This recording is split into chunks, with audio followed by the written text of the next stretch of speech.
What if catastrophes ruled her arranged marriage? Part 3. What if the real danger wasn't the marriage, but her feelings? Rules begin to break, lines start to blur, and one mistake could ruin them both. Thanksgiving had been more pleasant than Bella had hoped for. The food had been perfect and everyone had loved it. Nothing had gone wrong and there had been no major crises. And Alice had been, well, not friendly, but nice and polite. She'd even invited Bella to the Black Friday shopping trip that the women had every year, and while Bella had felt honored that they wanted her with them, she'd declined. Bella hated big crowds and shopping was something she only did when she had to, so there was no way in hell that Bella would enter a shopping mall on Black Friday where people left the brain at home and became shopping addicts. Over her dead body. Her face must have been really comical because the men had laughed as they'd seen her face when Alice had asked her to come with them. After Bella'd thrown them a menacing glare, she'd thanked Alice for the invitation but explained that while she would love to spend time with the women, she hated Black Fridays. Bella hadn't mentioned that she thought it insane to get up early just to be able to get the best offers. Bella had planned to sleep in and then she'd wanted to decorate the house for the Christmas time. And that was what she did at noon the following day. After Bella had enjoyed a late breakfast with her husband, she'd carried the boxes with the Christmas decorations downstairs and started working. Bella loved Christmas time and she loved the decorations, but she thought it all needed to be tasteful. There was no need for the house to look like a fucking neon sign for Christmas decorations. Bella had bought little stars for the windows and many lanterns and candles which she arranged throughout the house. The staircase was decorated with a beautiful garland with red and golden ornaments and baubles. Once she was done with it, she called Edward so that they could drive to the local florist. Said man wasn't happy about her plan. Bella, you know I would do much for you, but why do need me to come with you? Edward knew that he sounded like a whining child, but he didn't care. Bella just opened the door and pushed him outside before she gave him an answer. I need to buy more than just one item, Edward. We need Advent wreaths and a tree. That made Edward stop short as he heard that. Wreaths, as in more than one. Yes, and don't sound so shocked. Of course we need more than one. I don't plan to buy one and then to carry it everywhere we are. We need one for the living room, one for the kitchen and one for the library. Edward didn't comment and just got into the car and started the engine. They were lucky that the florist wasn't very busy or Edward would have stayed in the car, no matter what Bella would have said to that. The florist was a 30-something blonde woman who apparently knew his wife very well, and Edward knew from experience that that meant that they would buy more than planned. Bella, good to see you. How was Thanksgiving? Good, Sonia. And yours? Bella asked as they hugged. Oh, the usual, you know. And that must be your husband. Nice to meet you, Edward, Sonia said and gave him her hand, which he shook in greeting. Come, Bella, I have a few wreaths that I just know you'll love. And then the two women left Edward to his own devices. It was surprising to see just how many wreaths and Christmas arrangements Sonia had in her store. The sales room wasn't too big, but every spot was used. Some of the wreaths were nice, but some were just tacky and hilarious, and Edward dearly hoped that Bella had better taste than to buy something too tacky or gaudy. While the women were busy, Edward decided to go outside and look for a Christmas tree. He didn't want one of the big ones as it would be difficult to get it inside into position. Alice had always wanted a tall and wide tree, and each year the male members of the house had cursed her for choosing such a monster of a tree. This year it would be different. Edward knew that Bella loved Christmas, as she'd just proven, but she was also more reasonable than the women in his family, and so Edward hoped that Bella would be willing to compromise. The tree was chosen pretty fast, and it was, in his eyes, absolutely perfect. They would be able to get in through the door, and it was well grown. Edward had just handed over the money for it when Bella called him inside.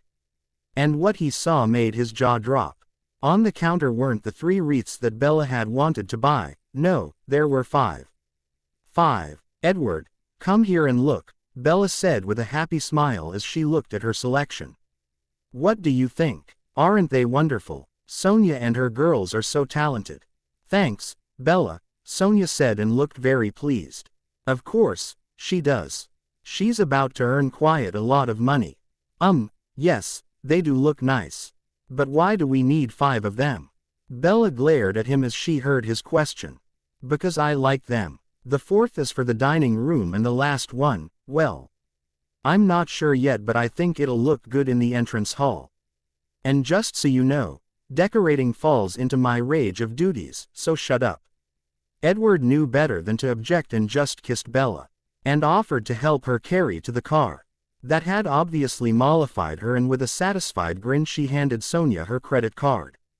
Together the 3 put everything in the trunk, and then Edward showed Bella the tree he'd chosen. The look his wife threw him told him that she knew why he'd done that, but for now she didn't say anything. For a minute Bella examined the tree from all sides, and Edward feared that he would have to argue with her, but before he could open his mouth Bella nodded and asked the salesman to prepare it for the drive home. Don't look so shocked, Edward, Bella said as she got into the car. I never planned to buy a bigger tree. I just love messing with your head. Edward didn't comment and drove them home, where they got the tree inside and decorated it. Of course, Bella needed to help him to get the tree on the tree stand because Edward had still the damn cast and therefore couldn't use his hat as he wanted. Everything was done and to Bella's satisfaction before it was time for dinner. Bella didn't cook today, and they enjoyed the leftovers and some soup from the fridge before they lounged on the couch and cuddled. Edward couldn't wait to tell his brothers and father that his wife hadn't stressed him or dragged him to a dozen stores to get the perfect decorations or gifts, while they were most likely still decorating their homes and wishing for Christmas to be over with. Bella was much more relaxed, and for that he alone loved her. The week after Thanksgiving was great for Bella. At work everything ran smoothly, and Inheritance of Light seemed to be doing really well in stores. But they wouldn't know any reliable numbers until the end of December. She couldn't wait to see just how well the book was doing, but more importantly was that Bella got the gifts for her family and friends. Because there wasn't too much to do at Phoenix, Bella had decided to leave work early and to drive to the city so that she could shop a little. Jane would meet her at one of their favorite coffee shops, and from there they would start their mission. The coffee shop wasn't too busy when Bella entered it, as it was Thursday afternoon and most people were still at work. Jane was reading one of the gossip rags on her phone when Bella sat down on their table. Really, Jane, why are you reading this rubbish? Bella asked as she sipped at her latte. Apparently, Jane hadn't noticed her yet and flinched when she heard Bella. Shut up, Bella. It's one of my guilty pleasures, and even you would love this gossip. It's about the whore. Bella nearly choked on her drink when she heard that.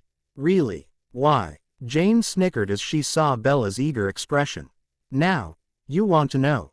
Yes, please. Okay, Jane said and gave her a satisfied smile. It seems that Alec followed through with his read. The gossip and society sites are full with news of Alec's hidden marriage and the divorce. And they know about the pregnancy and the abortion. No, Bella said and couldn't stop her pleased and maybe a little evil grin. Yes. Jane laughed, and she enjoyed this as much as Bella. Both couldn't stand the woman and thought she deserved to suffer for what she'd done. Quote, they're not painting her in a good light, but that's nothing compared to the comments. It's a shitstorm, and I know that Tanya had to shut down her Twitter and Facebook account. She's the most hated person in America now, and it couldn't have happened to a nicer bitch. Even E! is reporting about it. Oh fuck. Tanya won't be able to show her face for a long time. Yes, Jane agreed. Well, she should. NT have tried to mess with the rich and powerful. The Volturis have a lot of pull. This is all her own fault. Bella nodded and agreed. True. I just hope that we're finally rid of her and that she won't try to drag Edward and the Cullens into this mess. But I guess that she has bigger problems now. What a pity. I love it when you're like this. Come on now and let's go shopping, Jane declared, and together they left the coffee store and went to their first stop. Their shopping trip took the rest of the afternoon, but by the end of it they had managed to find nearly everything they'd wanted and some things they hadn't planned to get. They were both in high spirits when they said their goodbyes, and the first thing Bella did when she returned home was to put the shopping bags away so that Edward wouldn't see anything. Bella knew that her husband was at home but hadn't seen or heard him yet. "Edward," she yelled when she entered the kitchen to start cooking their dinner. "Bella, are you back?" sounded Edward's voice from the direction of his office. She rolled her eyes at the stupid question. "No, I'm still shopping." "Of course, I'm home, stupid. Dinner will be ready in 30 minutes. Okay," was Edward's answer, and without further comment Bella started cooking as she was about to starve. Shopping always made her hungry and stressed her. Today there would be steaks, baked potatoes, with sour cream and a salad on the table. The dish wasn't one of her favorites, but she knew that Edward, like most men, loved a good steak. Bella wasn't even done yet when Edward left his office and followed the smell of his dinner. That smells so good," Edward muttered as he entered the kitchen and set the table. "Is it ready yet?" "In a minute. Please, get us something to drink. I don't think that we still have anything in here." Quote, "Okay." Edward sighed and went to the garage where they kept the beverage crates. He got some water and a Coke and returned just as Bella put the food on the table. After they were done and the kitchen was clean, they went to the living room to watch some crime series that Edward enjoyed. They took their usual positions, with Edward lying down and lying Bella on top of him. The episode was interesting, but Bella couldn't concentrate as Edward kept running his hand up and down her back. His other hand was in her hair and she wanted to purr because it felt so good. She raised her head and looked at Edward's face. He looked comfortable and relaxed, but didn't seem to notice what his touches were doing to Bella. Time to change that. Bella stretched her neck and pressed her lip against his jaw before she moved them to his lips. "Bella," Edward whispered, and she used the opportunity to slip her tongue into his mouth. Bella loved kissing him and he tasted too good. She let her tongue play with his and provoked him to fight back, to dominate the kiss. Luckily, it didn't take long and soon Edward pushed back and became more forceful. The hand on her back moved downwards and grabbed her ass. Bella appreciated this move with a low moan and slipped her hand under his sweater. "Damn, Bella," Edward groaned as she scratched his abs and lightly pulled on his happy trail. "Yes," Bella asked and grounded her hips against his growing member. "What do you want?" "Ah, you're making me crazy," Edward moaned. A pleased smile appeared on Bella's face. "Good, then I'm doing things right." Bella felt herself getting wet and hoped that Edward had abandoned his silly notion that they needed to take things slowly or she wouldn't be held responsible for her actions. Unhappy with the lack of skin she could see and touch, she sat up and knelt between Edward's legs so that she could pull him into a sitting position. At first Edward didn't understand why Bella was doing this, but when she grabbed the hem of his sweater and tried to pull it over his head, he finally understood and was more than willing to help. Once Edward's sweater was off, Bella couldn't keep her eyes off of his chest. His skin was pale and smooth, and while Edward wasn't overly muscular, he had a very fine chest and Bella wanted to lick every inch of it. Slowly, Bella leant forward and first kissed Edward on the lips before she let her lips trail downward. She could feel his pulse racing against her lips and sucked on the skin there, which drew a deep moan out of his throat. By now, Edward's cock was hard and he kept pushing it against Bella. After Bella was satisfied that she had spent enough time on Edward's neck, she moved to her true goal. His nipples were tight and hard, much like her own, and were of a light brown. Bella looked at his face to see if Edward was watching her, and he was. His pupils were dilated and you could barely see any green. Seeing that she had his undivided attention, she closed her lips around the hard nipple and bit gently. "Fuck," Edward growled and decided that he needed to even the ground a little and nearly wrenched Bella's shirt off of her body. Her chest was heaving and her breasts were straining against the thin material of her bra. Once again Bella wore a sheer one, which left nothing to the imagination. "Dear God," Edward whispered. As he saw them and raised his hands to cup them. They fit perfectly in his hands and Bella's face was blissful as he let his thumbs run circles around her nipples. "Ah, Edward," Bella moaned and grounded her hot core against his cock. "Do you like that?" Edward asked and watched every emotion on Bella's beautiful face. A whispered, "Yes," was his answer, and he didn't waste any time and opened the clasp of her bra to expose her mounds to his waiting hands and mouth. "Ah!" Bella screamed as he sucked one nipple into his mouth and pulled on the other.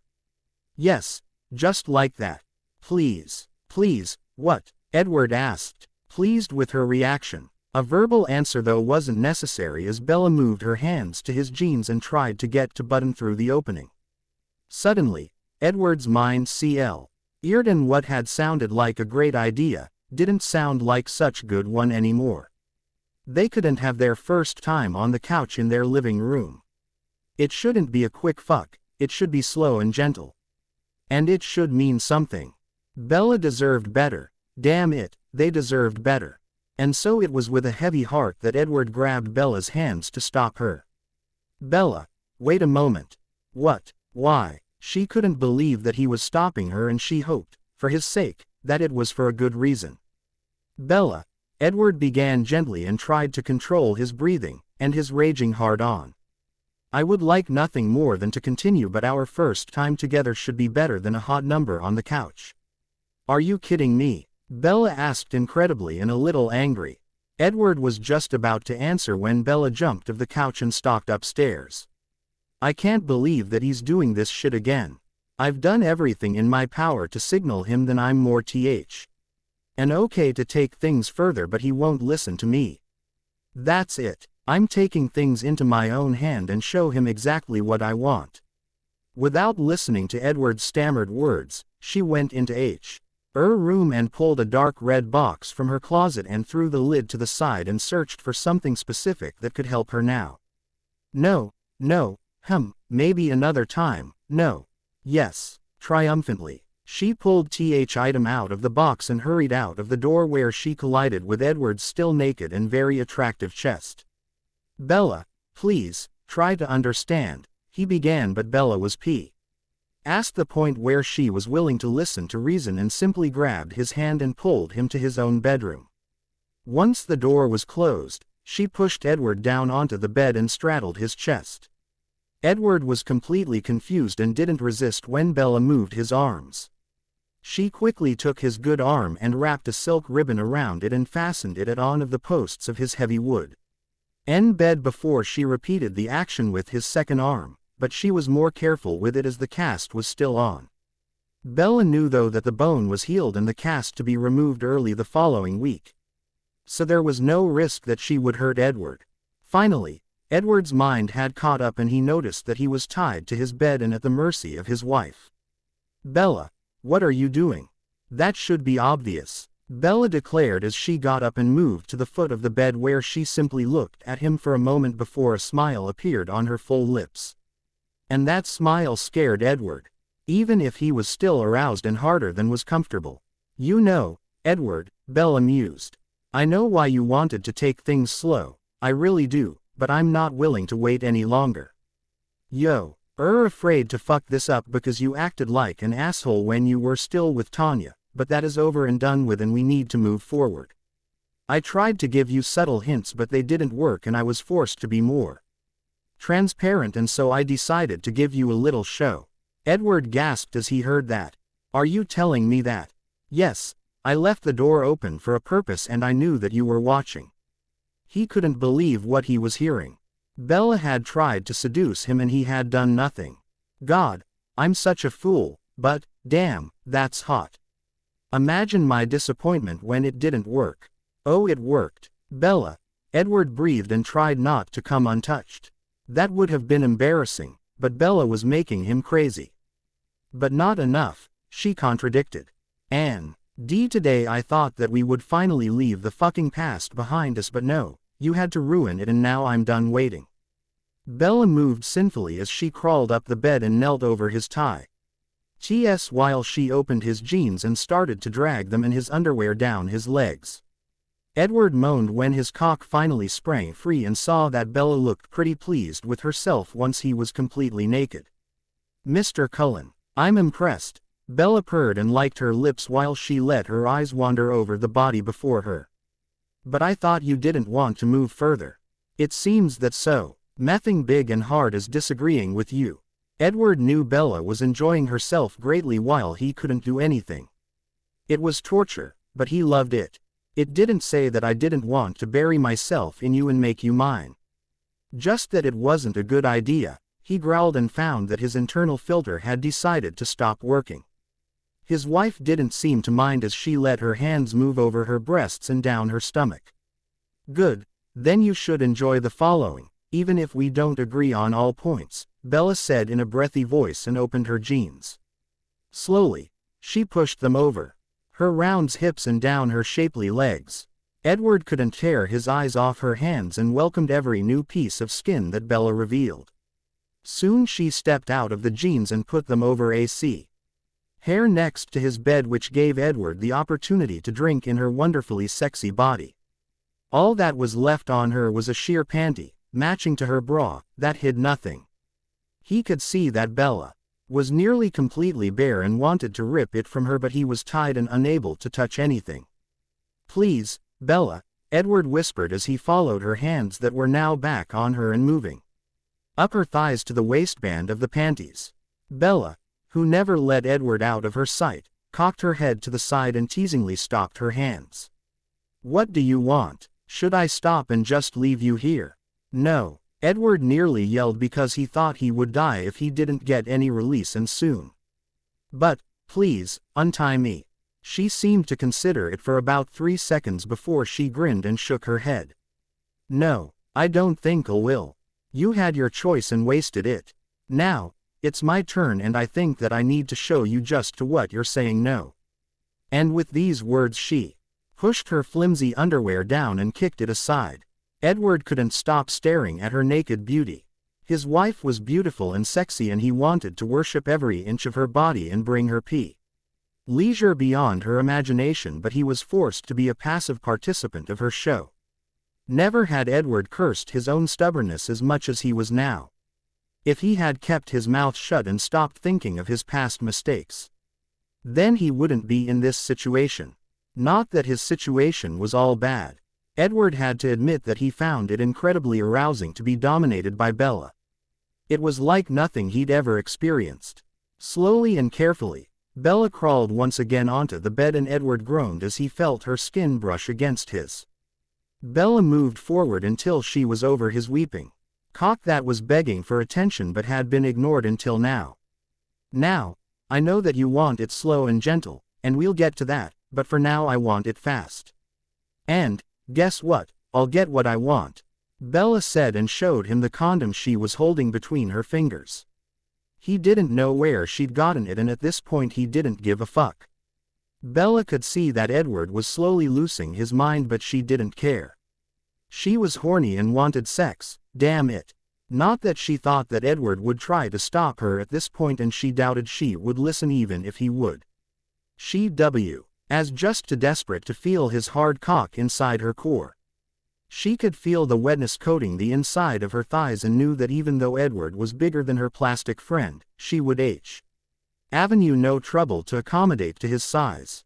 She watched Edward's face as she put the condom on his hard member and loved to see how much he enjoyed every single touch. When she was done, she leant forward so that she could kiss him, and his lips were just as eager as her own. Damn, Bella, you're one evil woman, Edward moaned inside her mouth as he tried to get his arms free. Bella laughed lightly as she moved so that her wet lower lips glided over his cock. You haven't seen evil yet, baby. Edward couldn't keep his hips still anymore and started thrusting against the hot wetness that was Bella's most intimate place. Bella, please, don't torture me, he begged and tried to find some relief but couldn't find any. I promise, I won't ever deny you and listen to you, just please. Bella loved hearing Edward begging and finally understood why Jane loved what she was doing so much, but even if she'd wanted to, she couldn't prolong her game any longer. Her pussy was throbbing, demanding to be filled, and Bella decided to heed her body's demands. Bella used one hand to balance herself on his chest while the other grabbed Edward's hard shaft and guided it to where she wanted him before Bella lowered herself onto it. Ah, Bella cried out as she felt Edward stretching her and gently continued her descent until he was fully inside her. Fuck. Ah.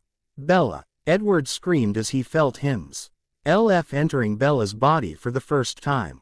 He closed his eyes and took a few deep breaths so that he wouldn't come immediately. But fuck, it felt incredible to be inside her. It was tight and wet and so hot. Edward couldn't form a coherent thought. For one moment none of them moved as they adjusted to the new sensations. Bella needed a moment so that she was comfortable with his more than average size. God, it has been too fucking long, Bella thought as she breathed deeply and gazed down at Edward's face. He was really a handsome man and now he looked even better. Bella couldn't wait to see his face when he lost all of his control and came inside her. Finally, Edward's eyes opened and he looked at her with nearly black eyes that showed his lust. Still think that this isn't such a good idea? Bella teased him. Her husband glared playfully at her and lightly thrust inside her. You won't ever let me forget that, right? No, she moaned and started moving her hips back and forth. It wasn't enough to bring either of them closer to the edge, but it was very enjoyable. Edward though wouldn't surrender all control to Bella and decided to use the only useful body part that Bella couldn't control. At least at the moment. He bent his knees and put his feet flat against the mattress and starting thrusting his eager cock inside Bella. Ah! Bella screamed and threw her head back and began moving with Edward. Her breasts were bouncing with the force of their movements and Edward wanted to grab them and feel their tantalizing flesh against his palms. Or the suck on the hard pebbles until Bella was begging for release. Don't think, I'll let you dominate everything, my little girl. I plan to give as good as I can. Bella smiled down at him as she answered. Good to know, she said, and lifted her hips so far up that Edward's cock nearly slipped out of her before she slammed down again. From that moment on all restraints were gone. Both were incapable of speaking and the only sound besides their moans and screams was the sound of the slapping of their skin. Edward drove inside Bella without mercy, determined that Bella would come before his own climax would race through his body. Bella met every move of his hips with one her own. She rode him like she'd never done anything else and felt herself getting wetter as her inner walls began tightening. Please, Bella, Edward screamed desperately as he felt his balls drawing up. Release my arms. Oh please. His words cleared the fog in her brain and she leant forward, which changed the angle and made Bella cry out in pleasure. It felt incredible good and Bella had to take a deep breath so that she wouldn't come just yet.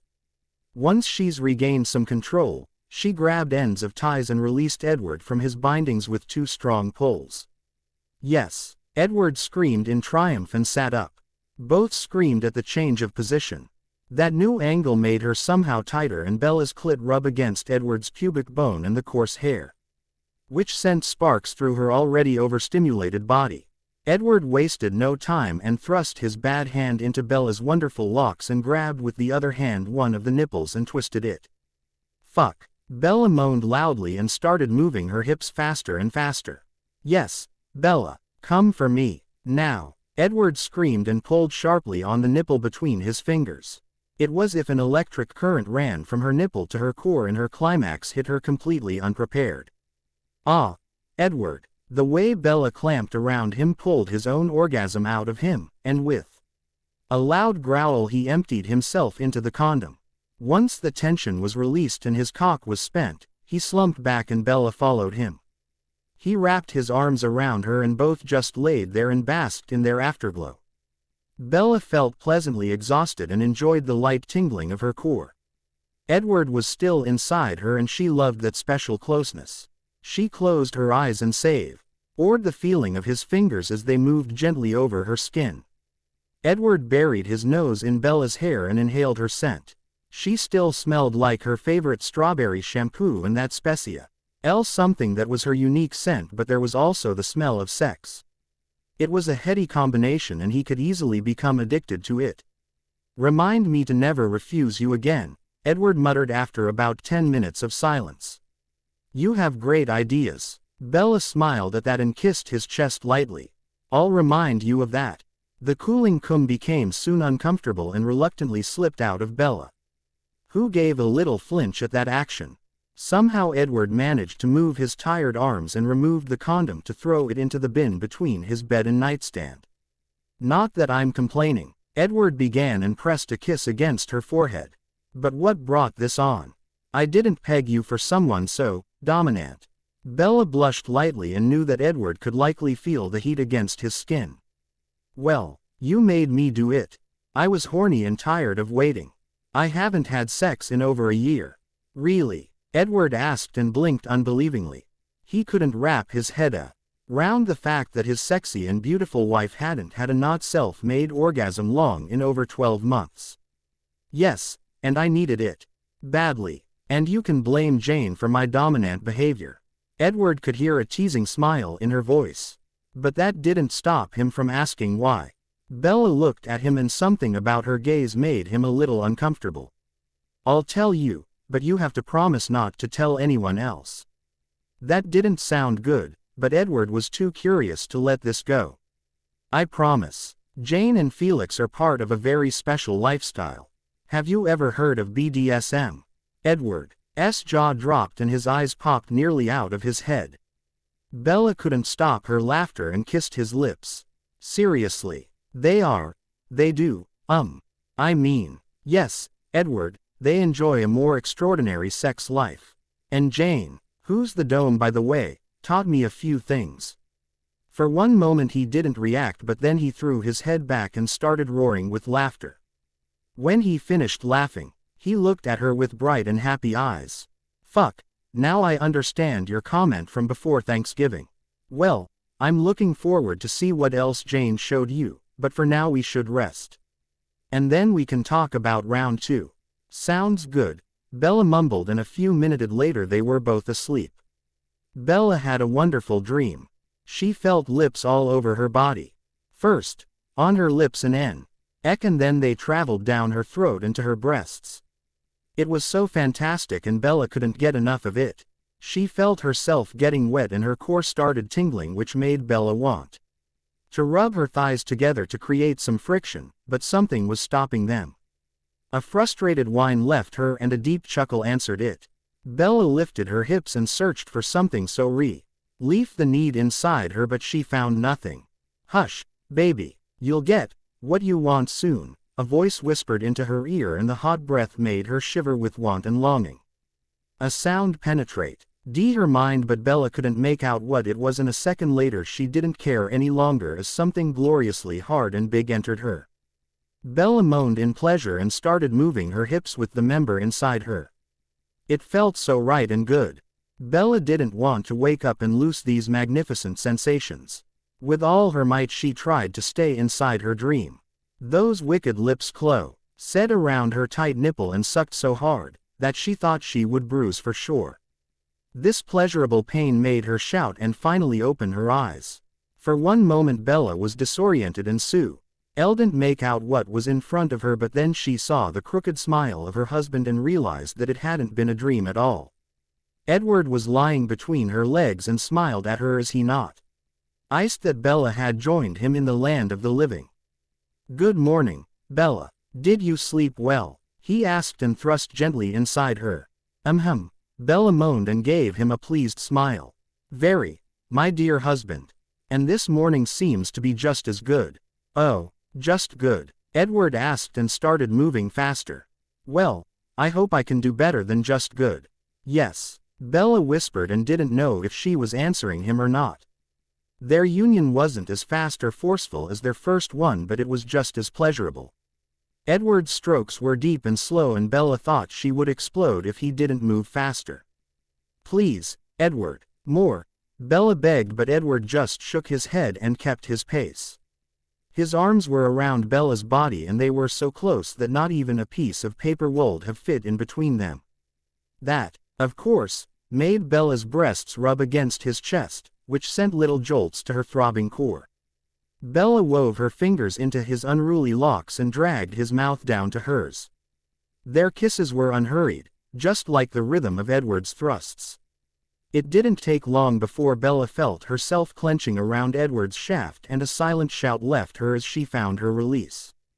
Edward gave 3 more of his deep thrusts before the stiffened and climaxed. He let himself drop to the side and took Bella with him so that she came to rest at his side. They I'd like this for a few minutes before Bella raised her head and gave Edward a satisfied smile. Now that was one wake-up call. I'm pleasantly surprised, Bella teased. Well, I had something to make up for. Can't have you thinking that I can't take the lead, can I? Idiot, Bella said affectionately before she turned around and looked at Edward's alarm clock. Fuck, we need to get up. Edward laughed as he heard her disgruntled tone. I know, that's why I decided to wake you. We need to shower and get dressed or we'll be late to my parents. With an unhappy grumble, Bella sat up and stretched. Before she left the bed to head to her own room. And the day started so good, Bella complained. Edward once again started laughing as he jumped out of his bed and entered his bathroom. All jokes aside, it wouldn't be good to be late to his mother's brunch. She, like the rest of the female members of the family, took the Christmas time very seriously and expected her children to come home during the 4 weeks before Christmas. And that was the only reason why Edward had even thought of leaving the bed, instead of ravishing his sexy wife for the rest of the weekend. To say that Bella was surprised to see just how heavily decorated the house of Renesmee and Carlisle was, would have been a fucking understatement. Yes, it was still tasteful, but Bella was very happy that she wouldn't have to pay the electricity bill. The day was heavily clouded and it was lightly snowing, so that it was still pretty dim outside, and that apparently gave Renesmee the opportunity to pluck in the decorations sooner than normal. The whole driveway was alight. In front of the house were 2 smaller firs which were also wrapped with fairy lights, and additionally, Bella could see something Christmas in every window. Wow, Bella breathed as they got out of the car. No wonder you thought I would go crazy on the decorations. This is insane. Believe me, that is tame. You should have seen it when Alice was still living here. I mean, she's still spending a lot of time here as she's not yet completely done with college, but since she went to college it's a lot better. That sounded somehow scary, and Bella hoped to never be near Alice when she decided to decorate. She'd heard enough stories to know that Alice went slightly mad when it came to things like that. Mom, Edward called out as they entered the house. We're here, Edward. Bella gently rebuked him. There's no reason to yell. I'm sure your mother would have heard you without yelling like an overexcited kid. An amused chuckle came from the left and Bella saw Carlisle reaching them. Don't waste your breath, Bella, he said as he hugged them. I've long ago given up to stop them. They'll never learn. But Edward is the best of the bunch. Emmett is even louder. As if on cue, the front door opened behind them and Emmett and Rosalie came in. Family, your favorite son is here. See, Carlisle said after everyone had recovered their hearing. Something's never changed. Bella laughed at that but agreed with him. Emmett and Rose had been the last to arrive, and once everyone was greeted, they sat down and enjoyed the food that Lola, Renesmee's and Carlisle's cook, had prepared. For Bella this was a whole new experience. Her family only cared about appearances and showed as much warmth as an ice statue, but this was different. Of course, she'd been here in Eden with the family a few times, but during the Christmas time it was something special. Everyone was enjoying themselves and Bella loved to watch the dynamics of this family that she was now a part of. Jasper was also there, and Alice still hadn't given up on her endeavor to catch Jasper. And now that she was starting to grow up, it seemed like she might even have a real chance. After everyone was full, Carlisle approached Bella and offered to show her his library. Carlisle was an avid collector of historic medical books and history books of the United Kingdom. Ard knew that the two would most likely stay there until it was time to go and snatched a quick kiss before his father dragged her away. His mother was at the phone with Nana and Rose used this opportunity to ask a question that had been bothering her since she'd seen Edward and Bella this morning. Okay, Edward, spill. What has changed between you two? Edward looked at her and just said, I don't know what you're talking about. He wasn't really all that hot about telling his siblings about his sex life, but he feared that Rose wouldn't let it go. Bullshit. I'm not stupid. You two are happy and just, oh, I don't know, loving. Quote. Apparently, Jasper had decided to be an ass and agreed with Rose. She's right, Edward. You look happy and content. If I didn't know any better, I would say that you were in love. Edward looked quickly aside, but his best friend had already seen his eyes. Well, Jasper drawled and laughed lightly. Weren't you the one who wanted a platonic marriage? I knew you would fold. What are you talking about? Emmett asked, confused, but Rose shushed him. Quiet. It seems that Edward is starting to have feelings for Bella. Rose sounded far too smug for Edward's liking.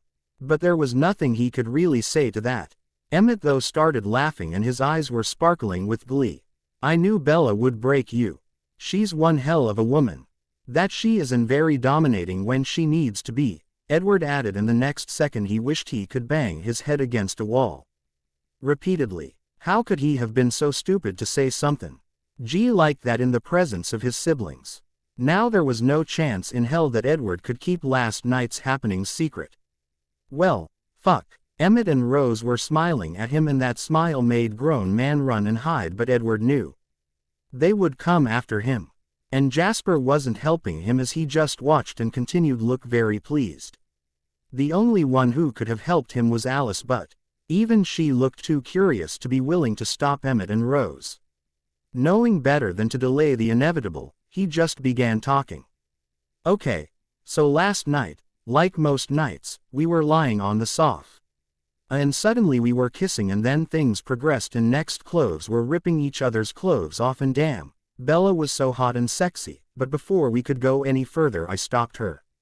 What? Are you fucking stupid, Edward? The shocked and disbelieving shouts of his brothers and sisters once again illustrated how stupid he'd behaved, but he didn't let them start berating and just continued. Yes, I know. It was a stupid move and Bella was very unhappy.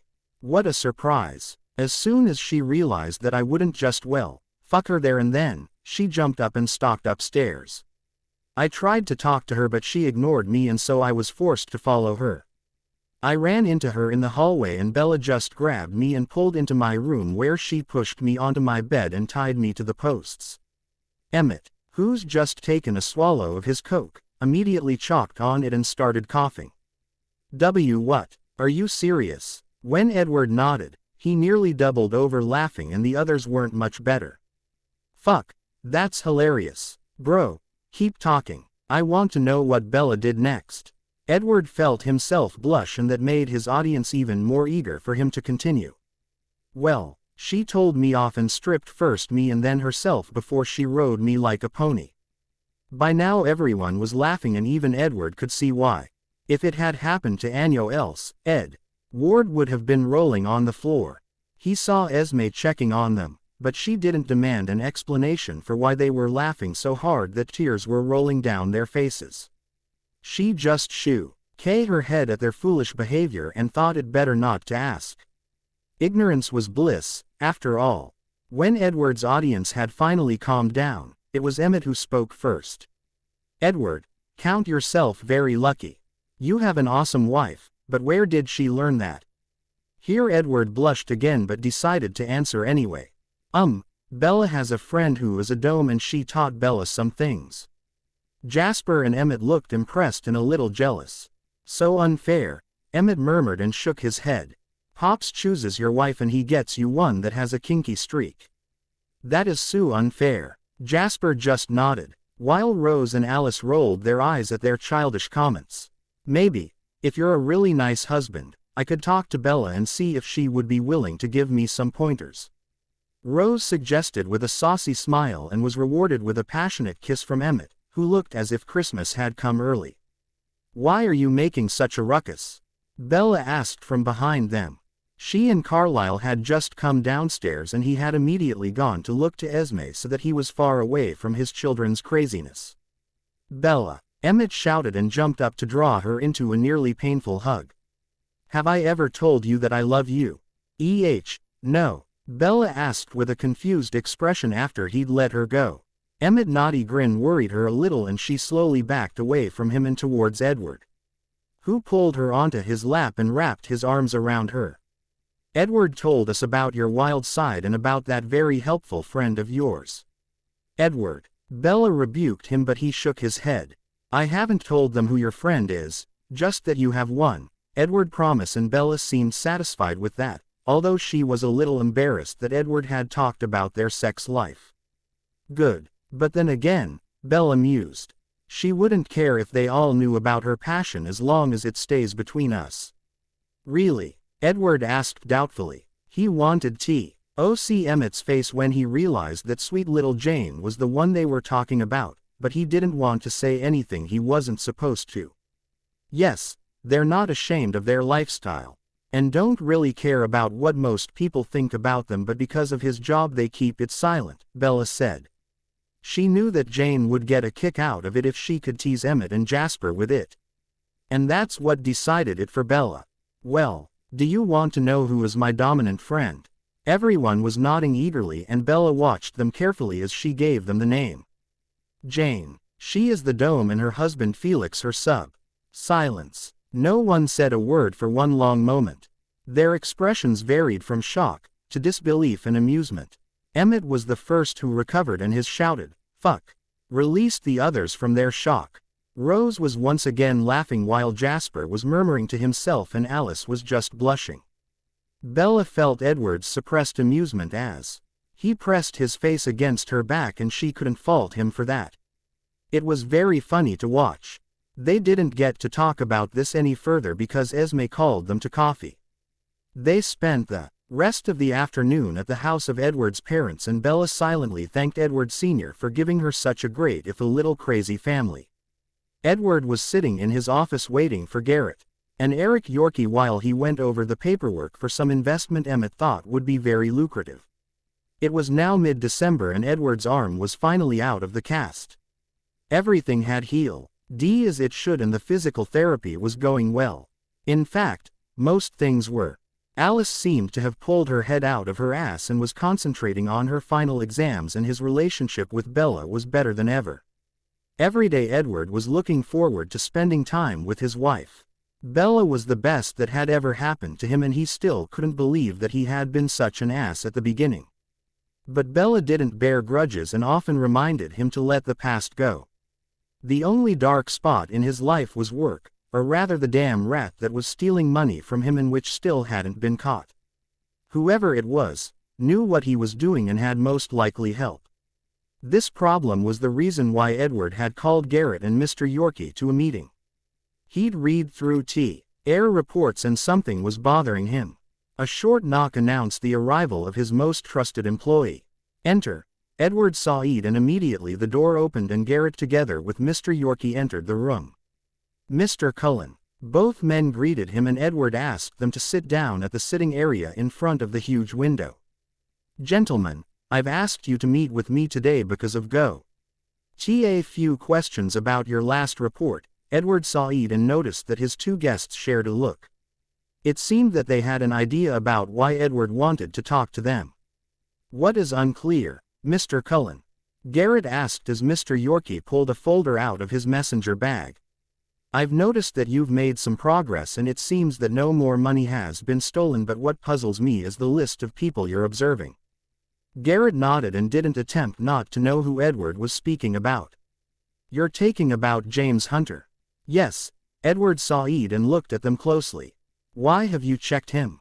And whose idea was it? Garrett looked a little uncomfortable but answered without hesitation. First, let me tell you that we look into anyone that could be the culprit, and it doesn't matter if they're family or not, but to answer your question, Bella asked me to look into it. That surprised Edward. Never would he have thought that Bella had anything to do with this investigation, and his voice showed his astonishment. What reason would Bella have to ask something like this? I don't know when she started thinking that something was off about your cousin, but she approached me after Mr. Hunter's visit at the hospital. As you know, Bella only really met him twice. First at your parents' anniversary and then while you were still in coma. At their first meeting he asked Bella if you two talked about your work and how you were I think he even wanted to know if you were stressed, or something like that. While Bella thought his questions were strange, which is understandable, she didn't think too much of it. But then you got ill and were unable to do anything. Mr. Hunter visited you at the hospital while you were still at the ICU and his behavior was particular. Bella told me. He said that he wished you a fast recovery and all that, but to Bella, he seemed to be nearly happy about your stay at the hospital. This interaction made Bella remind me to be extra careful abo. Oot any transactions as you weren't there to double check. Bella was uncomfortable about saying anything to me, but I'm a firm believer in trusting one's instincts and therefore decided to have a closer look at your cousin. After Garrett had finished, Edward needed a minute to process everything that his bodyguard and security expert had said. At first he was a little angry that Bella hadn't said why thing to him about her suspicion, but he could understand why she hadn't until they had something more than just a suspicion. Edward also knew that something had been found or these two wouldn't be he. Now and act like he was about rip their heads off. He took a deep breath and braced himself for what was to come and said, "And what have you found?" Mr. Yorkie looked a little pale, but his voice was steady when he answered his employer. At first we didn't find anything tying Mr. Hunter to the missing money, but a few hours after he'd visited you at the hospital someone tried to gain access to the accounts. Edward closed his eyes and prayed for patience and strength before he motioned Mr. Yorkie to continue. Of course, it didn't work as we'd changed the passwords, but to prevent our culprit Fr. own thinking that we knew about the theft, we sent out a mail about a simple software update. As far as we know it worked, but it is suspicious that just mere hours after Mr. Hunter found out just how CK you were that someone tried to do something. Garrett and me looked into it and something's just don't add up. There are irregularities, but so far we haven't found enough. Well, not enough to have him arrested. But, Garrett added immediately, my men and me checked his movements and someone is tailing him. I know he's family, but he has dirt on his hands. He visits some locations where he really shouldn't be. Brothels and clubs that belong to some shady individuals. Organized crime. It doesn't look good. Edward racked his hands through his hair and pulled at some strands to focus him, but it was hard not to search for James and punch the truth out of him. He'd always known that James was a bit reckless and greedy, but never had Edward considered that he was involved in anything illegal. So what's going to happen next? Edward asked after he'd regained his cool. We'll try to catch him red-handed and to find out just who's helping him. We're very careful and it's important that he doesn't suspect anything. Try to act normal around him and report anything unusual and leave the rest to us, Garrett and gave Edward serious look. He knew Edward well and understood that this would be difficult for him, but it was necessary. I'll give my best. I want to be informed as soon as you find any true evidence of his guilt, Edward demanded, and both men promised him to contact him right away should they find anything. After Garrett and Mr. Yorkie had left his office, Edward stood at his desk for a few minutes and tried work through his conflicting emotions. He couldn't understand why James would do something like this. He had enough money on his own and didn't need to embezzle money from the business. Edward thought about his grandfather, and as cruel as it might sound, he was glad that his grandfather was already dead so he wouldn't have to live with this shame.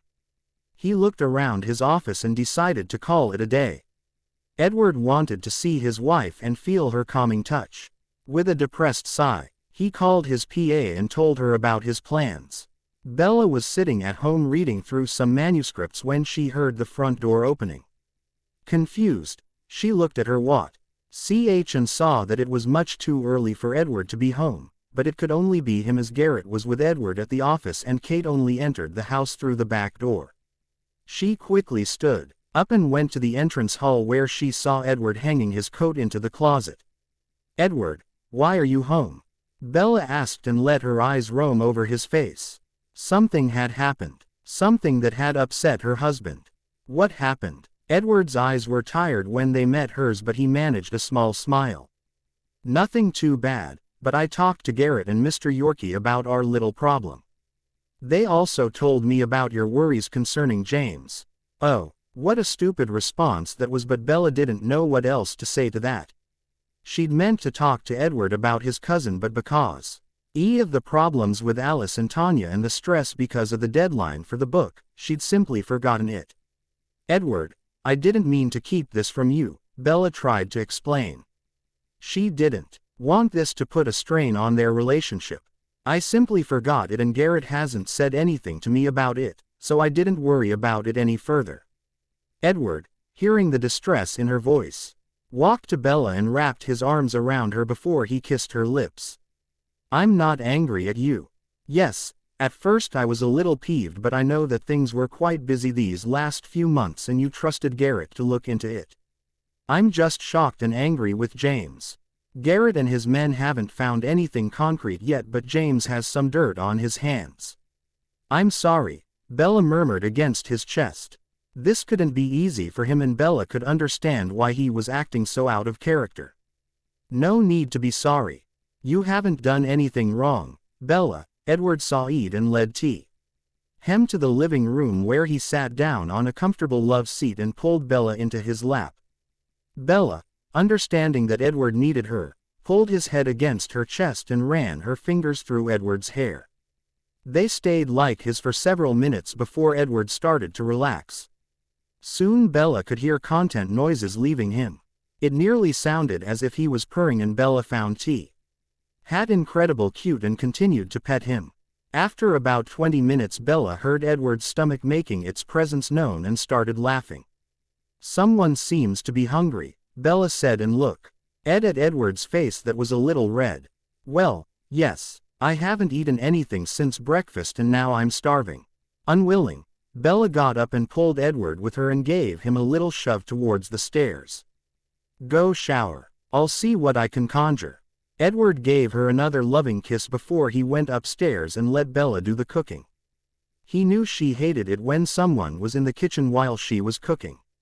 She wanted to do it alone, and Edward had learned early on that she didn't want help, and so he didn't offer it anymore. He knew that she would ask if she really needed and wanted him to do something. Once he was in his room, Edward undressed and stepped into the shower. As soon as the hot water began running down his body, he slowly started to release the last remaining tenseness. He hadn't known just how stressed he'd been until it was gone. Edward stayed in the shower longer than he normally would, but he needed it, and when he finally shut the water off, he dried himself before he put on some lotion and got dressed in his favorite comfort clothes. Yes, not only women had those, and today he couldn't care less if he didn't look fashionable, or cool, or whatever. The mouth-watering smell of fresh pizza hit him when Edward opened the door, and with a smile he hurried down the steps and went into the kitchen where Bella was checking on one really cheesy pizza. "Please, tell me it's done," Edward begged as he wrapped his arms around his wonderful wife from behind. In about 5 minutes, Bella told him and threw him a smile over her shoulder. "We're going to eat in the living room, and I already put White House down into the player. Do you want beer or Coke? I have the most perfect wife ever. Bear, and did I tell you that you're the best wife a man could ask for?" Edward sighed and gave her ass a tight squeeze. "Ah, no, you haven't, but please, feel free to sew it as often as you want." "Daily sounds good to me," Bella teased him and freed herself to get 2 plates and a knife. "Now, hush, I'll be right out there." With an indulgent smile, Edward grabbed a beer, a Coke for Bella, and 2 glasses before he left the kitchen and started the movie. 2 minutes later, Bella emerged from the kitchen with 2 plates full of wonderful pizza, which tasted even better than it smelled. It was really amazing how talented Bella was in the kitchen, and Edward counted himself very lucky that he could benefit from this talent. The movie was great and exactly what Edward had needed. Good food and a movie he hadn't had to think much about. When the movie had ended, Ey brought their plated to the kitchen and quickly cleaned everything before they locked the doors and went upstairs. Edward took Bella's hand before she could enter her own room and pulled her into his own, where he slowly stripped her and then himself. Once they were both naked, Edward let his hands wander over Bella's soft skin, and while he moved them backwards, neither spoke as Edward pushed her onto his bed and then laid on top of her. They kissed and explored each other for an indefinite period before Edward grabbed a condom and slowly slipped inside Bella. Both moaned at the feeling of being so intimately connected again. Before Edward started moving, their lovemaking was slow and gentle. They didn't talk but kept looking at the other while they moved together to find their release. And even that was quiet. Once again Edward didn't pull out of Bella immediately but stayed where he was so that he could enjoy the feeling of being connected to Bella as long as it was comfortable. Sadly, it didn't take long before the cum in the condom became uncomfortable and forced Edward to leave Bella's warm body. "I hate condoms," Edward muttered after he'd thrown it away and cuddled against his wife. "I know," Bella said as she ran her fingers through his hair. "It somehow destroys the mood." Edward huffed before he answered. "I'll make an appointment with my doctor and let him do a blood test. So that we can be sure that I'm clean and free of any nasties." "Really?" Bella asked, surprised, but Edward's serious face was answer enough, and it pleased Bella that he would do something like this for them. "Thanks. And I'll come with you and let myself be tested, too. And then we can leave the condoms in the drawer. I'm on the pill." That brought a smile onto Edward's face. "Sounds enticing. I don't think I ever had sex without one. It would be a first." "Good to know. And now let's sleep." Edward rested his head on Bella's chest and gave her breast a soft kiss before he let sleep claim him. "I need to get Bella the most perfect Christmas gift ever. She deserves it for the shit she puts up with. Love you, Bella." It was the last weekend before Christmas and Bella used the time well. Edward was at the office to wrap the gifts for the family and her friends. She was very pleased with the things she had bought for everyone and she didn't need to buy anything else. The malls and shops were always terribly busy this close to the holidays and Bella refused to go anywhere near those shopping masses. There was very little Bella still needed to do before Christmas or between now and the new year. Only a few would be working at Phoenix between the holidays as they weren't busy right now and Bella enjoyed this time. Edward would have to work more but that was to be expected because Cullen Corp. couldn't be compared Bella's little and young publishing house. But even Edward wouldn't have to work as much as usual, something that pleased Bella very much as she intended to enjoy tea time with her husband very thoroughly. Just as Bella attached the name's tag to Rose gift, someone knocked on the front door. Well, knocking was a very nice description for what her unknown guest was doing. It sounded more like whoever it was trying knock it down. "I'm coming," Bella yelled as she hurried to open the door. "Hold your fucking horses, damn.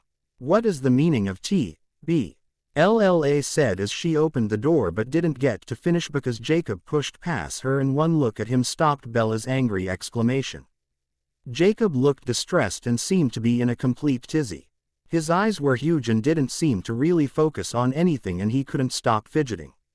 Bella knew that something had happened and she knew that it was something big. "Jacob!" Bella screamed. To get his attention and she succeeded. Her friend whirled around and stared at her with an open mouth. "Jake, go to the living room and sit down while I get us something to drink. Something strong, at least for you." Jacob just nodded and did as he was told and Bella hurried to the kitchen where she got herself a Coke and Jacob 2 fingers of whiskey. She took one deep breath and steeled herself for a long and emotional talk before she walked into the living room and sat close to her friend and ex. Jacob gave her a small smile as Bella handed him his drink and nearly downed it in one go. "Holy fuck, someone is not in a good mood. Okay, Jake, would you like to tell me why you tried to break down my front door? You know I would have let you enter even without this."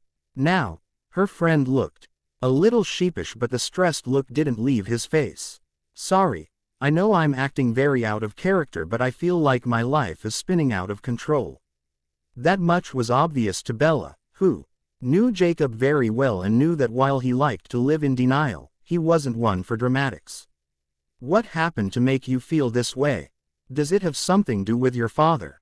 Flinch. Or maybe Seth? Flinch. Oh boy." Bella could believe that one of them had done something to shock Jacob but his flinching suggested that both were responsible for Jacob's state. "Do you mean to tell me that Both have something to do with your stressed appearance. Jake just nodded miserably but didn't say anything. That wasn't enough, though. Tell me what happened and start at the beginning, Bella demanded and grabbed a big piece of chocolate to calm her nerves. Jacob fidgeted for a moment in obvious discomfort, but Bella didn't relent and gave him a look that told to start talking. Well, when I arrived at work this morning, Dad called me into his office and told me about his plans for our annual Christmas party. Bella knew that the Blacks, like her own family, hosted a party on Christmas Eve, where they invited their important business clients and partners and, of course, everyone that belonged to their social circle. Their party competed with her family's, and each year Bella was amazed at the effort just to impress some stuck-up snobs. Jake took a deep and trembling breath and looked at her with miserable eyes. He told me that he was tired of watching me waste my life and that it was time to take on the responsibilities for the future of our family, and for that reason we would announce my engagement to Leah that night. What? Bella was so shocked that she sprayed her friend with her Coke. Are you shitting me? Jake shook his head agitatedly. Sadly, no. I told him that there was no way that I would marry that bitch, but he didn't care about my thoughts. He just told me to be there and to do my part or I would regret it. Bella, I can't marry her. I would kill her before long. Bella would have liked to say that Billy Black wasn't serious and wouldn't force Jacob to marry Leah. But she knew better, and it wouldn't do Jake any good if Bella lied to him. What happened then? She asked. I stormed out of the office so that I wouldn't start screaming and yelling. I simply left and went to Seth. He was at home. Seth was somehow stressed when I arrived, and I saw that there were a few boxes in the living room. This surprised me because I didn't know that Seth wanted to redecorate or something like that. It seems that Seth broke up with his boy toy and these boxes were packed with his things. Now that sounds interesting, and Jake looks just a bit too pleased about that. But he didn't want to talk about it. Jake continued. We sat down in the kitchen and I told him about my argument with my father. Somehow this agitated Seth and he snapped at me. Told me I was stupid and needed to grow up. I asked him what he meant and this only angered him more. He said that I needed to stop living in denial and grow a pair, and that I should take control of my own life or I would end up being miserable and bitter. Quote, oh Seth. Bad timing. Bella closed her eyes and dreaded Jacob's next words. Of course, this discussion had been a long time coming, but Seth had chosen the worst time to start it, and now Bella had to deal with the fallout. She would have to remember to thank Seth for that. I told him to stop talking shit and that he didn't know anything about my problems, Jacob said, and brought Bella out of her disturbed mind. And then he told me that one of my biggest problems was that I was so far in the closet that I was already in Narnia. And that I should either admit that I had feelings for him or stop sabotaging his relationships. Fuck. Jake's face was a strange combination of white and red, and he looked like he was about to have a nervous breakdown. In B. Lee's opinion, it was understandable, as he had never even considered that his immense dislike for Seth's boyfriends had anything to do with his own feelings. I didn't know what to say to that and just ran away and came here, Jacob said. Why would Seth say something like that? I am not gay. Sure, buddy, and I'm a nun. Jacob, you have to admit that you never liked any of Seth's boyfriends and you were always less than friendly. It put a stain on their relationships and on yours to Seth. You hate it when he spends too much time with them. And you would rather spend time with him than with your girlfriend. Bella admitted and gave her shocked friend a gentle smile. She really didn't want to have this conversation with him, but there was no way around it now. Do you really think that, Bella? Did you feel neglected during our time together?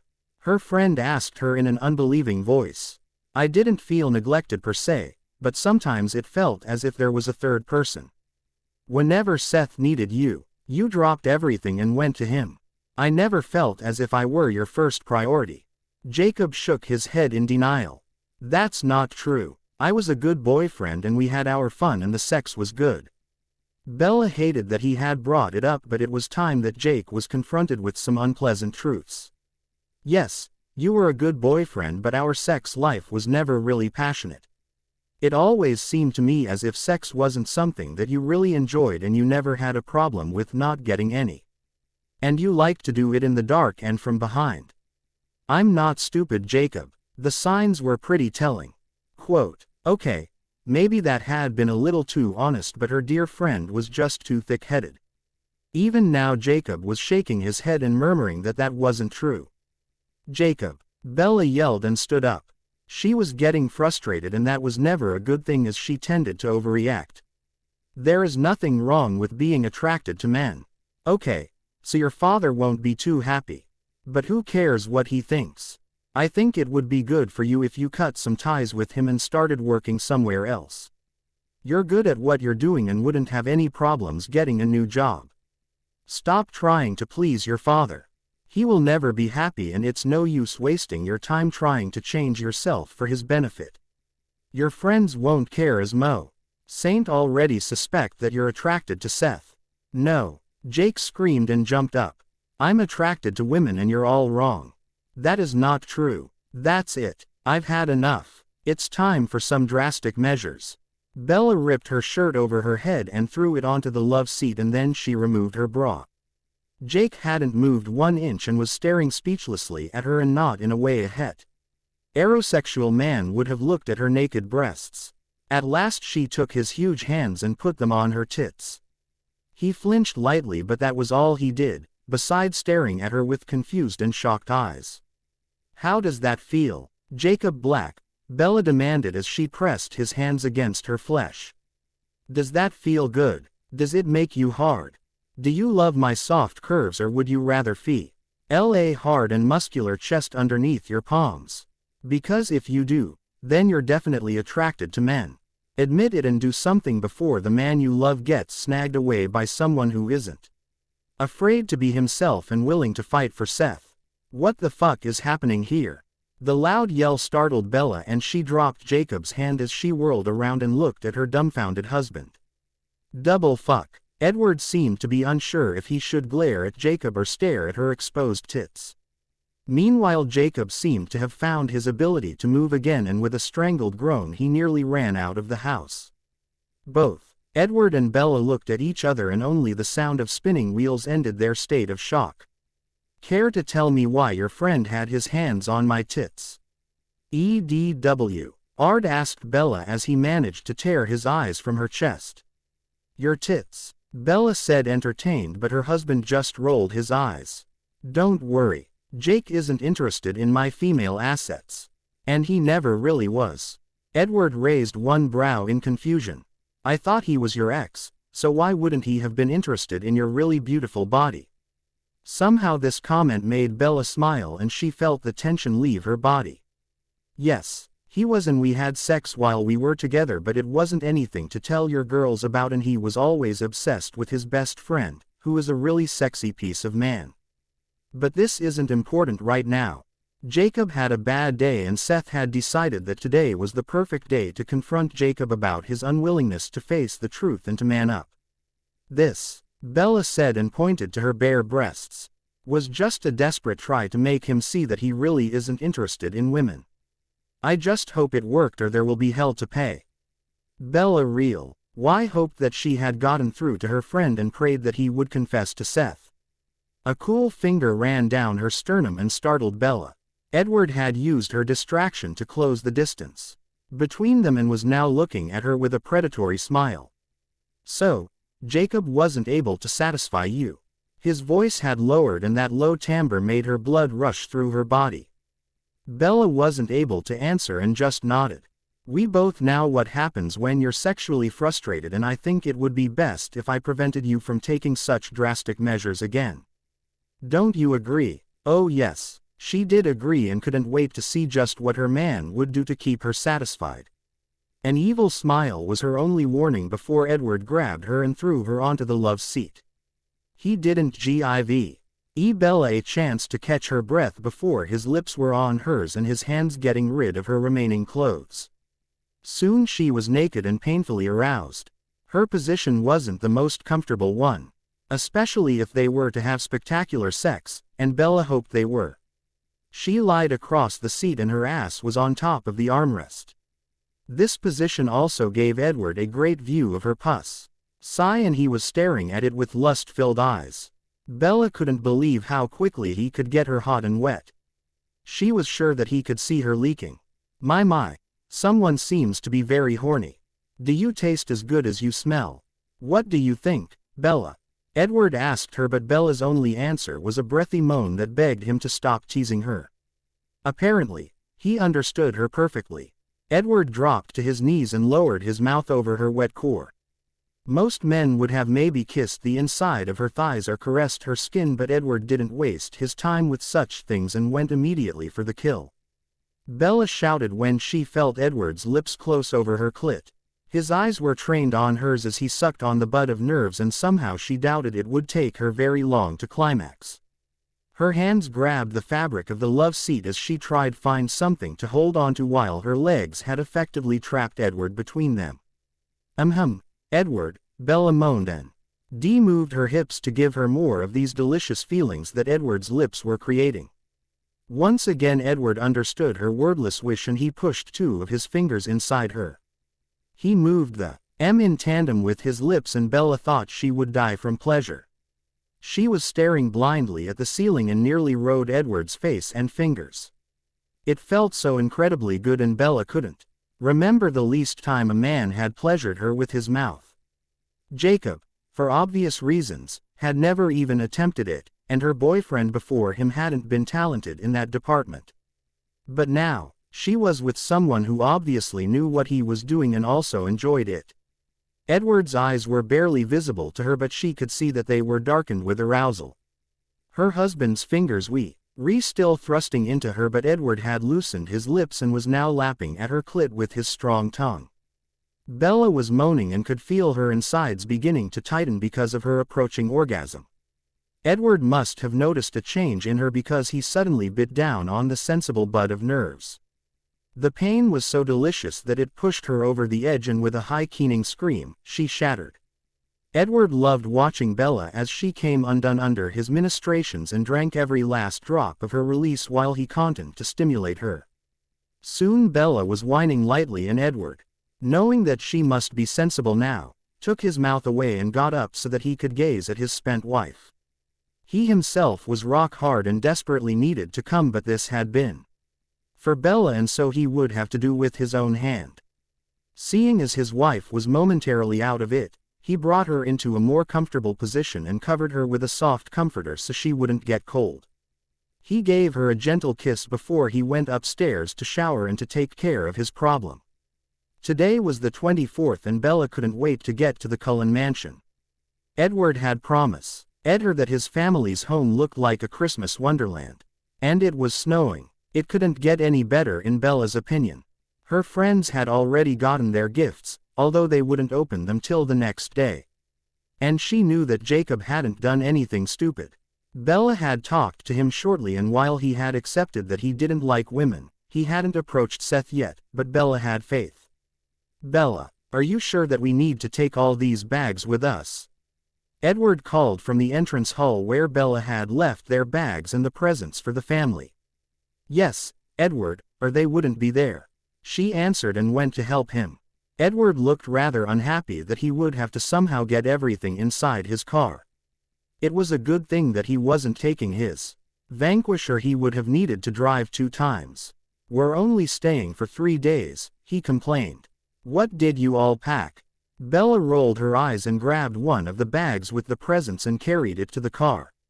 Stop pouting. I've gotten something for everyone, and even some little thank yous for the cook and the maids of your grandmother. And let's not forget that you also bought some of those presents. I know, Edward whined and put his bag onto the backseat. But why do we need so many clothes? Edward, Bella said with barely concealed agitation. Tonight is the family din. And tomorrow morning we'll need some decent nightwear. The rest of the family will arrive for lunch the next day, and I hope you don't plan to stay in your best clothes during the remaining time. I know it's ridiculous, but sadly we need all the things that we packed. Edward knew that Bella was right and stayed silent while they continued to load the car. 1 hour later they arrived at the family Lee home of the Cullens, and Bella was absolutely overwhelmed by the sheer beauty of the estate. She hadn't been there often, but she decided that the house and the gardens looked most perfect during the winter time. If she hadn't known better, she would have thought that they were at an English manor. The Cullens couldn't deny their heritage, as it was obvious that they still had close ties to their home country. The inside, though, was even more breathtaking, and Bella knew this Christmas would be the best ever.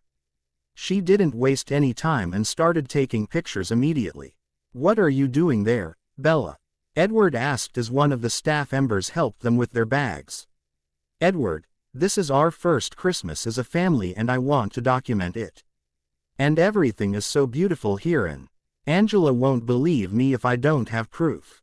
Edward just shook his head and showed Bella to their room, where they put everything away before they went to the main living room, in which the older members of the family were having tea. The siblings arrived during the following hour, and Bella was surprised that Alice arrived in the company of Jasper. "Why is Jasper here and not in Texas with his family?" Bella asked after they had greeted the two and Jasper and Alice had left to put their things away. "It seems that his family isn't very happy with him at the moment," Edward answered with an eye roll. For one moment Bella was confused, but then she remembered Thanksgiving. "Are you honestly telling me that they are still pissed about Jasper's refusal to be nice to the woman that nearly molested him in his sleep?" she said unbelievingly, but Edward's scoff was confirmation enough. "That's ridiculous." "That it is," he agreed. "It seems that the lovely Peaches thought she would be the next Mrs. Whitlock and had already told quite a few of her friends. She's humiliated now and the whole town believes her to be a liar, which she is. Worse though is, that somehow people found out what she tried to do in Jasper's bedroom and that his parents didn't find that all too bad. Their reputation is in shambles and his parents demanded that Jasper should come home and make it right. Needless to say that he wasn't willing to help them." Quote, "My God," Bella whispered, shocked. "The problems of the rich and famous. That's unbelievable." Yes. After the tea they talked for a little while before it as time to get dressed for the great dinner. Edward wore gray dress pants with a matching vest and white dress shirt with an emerald green tie. He looked absolutely drool-worthy in Bella's opinion. And the bastard knew it. His smile was far too smug otherwise. Bella tried to ignore her raging hormones and went to the bathroom, where she got ready. She put her hair in a simply but elegant ponytail and put on only very light makeup. Mascara, eyeliner and a little lipstick, and that was it. The dress she had chosen for today was a midnight blue vintage 50s party dress with cream satin trim. The color looked perfect against her pale skin, and the A-line skirt was what Bella loved most of the dress. She decided against wearing too much jewelry and only put on a simple bracelet with small diamonds. Once Bella was satisfied with her appearance, she left the bathroom and entered their bedroom, where she put on her nude high heels. "Are you ready to go down?" she asked, and turned to her husband, who was staring at her with a dazed expression on his handsome face. "Edward." He quickly shook his head as if to clear it and gave Bella an admiring look. "Sorry, but you look beyond beautiful." "Wow, I'm a very lucky man." Bella blushed at his praise, but she was happy that he found her attire to his liking. "Thank you, Edward, and now let's go before they're coming to get us." "Very well, beautiful," he said, and offered Bella his arm, which she took with a happy smile. Edward wasn't the only one who thought that Bella looked lovely this evening. Everyone complimented her on her dress and how good she looked. Alice's eyes nearly fell out of their sockets when she saw her sister-in-law. She was still unable to believe that someone, who had no real interest in fashion and beauty, could dress that well and without spending a small fortune. That was a gift that Alice didn't have, no matter how much she would have loved it. She always spent way too much money on clothes and shoes. Elizabeth was most pleased when she noticed Bella and told her so while Edward got them something to drink. "My dear, your attire is classic and elegant. I haven't seen a young woman this beautiful in years, but don't tell Alice," she said with a teasing twinkle in her eyes. "You know, I wasn't happy about this arrangement, but I have to say that my beloved Ed knew what he was doing." "I know, Nana," Bella agreed. I can't believe that I'm this happy. Edward and I get along better than I could have ever hoped, and I'm beginning to love him. The last part was nearly whispered, but Elizabeth heard her and gave her hand a gentle squeeze. I'm happy for you both, but take your time. I've faith that everything will be fine. They ended their conversation when Edward approached them and told his grandma that the cook had asked him to tell her that dinner would be served in about 10 minutes. Elizabeth was pleased and invited her family to the dining room. As soon as everyone was seated, a maid came in and offered everyone wine or whatever else they wanted. Rosalie's refusal to drink her beloved wine earned her a few raised brows, but they didn't have to wait for an explanation as Emmett asked for their attention. I know that you've noticed that Rose isn't drinking the wine, and I think it's time for a little Christmas surprise. Next year there will be one more person celebrating Christmas with us. We're pregnant, Emmett said, and looked as if he would burst with happiness and pride. Oh, Esme squealed and jumped up to ran around the table so that she could embrace her son and Rose. I'm going to be a grandma. The rest of the family, while not so loud, were just as happy and congratulated the parents to be heartily and hugged and kissed them. Only the arrival of the soup managed to get them back into their seats. Esme was so elated that she couldn't stop smiling and kept asking Rose questions, but as she saw the soup in front of her, she gasped. Oh my, we need to ask William if there is any alcohol in the food. Rose can't eat anything with alcohol in it. Don't worry, Mom, Emmett said and gave his woman a loving smile. I already talked to him a few days ago and he promised me that Rose can eat everything tonight. Quote. Carlyle nodded at his son approvingly, and soon everyone was eating and talking about the newest developments in their lives and whatever they thought of. The food was great, and Bella found that even though the Cullens were a filthy rich and very important family, they were amazingly normal. They weren't formal with each other and teased as if it were a normal family dinner. It was refreshing that they were so different compared to other families of their stature. She also found out that they never visited any of the popular Christmas parties. Christmas, as is for family and not the time for social games, Esme said, and everyone agreed. The highlight of the dinner was the dessert. Hot apple pie with vanilla ice cream and hot chocolate cake with whipped cream. They ate so much that nobody was able to move for half an hour, but it was perfect. It was near midnight when they went to bed, and Bella and Edward were too full and too tired to do anything else than to cuddle against the other and fall asleep. It's Christmas. Come on, wake up. Bella woke up immediately as she heard someone yelling through the house. At first she was disoriented and she needed a moment to remember where she was and who was yelling like an idiot at. It wasn't even 8 o'clock yet. Edward groaned unhappily next to her as he forced himself in a sitting position. What time is it? He asked and rubbed his face. 4 minutes to 8. Bella whined and buried herself under the blankets.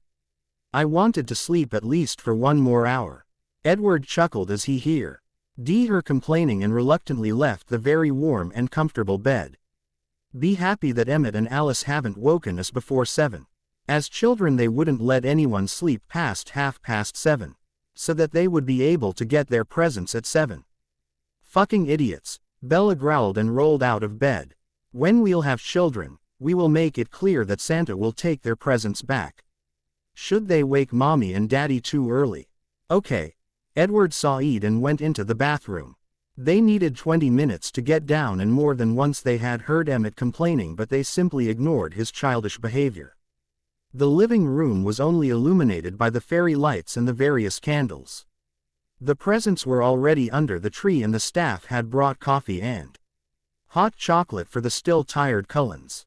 Merry Christmas, everyone. Bella and Edward greeted the family and gave everyone a hug and kiss. Rose was the last one that Bella wished a good morning, and she couldn't stop herself from teasing her. Why exactly do you want another child, Rose? Emmett looked confused. Bella, we don't have a child yet. I meant you, she shot back. Emmett pouted, but the rest of the family started laughing at the rather fitting remark. Rose also looked very amused when she answered Bella. I just hope that this one at least will grow up eventually. I've lost all hope that Emmett will ever behave like a mature adult. I fear You're right. Apparently, Emmett had had enough of their teasing and pushed them to sit down. Stop talking, it's time for presents. Emmett and Alice handed everyone their presents while the others just watched them indulgently. Edward and Bella had gotten Esme and Carlisle a tour of the UK on a cruise and both were very happy about it. The girls had bought the boys something that they could enjoy together. Bella had gotten the idea from their honeymoon and had decided to send Edward and the other two to the circuit of the Americas where the track would theirs for one day. It was ridiculously expensive but Bella knew Edward would love it and it wasn't as if they hadn't the money. The three unwrapped their gifts together and, as soon as they realized just what they had gotten they were screaming and thanking their women or hopeful girlfriend to be with kisses that were, at least in Edward's and Emmett's case, bordering on inappropriate. Alice got the wonderful vintage dress that she'd searched for and Rose got a workshop with Jane where she would show Rose and some other women some ways to make their men very happy. Say flushed a little but looked very interested. Nana, who hadn't wanted anything, had gotten a first edition of Anne of Green Gables. It was Nana's favorite book since her childhood and she was very happy to have such a wonderful edition. Edward gave Bella her present at last and he looked really nervous about something that Bella didn't understand. The present wasn't really big but it was rather heavy. Bella carefully unwrapped it and slowly began to understand Edward's strange behavior when a back silk box appeared under the paper. The box was obviously old and Bella feared that Edward had spent way too much money on her. Yes, her gift hadn't been cheap either but jewelry was very expensive, especially if you had such an expensive taste as Edward Cullen. Oh Edward, tell me you didn't, Bella said and looked at her smiling husband. The others had stopped their conversations and were watching Bella and Edward but she didn't notice. Before you say anything, let me explain, Edward begged and Bella nodded woodenly. I didn't buy this. It is a family heirloom and as the head of the family, I have access to them. I did ask Nana though and she agreed that you should have something very special. Bella gazed at Elizabeth and the old lady just smiled encouragingly which calmed Bella only a bit. With trembling fingers she opened the lip and gasped as she saw what lay within. Inside, the box was a beautiful necklace with a matching bracelet and earrings. It was made of silver and sapphires. Bella knew that this was most likely very old and invaluable. Oh my God, Bella whispered, as she carefully touched the biggest sapphire of the necklace. It's so beautiful. Do you like it? Edward asked and kept watching her face. Of course, but it's too much. No, it's absolutely perfect for you. This jewelry is about 200 years old and was given to the wife of one of my ancestors. His father had made him marry a woman that he hadn't wanted to as he'd been enamored with another. A year into their marriage most of his family died in a horrible fire and he was left to care for his niece and nephew and was suddenly head of the family. He was overwhelmed and grieving and barely able to hang on. His wife took care of the children as if they were her own and organized the funerals on her own. She did everything she could to help her husband through this time. It took her and some time to work through his grief but once he was back to normal, he realized that without his wife he wouldn't have survived the loss of his family. His feelings towards his wife changed after that and he commissioned this jewelry set as a reminder of his devotion and thankfulness. I think they were very happy together. Bella felt tears running down her face but she couldn't stop them. Edward kissed her wedding ring and gave her a tender smile. I wasn't very happy about our union and treated you horribly but I'm thankful that you were willing to give me a second chance and I want to give you this heirloom as a promise that I will do my very best to be a good husband and to make you happy. Bella choked back a sob and threw herself at her husband. This gift was the best she had ever been given and not because it was worth thousands of dollars. It was the meaning behind it that made Bella press her face against Edward's neck as she whispered, I love you. She felt Edward kiss her hair as he huskily whispered into her ear, and I love you, my wife. After the women had dried their tears and Emmett had scolded Edward, dude, you make the rest of us look bad, Averio. Nay went to the dining room where the staff served brunch. Bella had to admit that it was kind of nice not to have to cook at Christmas. Once more they ate more than was really necessary, but it was tradition that the whole family went for a walk through the gardens after everyone had gotten dressed, so that they could burn off some calories. The cook had forewarned them that it was really cold outside, and so each one of them made sure to put on only their warmest clothes. Even Alice put warmth and comfort before fashion. A first that would surely not happen so soon again. The gardens were absolutely beautiful, and Bella felt as if she was in a winter wonderland. Of course, she knew that the gardens were grand and beautiful, as she had seen them before, but now everything looked different. Psalm E1 had cleared the paths, which made it easier for the family to walk, but Bella could still hear the special crunching of snow under her feet. Bella loved that sound, and her smile seemed to be permanently stretched across her face. At first the family had stayed close together and each couple had walked together, but it didn't take more than 40 minutes before Emmett started an epic snowball fight in which Edward, Jasper and Alice joined in. Bella stayed with Rose as she wasn't too keen on getting cold, wet and most likely hurt on Christmas Day. Rose was happy to have someone to talk to. Renesmee and Carlisle watched their children with a happy but indulgent smile. So, was baby Cullen planned? Bella asked as they followed the shouts of their husbands. Not really, Rose said. We both want children, and it's not as if we don't have the means to support it, but I hadn't even been off the pill when I got pregnant. Emmett and I had talked about started trying for a baby, and I wanted stop talking the pill around Thanksgiving, but I was already up the duff by then. These Cullen men have strong sperm. I know that Edward was also a little surprised. Esme once told me that they had still been using condoms around the time Edward was conceived. Wow. Bella breathed and thought that maybe it would be a good idea to talk to Edward about using condoms just as a precaution. It was too soon for them to make a baby. Yes. Have you and Edward talked about babies yet? I know that Pops made sure that Edward needed a child to stay where he is. Bella groaned at Rose's question. No, we haven't yet. But it's way too soon to even think about it. I think we should have more time as a couple before we try for a baby. I think you're right, Rose agreed. Your beginning was anything but ideal. But don't forget that now that I'm pregnant, Esme will want more grandchildren. Bella pouted at that and Rose laughed. I know. Esme loves her family and children. I've heard her once talking to family friend, and she bemoaned the fact that she feared it would be years before any of her children would make her a grandmother. I can understand her, but Edward's and my careers are still very young. True, Rose said and nodded. Does it make me a bad person that I'm not looking forward to the huge family dinner? No, I'm not exactly looking forward to it myself. I don't like huge parties, but the Cullens are a big family. Rose snorted at that. That's just too true, and sadly not everyone is as nice as Elizabeth and Carlisle. Some of the family are just awful. Like James, Rose said and shuddered. That made Bella pick up her ears. It seemed as if she wasn't the only one of the family who didn't like James. I take it you don't like him? No, and I can't even tell you why, Rose admitted, and she looked a little frustrated. Something about him is strange. He's always polite to me. Well, maybe a little too much, but he never behaved inappropriately around me. I agree with you, Bella said, and wished she could tell Rose why she didn't like James, but she knew she couldn't. Bella had promised Edward that she wouldn't talk about James and their suspicions to anyone who didn't know already. He's not my favorite either.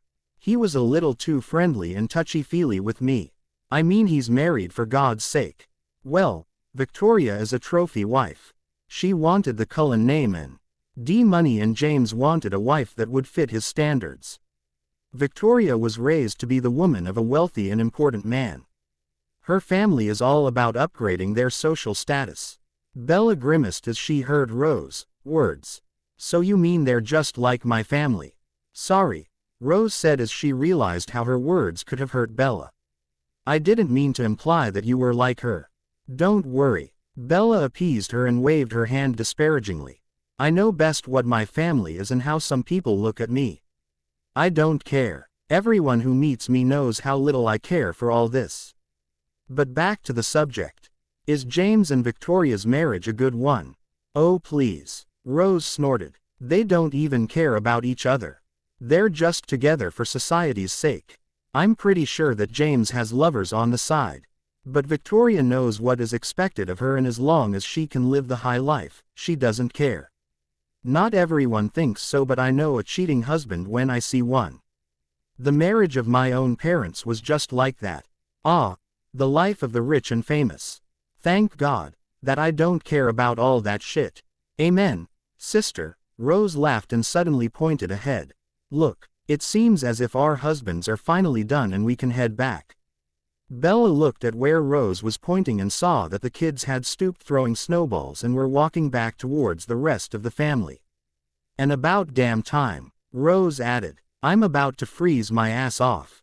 Bella only smiled at her, and both ushered their husbands inside so that they could take a hot shower and change clothes. It would be bad if they got ill now. As soon as the kids were warm and clean, they met in the living room and watched Christmas movies. The Cullens' favorite one was the Muppets Christmas CA. Rawl, and no one was allowed to say anything against it. It's one of our favorite traditions and we never break it, Edward explained when Bella looked slightly confused that they wanted to watch a kids' movie. It's good to let your inner child out sometimes. I thought that had already happened, Bella said and gave her husband a pointed look. That's something else. We Cullens are very competitive, Edward told her with playful pride. Bella laughed lightly and gave him a quick kiss. I like it that you're not always grown up. And just so you know, I love that movie just as much. Jane and I always watched it while our parents were busy trying to impress the society. Good. Edward sighed and cuddled her close to him while they continued to watch the movie.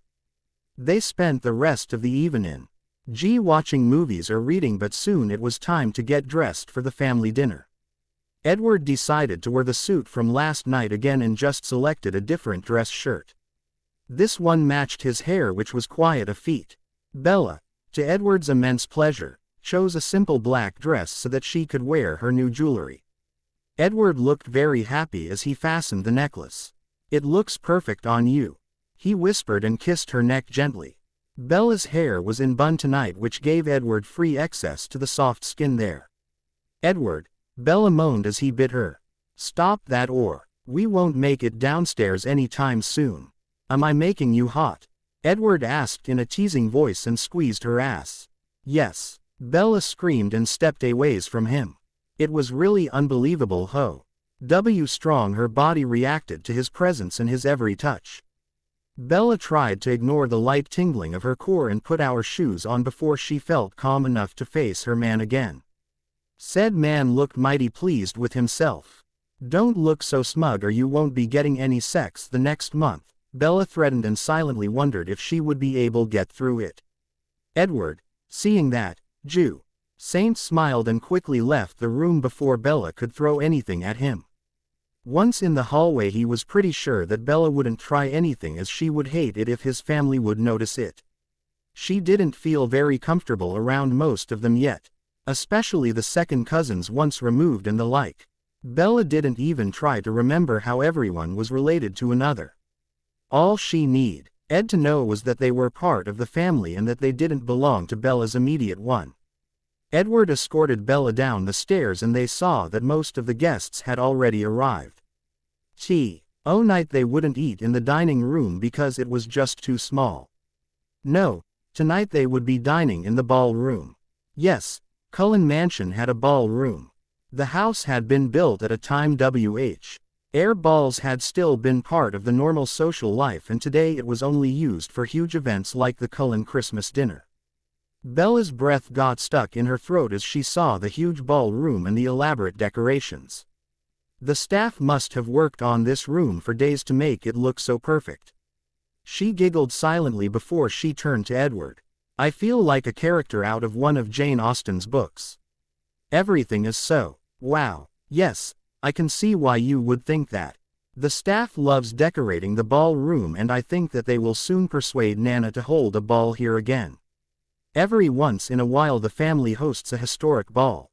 It's very popular and I think the help loved it more than my grandmother, even if she loves the epic. Really? There might be a ball here. And soon. Edward laughed at her enthusiasm. Yes, but if you want to be sure, just ask her. I'm sure that she would happily indulge you and hold a ball just so you can be at one. I really believe that the old lady loves you more than us. Bella barely managed to suppress an excited squeal, but her excitement was obvious. Even though Bella crowds in the high society, she absolutely adored the works of Jane Austen and the other authors of that time. And no matter what women told you, nearly everyone wanted to be at such a ball. Bella was no exception and vowed to ask Elizabeth if she wouldn't grant Bella her wish. Bella searched the ballroom for Elizabeth, but who she found was James and Victoria. "Ugh, what's wrong, Bella?" Edward asked, and looked at where Bella was staring and found his cousin. "Ah, I know you don't want to be near him, but we have to act normal around him. He can't know that something is wrong." "I know." Bella sighed and put on a small smile. "It's just that I never ked him, and I'm not the only one who doesn't want to be near him." That surprised him, and he turned to Bella. "Really? Who would that other person be?" "Rose. It's nothing concrete, but something about him makes Rose uncomfortable," Bella explained. "I didn't say anything, just that he wasn't my favorite person. Rose told me a few interesting things though." That comment made Edward raise his eyebrows. "Do tell. I seems that ours isn't the only marriage that wasn't a love match. James apparently only married Victoria because she was a fitting wife for a man of his station, and she wanted the benefits of being a Cullen. Rose believes that James isn't really faithful and that he gets some entertainment outside of his marriage." "Well, that doesn't surprise me, to be honest. James was always a little stuck up, and Victoria is just a little bitch. But don't compare them to us. Our marriage was completely different, and even though I behaved like a fool at the beginning, we didn't decide to marry just to satisfy the demands of some snobs. You especially, were nearly forced into our union, and I think we're doing rather well." Edward sighed and pressed a soft kiss against her lips before he guided them to some of his family members. Most of the family was nice. There were only a few odd or unfriendly ones, and somehow Bella managed to stay clear of James and his wife, but that didn't mean that Bella didn't watch them discreetly. Of course, both were very arrogant, and even among their own family they tried to boast. It was disgusting, and Bella couldn't understand how James could be related to the rest of the Cullens. The food was amazing, and for the most part Bella enjoyed the company of Edward's family. Her favorite was his great-uncle Harold. He was an eccentric old man, but he was funny, and Bella loved him immediately. There were also 3 small children that were adorable. Emma, the 3-year-old daughter of Carlisle's niece, wouldn't leave Bella's side, not that she minded. Bella enjoyed playing with the little girl. It was just before midnight, and everyone was getting ready to leave when James finally got Bella alone. It took all of her control not to grimace at his slimy and completely false smile. "Bella, we didn't have time to talk tonight, and I was so looking forward to seeing you again." "Oh, I'm sorry, but somehow we must have missed each other." Bella saw it and made sure that she stood out of arm's reach. There was no way that the slime ball would touch her. "Yes, that must be it. How have you been?" "It must have been a really stressful time with Edward's recovery and all." "Oh, that wasn't stressful at all. Edward was much more reasonable than I had expected, and we're so much closer now." Bella disagreed. She didn't want to be too short with him, but she made sure not to tell him anything interesting. "Really? But it must have been difficult for Edward not to be able to work, and soon after his return there was the security issue. I'm sure that worried him," James said, and by now it was obvious that he was fishing for information, but he was more of an idiot than Bella had thought if he expected Bella to tell him anything useful. "Oh, that was nothing. Edward had the software updated. Some IT guy thought that it was a good idea, and Edward agreed. They are the experts after all." Apparently, that wasn't what James had wanted to hear or expected. He looked thoughtful but not suspicious, and that was all what Bella was worried about. It was important that James didn't think that Edward and his men were suspecting him. "Well, that's good. It's nice to know that you two talk about business. I wouldn't do that," Victoria has no interest in such things, nor does she know anything about it. But then she doesn't need to know such things. Bella was doing her best not to glare or snap at him. It's important that I know about business because I own a publishing house, Bella said with a sweet smile. Yes, I think I've heard of something like this. James admitted and gave her a condescending smile. But I'm sure that you'll stop with your hobby once you and Edward start a family. After all, it's the responsibility of a man to look after her family and to be an active member of the society. My Victoria is already helping some organizations and her reputation is very good. Misogynistic pig. Bella was about to throw her good manners aside and give Jameshel a good kick, when Edward came and saved his cousin.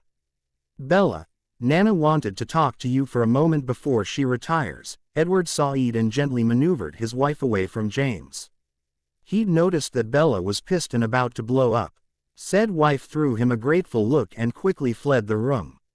Your wife is really something else, James said as they watched Bella go.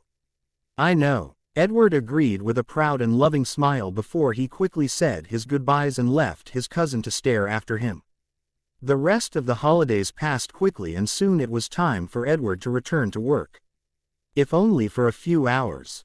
It was the early morning of the 29th and Bella was getting up especially early because today was the day the new bestseller lists were released in today's issue of the New York Times. It was a good thing that Edward subscribed it. That way Bella didn't have to go outside and buy one. It was simply too cold outside and Bella didn't want to leave the house if she didn't have to. Edward barely groaned when Bella got out of bed and she nearly ran down to the front door. Her hands were trembling when she grabbed the NYT and slammed the door shut to keep the frigid air out. Bella took one last deep breath and then she opened the newspaper and browsed to the bestseller lists. Of course, Bella was aware of the fact that it was unlikely why that Inheritance of Light had made it onto the lists, but nothing prevented her from hoping. Ah, oh fuck, baby, yes. Bella didn't hear Edward running down the stairs as if the end of the world had come. He looked confused and a little disoriented as he stared at Bella, who was dancing around the entrance hall, screaming at the top of her lungs. What the fuck is going on here? Edward roared. His voice was loud enough that not even Bella could overhear him. She stopped dancing and screaming and jumped into his arms. Edward, this is absolutely amazing. I can't believe it. Fuck. I have to call Angela and Ben, and Maggie. Edward still didn't know what was happening and grabbed his wife's face and made her look at him. What is amazing and why do you need to call your friends at not even 7 in the morning? We made it, Edward. Bella screamed and 2 tears were running down her face. Inheritance of Light made it onto the bestseller list of the New York Times. For one moment Edward didn't understand what Bella was telling him, but then it clicked and he was left gaping. Really? Already? Yes, Bella said and started laughing as Edward nearly ripped the paper out of her hands to assure himself. Yes, there it stood, black on white. The book which Bella had believed in from the very beginning was on place 9. Shit, Bella, that is unbelievable, Edward laughed and wrapped his arms around Bella and whirled them around. Both were ridiculously happy that the book was even more successful than everyone had dared to hope. Now, Bella knew that all the advertising he had done had been worth it and that things would most likely only get better. I need to make some calls, Bella exclaimed and ran upstairs to get her phone. The next hour was filled with joyous shouts and happy tears. Maggie was over the moon and so excited that her little story was already so popular. Bella prepared her for some busy weeks if Inheritance of Light continued to sell so well, and that Maggie would likely go on a little tour to promote the first book and the rest of the series. Now that Bella knew that the people were interested in Maggie's baby, she and the rest of Phoenix had once again a lot of work to do. They had to plan the release date of the second book, just to name one. Edward watched his wife as she rushed around the house to burn off some of her nervous energy.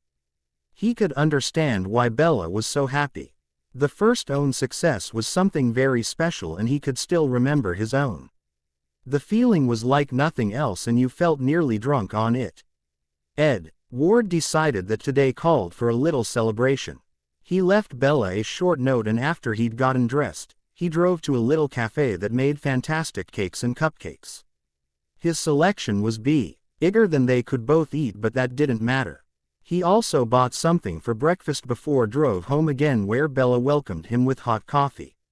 Yes, life was good. They spent the day watching movies and eating unhealthy food. It was a perfectly lazy day and they never got properly dressed. You know, Bella said after they had eaten Thai takeout. I'm happy. I didn't think that you and I would have such a good relationship back when we married. I'm glad that I was wrong. Edward smiled at that. Yes, things are much better than I had thought they would. God, I was such an ass at the beginning. It's surprising that you put up with my shit. Well, maybe I'm just smarter than you, Bella teased him. Oh, of that I have no doubt. All in all, it was a pretty good year. We're happy. Angela and Ben are getting married. Alice finally stopped being a brat and Jacob embraced his inner gayness. Her last comment made Edward smile. It'd been quite a surprise when Belle had gotten a really telling picture the day after Christmas. Apparently, Seth and Jacob had somehow managed to work things out and had spent Christmas together at Seth's flat.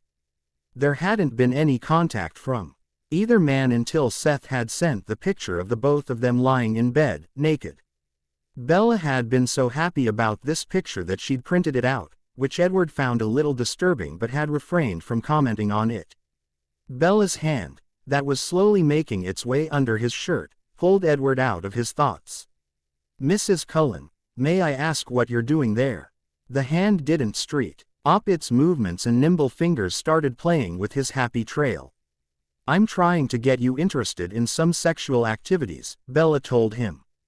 Are you interested? That woman was going to be the death of him, but Edward didn't care as he grabbed Bella around the waist and moved her so that she was now under him. Oh, I would say that I'm definitely interested. He didn't waste any time and immediately started undressing the minx that he called his wife. Bella, who was very happy about this turn of events, helped him as good as she could, and once she was naked, she equaled their state of undress. It was surprising how fast Edward could be hard and ready. Not that anyone was complaining about that. Once both were completely bare, they let their hands and eyes wander over the body of the other. Yep, I'm really one lucky woman, Bella commented before she caught Edward's lips in a passionate kiss. Edward enjoyed the battle of their lips and tongues, but he never let Bella forget had he wanted to do more than just kissing. He kept grinding his erection against her pussy, and there was no denying that Bella was as aroused as Edward was. Her juices were leaking out of her coton. His hard member as he pushed it against her. Well, are you going to use that rod of yours, or not? Bella asked him and bit his lower lip. Edward glared at her but didn't give her any warning before he thrust into her hot and willing body. Fuck. Bella screamed as she felt herself getting stretched to the max. You should be careful who you're teasing, Bella, Edward saw it and pulled nearly all the way out before he pushed in again. Their coupling was fast, hard and very satisfying. Bella welcomed every thrust and met his cock at every move while she begged him to go faster and deeper. Edward had his head thrown back and groaned as he felt Bella rack her nails down his back. It hurt, but the pain only spurred him on to move faster. And suddenly it was over. Edward felt Bella's walls locking around his cock, which triggered his own orgasm. Ah, Bella! Edward screamed as he spurted into her while she moaned his name. He collapsed on top of her, completely spent, and both remained in hat position for an infinite amount of him. Edward was just about to nod off when Bella decided to remind him of something. Hey Edward, I finally got my couch sex and it was as good as I'd thought. I'm married to the strangest woman of the universe. The next 2 weeks were heaven for Bella. Inheritance of Light was climbing the bestseller lists and the reader reviews were everything Bella and her team could have hoped for. In fact, they had to order a second print run. The media wanted to know who this young author was, and at the moment Bella and Angela were organizing a book tour. As good as things were for Bella, Edward didn't have as much luck. Sadly, they hadn't found any concrete proof of James' embezzlement. The officials were getting impatient and Edward had trouble keeping his cool whenever he saw his cousin. Today though he hoped that Garrett would bring him some positive news. He and Yorkie had asked for a meeting and told him to clear his schedule because this meeting would most likely take more than an hour. Knowing that Garrett wouldn't ask him to do something like that if he wasn't sure that they would really need the time, he asked his assistant Jessica to bring him some snacks and drinks and to clear his schedule. I really wish that all this shit would finally be over, Edward thought as he heard a knock on his door. Enter, Edward called out and moved to the CTING area and prayed that Garrett and his men had finally found everything they would need, so that Edward could throw James out and press charges. Mr. Cullen. Both men greeted him and shook his hand before they sat down. Please, tell me that this nightmare will be over soon, Edward Said as a greeting and offered Garrett and Yorkie refreshments. Well, I think we can do that, Garrett smiled and handed Edward a file. We could finally find proof of his involvement. It's enough for the investigators, but we'll continue to look for additional evidence. Good, Edward exhaled and closed his eyes for a moment to savor the moment. After months of exhausting researches and little progress, he could see an end of this ordeal. What did you find? Yorkie cleared his throat. Please look at page 9, Mr. Cullen. Because of the new security software we were able to follow his tracks and now we know just where he transfers the money and we know who is helping him. We believe that he blackmailed some young man to help him. Mr. Hunter doesn't have the knowledge to do something like this alone. This young man has only worked for Cullen Corp. for 2 years and there seems to be a connection between him and your cousin. But that isn't all, Garrett admitted. My men found evidence that Mr. Hunter is involved in some other crimes and these will put him behind bars for a very long time. Oh my fucking god, why couldn't he have just stolen some money? This doesn't sound good and I'm sure that James' shit will bring bad publicity to Cullen Corp. Edward grounded his teeth together and fought not to snap at Garrett. He hadn't done anything wrong and didn't deserve to be snapped at. And what other stupid things has my fucking cousin done? Arms trade, drugs, prostitution. Garrett and Yorkie shared a short look and both grimaced, which told Edward that it was indeed something that bad. Someone better tell me immediately what that mistake of evolution has done or I'll become very unpleasant. Mr. Cullen. Edward, please calm down. Garrett tried to soothe Edward. He knew that this was very hard for Edward and decided that it was best to start talking right away. I can assure you that we found nothing that indicates that Mr. Hunter is involved in prostitution or worse, but he has ties to a drug lord who also deals with arms. I'm sorry, it's worse than I'd expected. Edward wanted to scoff at that. This whole mess was way beyond worse and Edward prayed that things could be handled quietly. I take it that the police is going to act soon. Yes, they should arrest him within the next 24 hours. We should contact the lawyers now. I haven't found anything that indicates that one of them has a connection to him, so we should be on the safe side. That sounded reasonable, but something was bothering Edward. Okay, let me call Jasper and our lawyers. Edward Said and phoned his assistant and asked her to call Jasper. When should I tell the family? They need to know and I need to explain to them why I haven't told them anything until now. True, Garrett agreed. You should invite them to your home and explain it then. It'll be a shock, but that can't be helped. Phone rang and Yorkie gave Edward an apologizing look. Sorry, sir, but this is important. Edward told him to take the call and he and Garrett waited until Yorkie was finished. Okay, that was George Simpson. He told me that from now on Mr. Hunter won't be able to access any of the accounts and he can't authorize anything, but he won't notice. Very good, Mr. Yorkie, Edward Said pleased with Yorkie's work. The three men talked until Jasper and the lawyers arrived. Yorkie said his goodbyes and left Edward and Garrett to explain the situation. The lawyers were shocked and demanded to know why things so that they could be prepared for all eventualities. Once again Edward was thankful that Cullen Corp. had such great lawyers. They immediately started copying notes and talked about strategies. All the while Jasper looked pale but did his best to do his job. After about 2 hours the lawyers left, but Jasper remained behind, and Edward knew that the man who was standing in front of him was no longer his lawyer but his oldest friend. "What the fuck, Edward?" Jasper said as soon as they were alone. Edward ran his hand through his hair and gave his friend a pained grimace. "I know you're unhappy that I haven't told you before, but we needed to keep things quiet. First because we didn't know who it was and some of the possible suspects belonged to the family, and then because it was important that James didn't suspect anything." Quote. Jasper still looked unhappy but understanding. "I'm not angry or something, but it must have been hard for you not to have anyone to talk about this mess." "Oh, I did have someone to talk to," Edward admitted with a smile that confused Jasper. "I talk to Bella when I need to.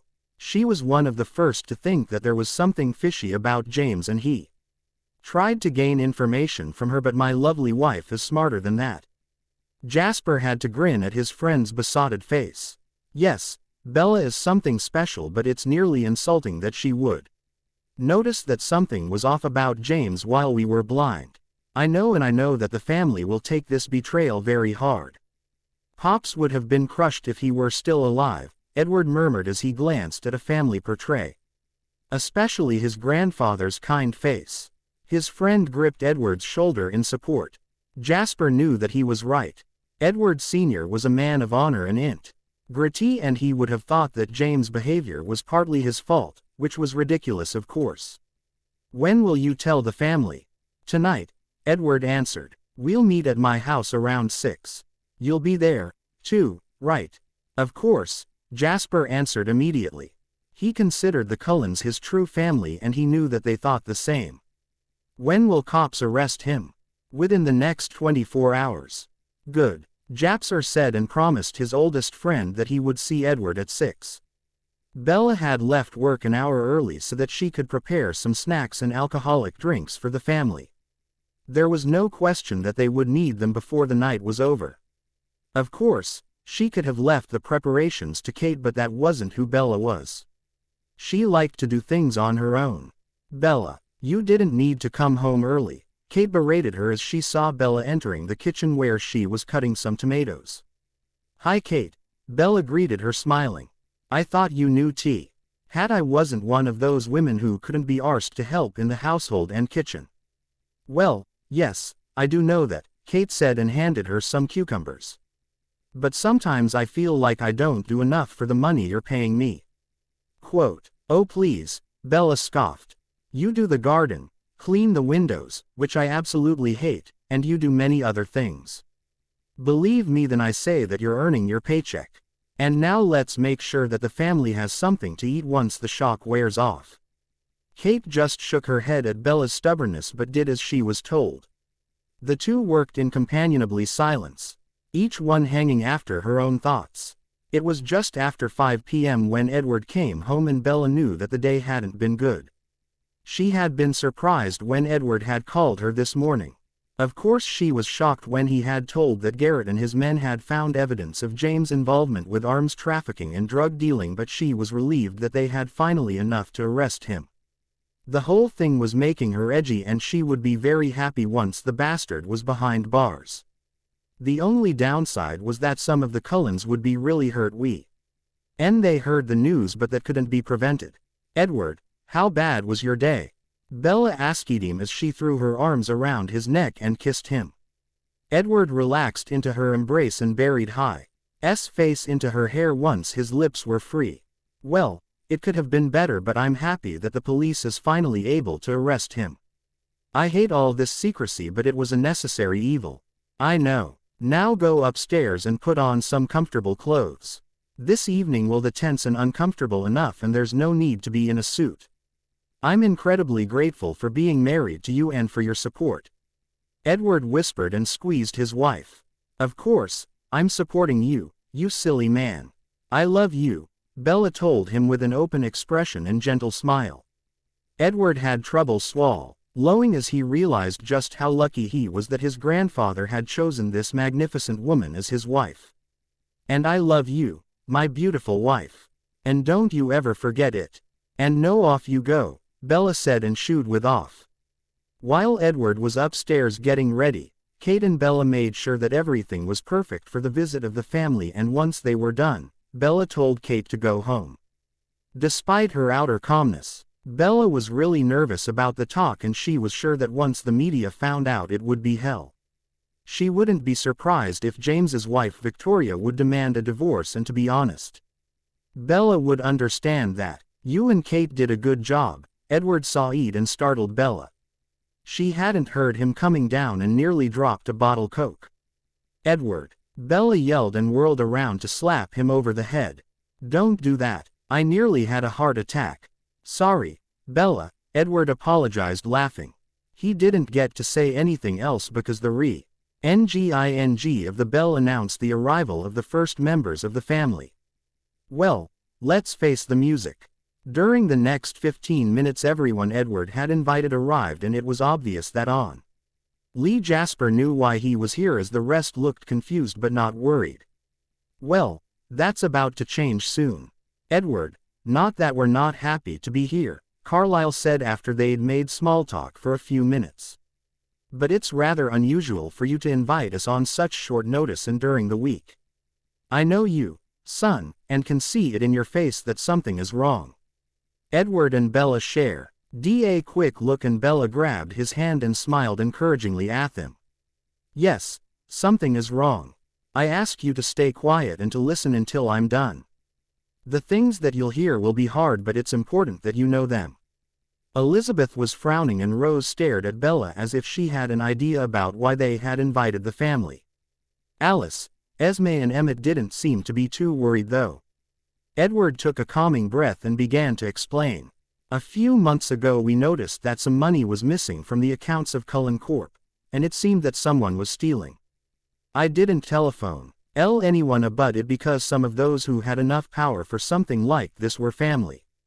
I didn't want to accuse anyone until I had proof. Bella knew, but she was the one who suspected this son, and we had to make sure that everyone acted normal so that this person didn't suspect that we knew about the money.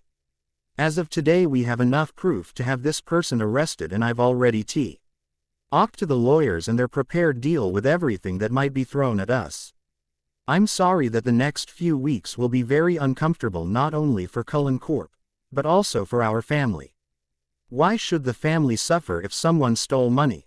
Alice asked naively. She didn't realize what her brother was trying to tell them, but the rest of the family wasn't as naive. They knew that someone close to the family had betrayed them. "Alice," Jasper shushed her. "The family will be in the limelight because it was a member of our family that took the money." Edward said and watched the reactions of his family. They fought to remain calm, but they had already suspected it. "We have undeniable proof that over the years James took millions from the firm." "Oh my God," Esme whispered and covered her mouth with her hand. Carlyle didn't say anything. His face looked like it was made of stone, while Emmett seemed to be fighting the urge to scream and rage. Rose and Nana were shocked, and Alice didn't react at all. "I know it's a lot to take in, but that isn't even the worst. James is involved with some really shady people, and it seems as if he's helped them with arms traffic and dealing drugs." "What?" Emmett roared as he jumped up. His face was a deep furious red, and Rose quickly grabbed his hand to stop him from doing something he would later regret. Elizabeth lost all color and closed her eyes. "Oh my God, that stupid foolish boy, how could he do something like this? We're family and you don't betray your family. Oh Ed, what would you say to this?" Bella got up and walked towards Nana and put her arm around her surprisingly frail shoulders. "Don't, Nana, no one is at fault here. It was James's decisions that lead to this. Now we have to stay strong and be there for each other, as it will be very hard once the media get one whiff of James's doings. But what we need to decide is what we're going to tell the rest of the family and when." Edward looked at Bella with love visible in his eyes. He was proud of how well she was handling everything. "Bella's right. We won't tell anyone else until James has been arrested, and I think it would be best if someone else would be with me when I'm telling them. I fear that James's parents and his wife will be angry and irrational." "Oh please," Rose scoffed and gave Edward a pointed look. "Mary Ann and John believe the sun shines out of the bastard's ass, and all Victoria will care about is her reputation. Rose. Esme scolded her. You can't just say something like this. I'm sure that Victoria and James have deep feelings for each other. Just because they don't show it so openly as others, doesn't mean that they don't love each other. Rose rolled her eyes but didn't comment, and neither did anyone else. Emmett didn't seem to care if James and his wife loved each other or not. He kept scowling. How bad is it, Edward? How much money has that asshole taken? Quite a few millions, and it's really bad. Garrett and the lawyers believe that James will spend some time in prison, but no matter what, he won't be working for Cullen Corp. Ever again.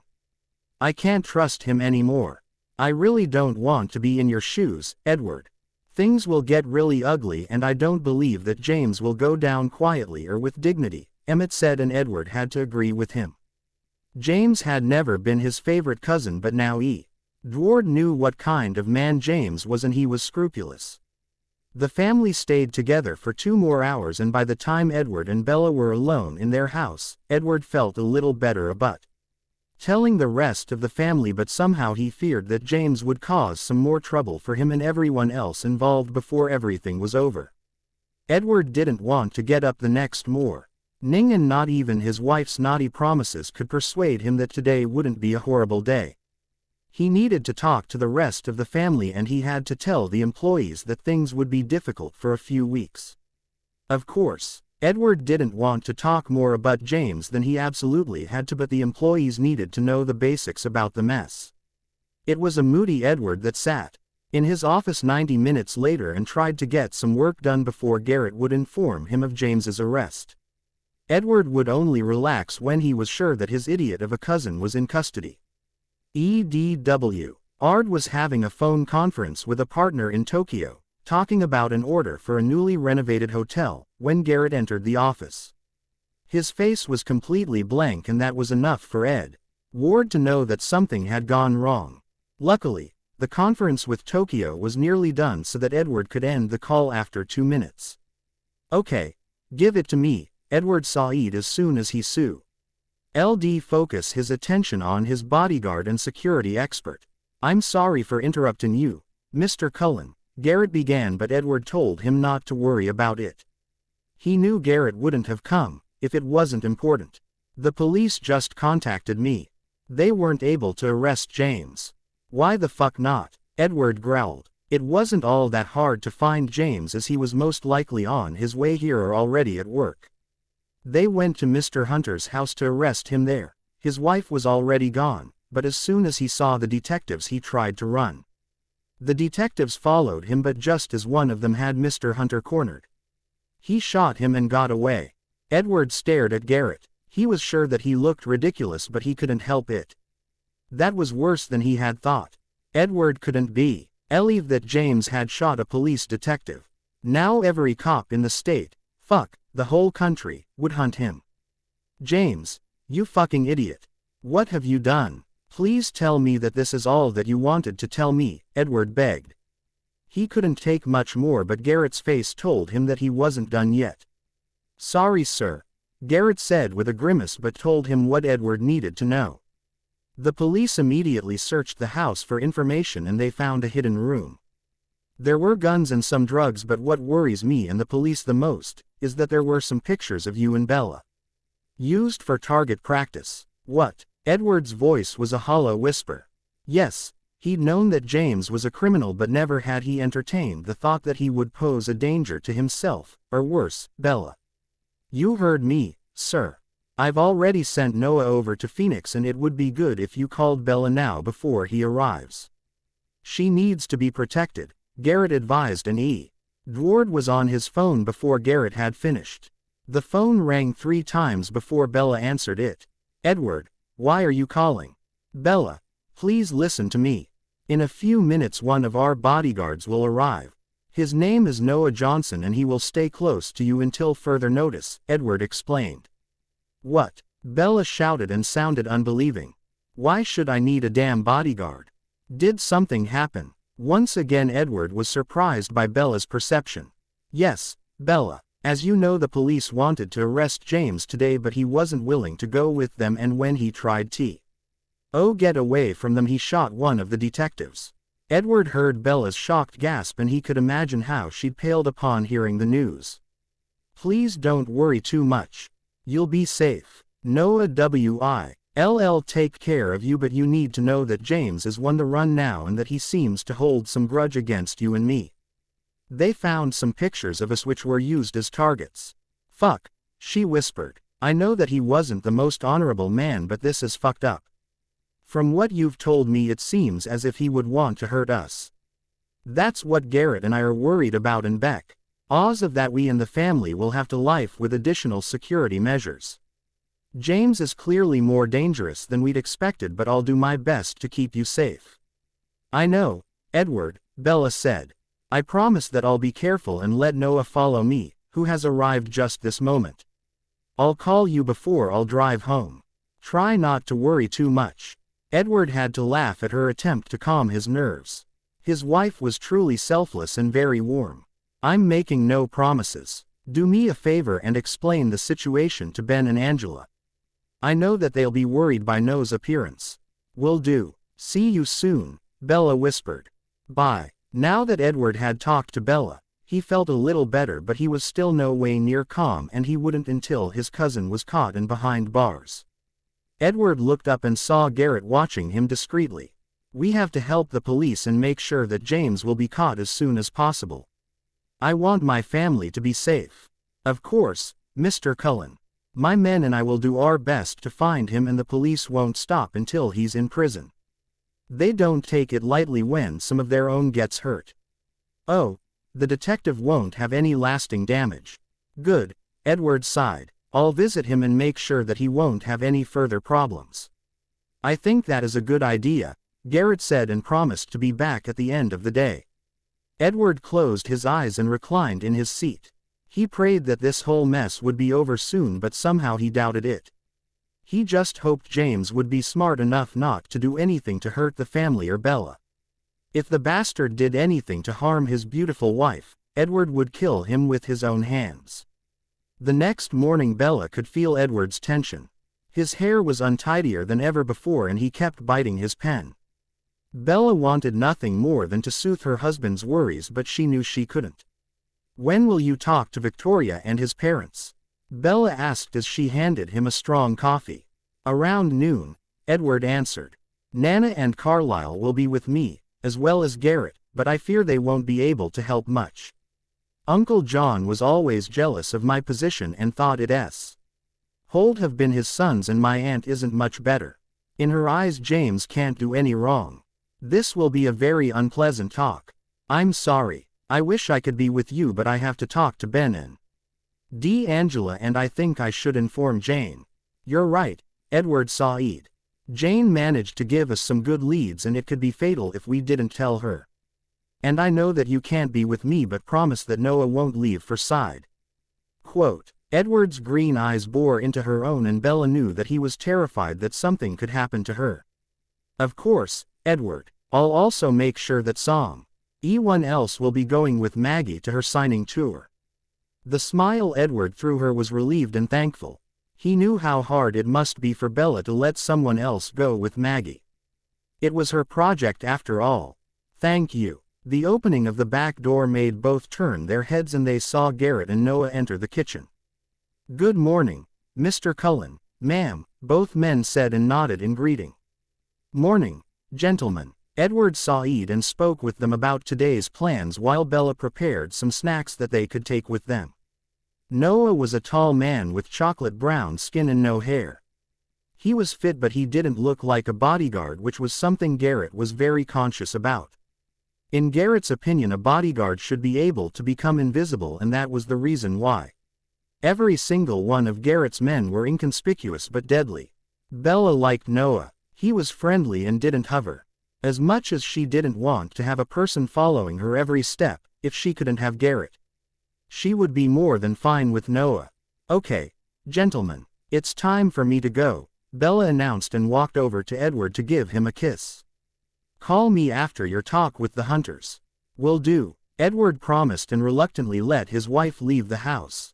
The drive to Phoenix was shorter than normal, as Noah seemed to enjoy speed just as much as her man. Luckily he was also a Very good driver, or Bella would have complained.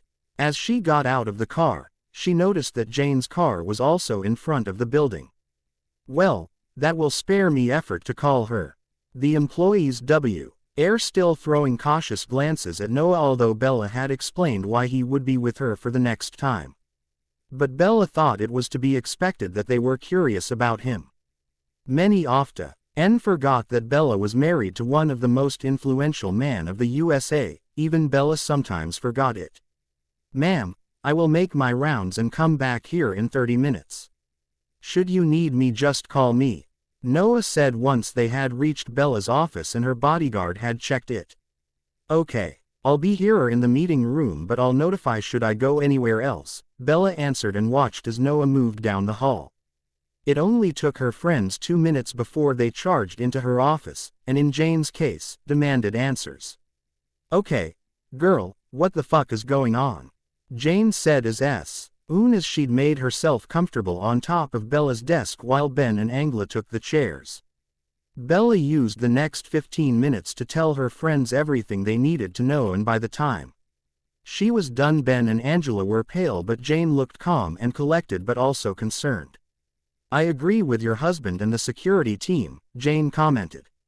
This James is obviously way more dang ruse than we'd thought, and it would be stupid to go anywhere without your bodyguard. I know, Bella agreed. Edward is very worried, and Garrett has strengthened the security arrangements, and every member of the immediate family has a bodyguard now. I think he's especially worried about Rose. She's pregnant. Oh my. Angela gasped and looked at Bella and Jane with huge eyes. You don't think he would do something to harm her or the baby, do you? That bastard is crazy, Jane said and gave Angela a pointed look. He won't care who he hurts, and Emmett and the rest of the family would do an why thing to keep them safe, but I think Bella would be a better bargaining chip. Bella turned her head and stared at her friend as if she'd sprouted horns. Why me? Rose is in a much more delicate situation. That may be, but you're Edward's wife and you need to be more than blind not to see how much he loves you. And don't forget that you were the one who told Edward and Garrett to watch out for him. I wouldn't be surprised if he somehow found out that out. Bella's jaw dropped as she heard her friend speak. She hadn't thought about that at all, but it was true. Someone had helped him, and Bella I didn't believe that it was only one person. Shit, yup. That asshole cousin of Edward deals with drugs and arms. Bella, he's dangerous, and he has to know that he's a wanted man now. He shot a cop, for fuck's sake. The police won't rest until he's behind bars. You can only hope that his parents won't be inclined to help him. You should be very careful about how much you tell them, Jane advised, and Bella had to agree. I totally agree with you. Edward will meet with them in a few hours. I just hope this whole debacle will be over soon. We all do, Bella, Ben said and stood up. He walked around the desk and hugged her. Soon after that, Bella felt the hands and arms of her other 2 friends. All we can do is pray and be as careful as we can. We won't make it easy for the asshole. No, they wouldn't. Edward was pacing while he waited for his aunt, uncle and Victoria to arrive. His dad and grandmother were already there, as were Garrett and a detective, but that didn't calm him. Mr. Cullen. Edward looked up and saw Jessica Stanley standing in the door. The hunters are here, sir, and on their way up. Thank you, Jessica. Please let them in immediately. Oh, and bring us some coffee, please. Jessica nodded. Of course, Mr. Cullen, she said and closed the door behind her. Edward jumped a little when he felt his father's hand on his shoulder. Take a deep breath, son. You're not aloe. Nay, and Garrett and Detective Green are here to help should things get too ugly. Yes, sir, the detective said. He was an unremarkable man with dirty blonde hair and gray eyes. He looked to be in his 40s and wasn't really friendly, but Garrett had told Edward that he was very good at his job, and that was what was important. I'll let you tell your family the news, but I have to ask a few questions myself. Of course, Detective Green. Edward saw just as the door opened and the hunters marched in. Mary Ann and John Hunter looked unhappy, but they didn't seem to know why Edward had asked them to come here, but Victoria's face was closed off and he was willing to bet that she knew something. Victoria had been away yesterday and had only returned this morning, but she didn't appear to be surprised that Edward had asked her to come. Garrett and Det. Green had also noticed James' wife's particular behavior, and the three shared a quick look before Edward concentrated on his family. John H. Hunter was a tall but slightly stocky man with brown hair and a receding hairline, and dull brown eyes. He wore an expensive gray suit. His expression was tight, and it was obvious that he was greatly displeased. His wife didn't look any happier. Mary Ann shared her brother Carlyle's hair and eye color, but she didn't look nearly as good as he did. She was dressed like a woman of her standing should, at least in her opinion. She wore a brown dress and a blue and brown checkered tweed jacket. It was a timeless outfit that she could also wear when she was at least 10 years older. Not that Edward's aunt didn't look older than she really was. She was obsessed with her youth and appearance and tried everything to stay beautiful and fit, but because of that she looked well spent. Not even the best plastic surgeon could change that. The fact that she always looked displeased didn't do anything to her face. Mary Ann wasn't a very happy person. She was jealous and wanted what others had. For example, her brother's perfect marriage. Out of the 3 children of Edward Sr. and Elizabeth, she was the only one who wasn't happy with her lot. Carlyle's other sister Theodora was much like her brother and was very happy that she didn't have to take care of the family business. Only Mary Ann had wanted to be the heiress of the Cullen business or be the mother of him, but her father had known had neither she nor her son James were fitting for the position. The fact that Edward Sr. had thrown James' name into the running and not announced him as his heir was something that none of the Hunters had forgotten or forgiven. "Edward, why have you called us here?" John Hunter asked as he let his eyes roam over the faces of the other people in the room. "We're busy people and can't just come heir because you're the head of the family." Ah yes, there it was. Edward had wondered when either of them would mention something like that. Everyone in the family and their social circles knew just how much they wanted to be the CEO of Cullen Corp and head of the family. It was irritating, and Edward had better things to do. "I know." Edward sighed and offered them seats and something to drink. "But I wouldn't have asked you to come here if it weren't important. A few months ago we noticed that someone was stealing millions of the corporation's money, and it took us until 2 days ago to find evidence that the police could arrest him. I don't see why that has anything to do with us. It just shows us that you're obviously not the right man to lead the business," his aunt said with an unpleasant sneer on her lips. John just nodded. With James, something like this wouldn't have happened. "Mari," Elizabeth gently rebuked her. "This isn't Edward's fault. No one can be everywhere at once. Please, listen." Edward took a calming breath so that he wouldn't snap at his aunt and uncle. "As I said," he continued, "we finally had enough proof, and yesterday the police wanted to arrest the culprit at his own home, but he was unwilling and shot one of the detectives, who'll make a full recovery. This person is now on the run." "I still don't see why you're telling us this," Mary Ann snapped. She didn't seem to suspect anything, but Victoria, much to Edward's surprise, had closed her eyes, as if this could shield her from Edward's words. "This person was James," Carlyle said gently. "What?" John screamed and jumped up and started throwing wild accusations at Carlyle and Edward. Mary Ann supported her husband, and Edward and those who were supporting him needed 5 minutes until they could continue their conversation. The only one who hadn't said one word yet was Victoria. "I know that this is hard to believe," Edward began, but he was once again interrupted by his aunt.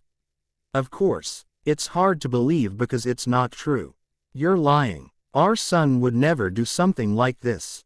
He's an honorable man." Apparently, Det. Green thought that it was best to take over before things went from bad to worse. "Ma'am, we have undeniable proof that your son did what Mr. Cullen said.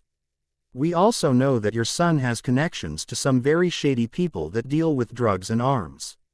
I know you don't want to believe it, but I was there when James Hunter shot my partner."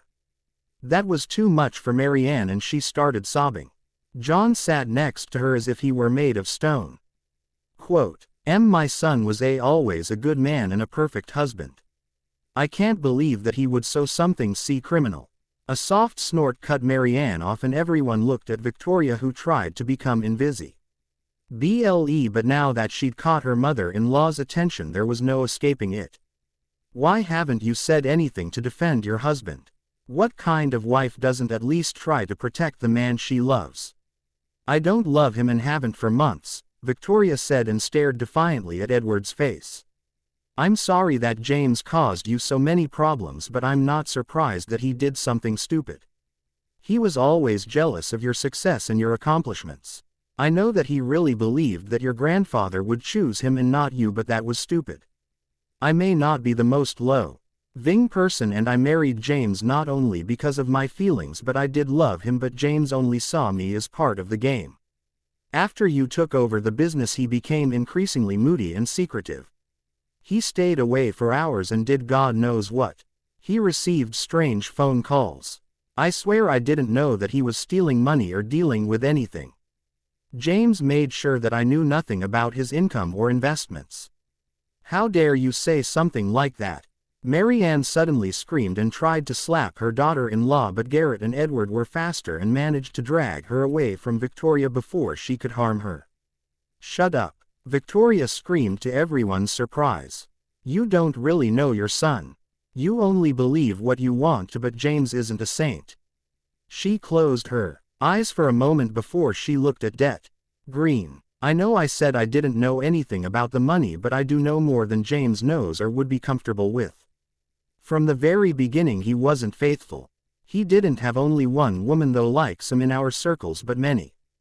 And I know that James has an apartment under a different name where he meets his whores. Here's the address and a name that I heard frequently. I hope this helps, she said and handed the detective a little piece of paper. I'm sorry that I can't help you more, but this is all I know. Don't worry, Mrs. Hunter. This is more than enough, Det Green said as he handed Garrett the paper. Please don't leave the city in case we need to reach you. Of course, Victoria said and muttered a quick goodbye before she left the room.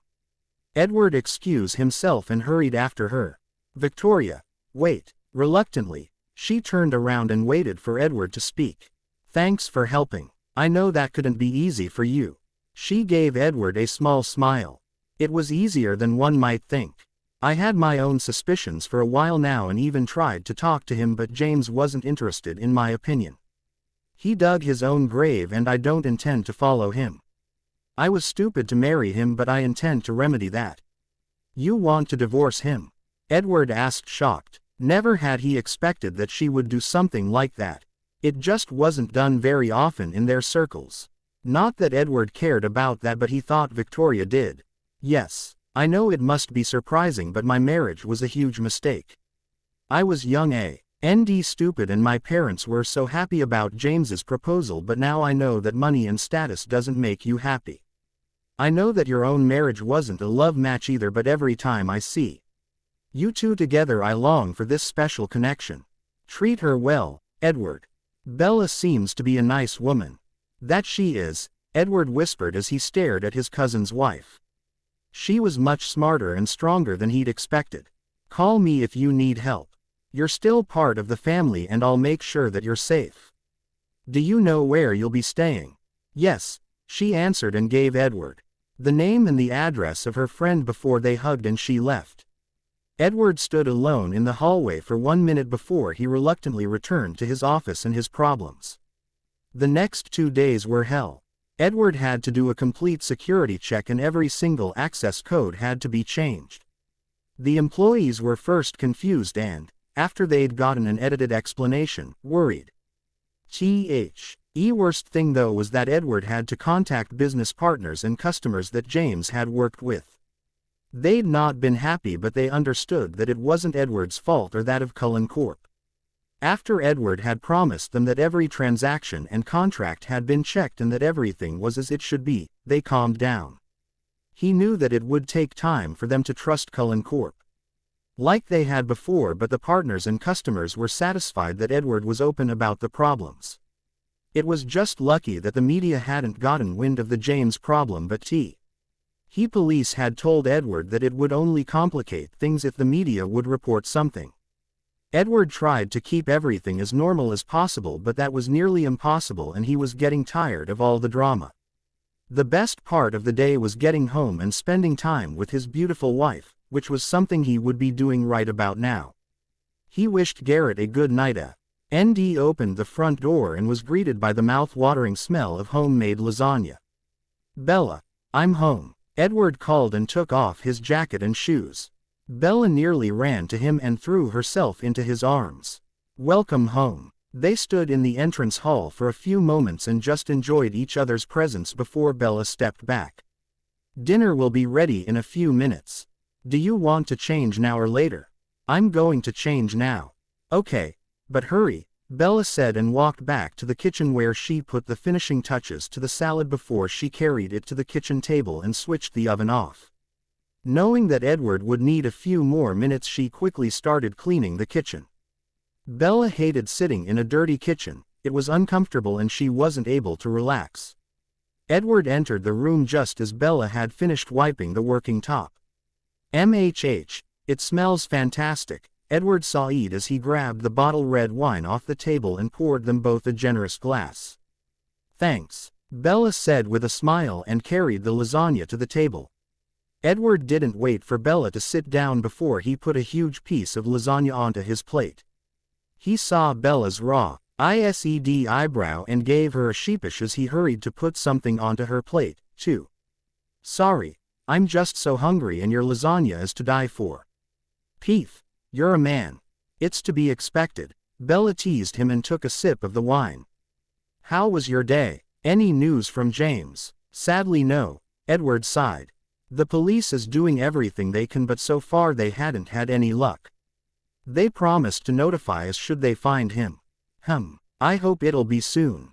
I hate having a bodyguard following me," Bella commented as she put a fork of lasagna in her mouth. "Not that Noah isn't a great man, but it makes me feel uncomfortable." Edward nodded in agreement. "I know what you mean. Garrett doesn't normally follow everywhere either, but for now it's better to be safe than sorry." Bella grimaced, but she had to agree with her husband. They enjoyed their dinner and spent the rest of the night lounging on the sofa reading books before they went to Edward's bedroom that they were now sharing. It was after 3 in the morning when they were woken by a loud crash followed by the blaring of the alarm system. Edward and Bella woke with a start, and 3 more crashes in different parts of the house could be heard. It sounded as if someone had thrown something through the windows.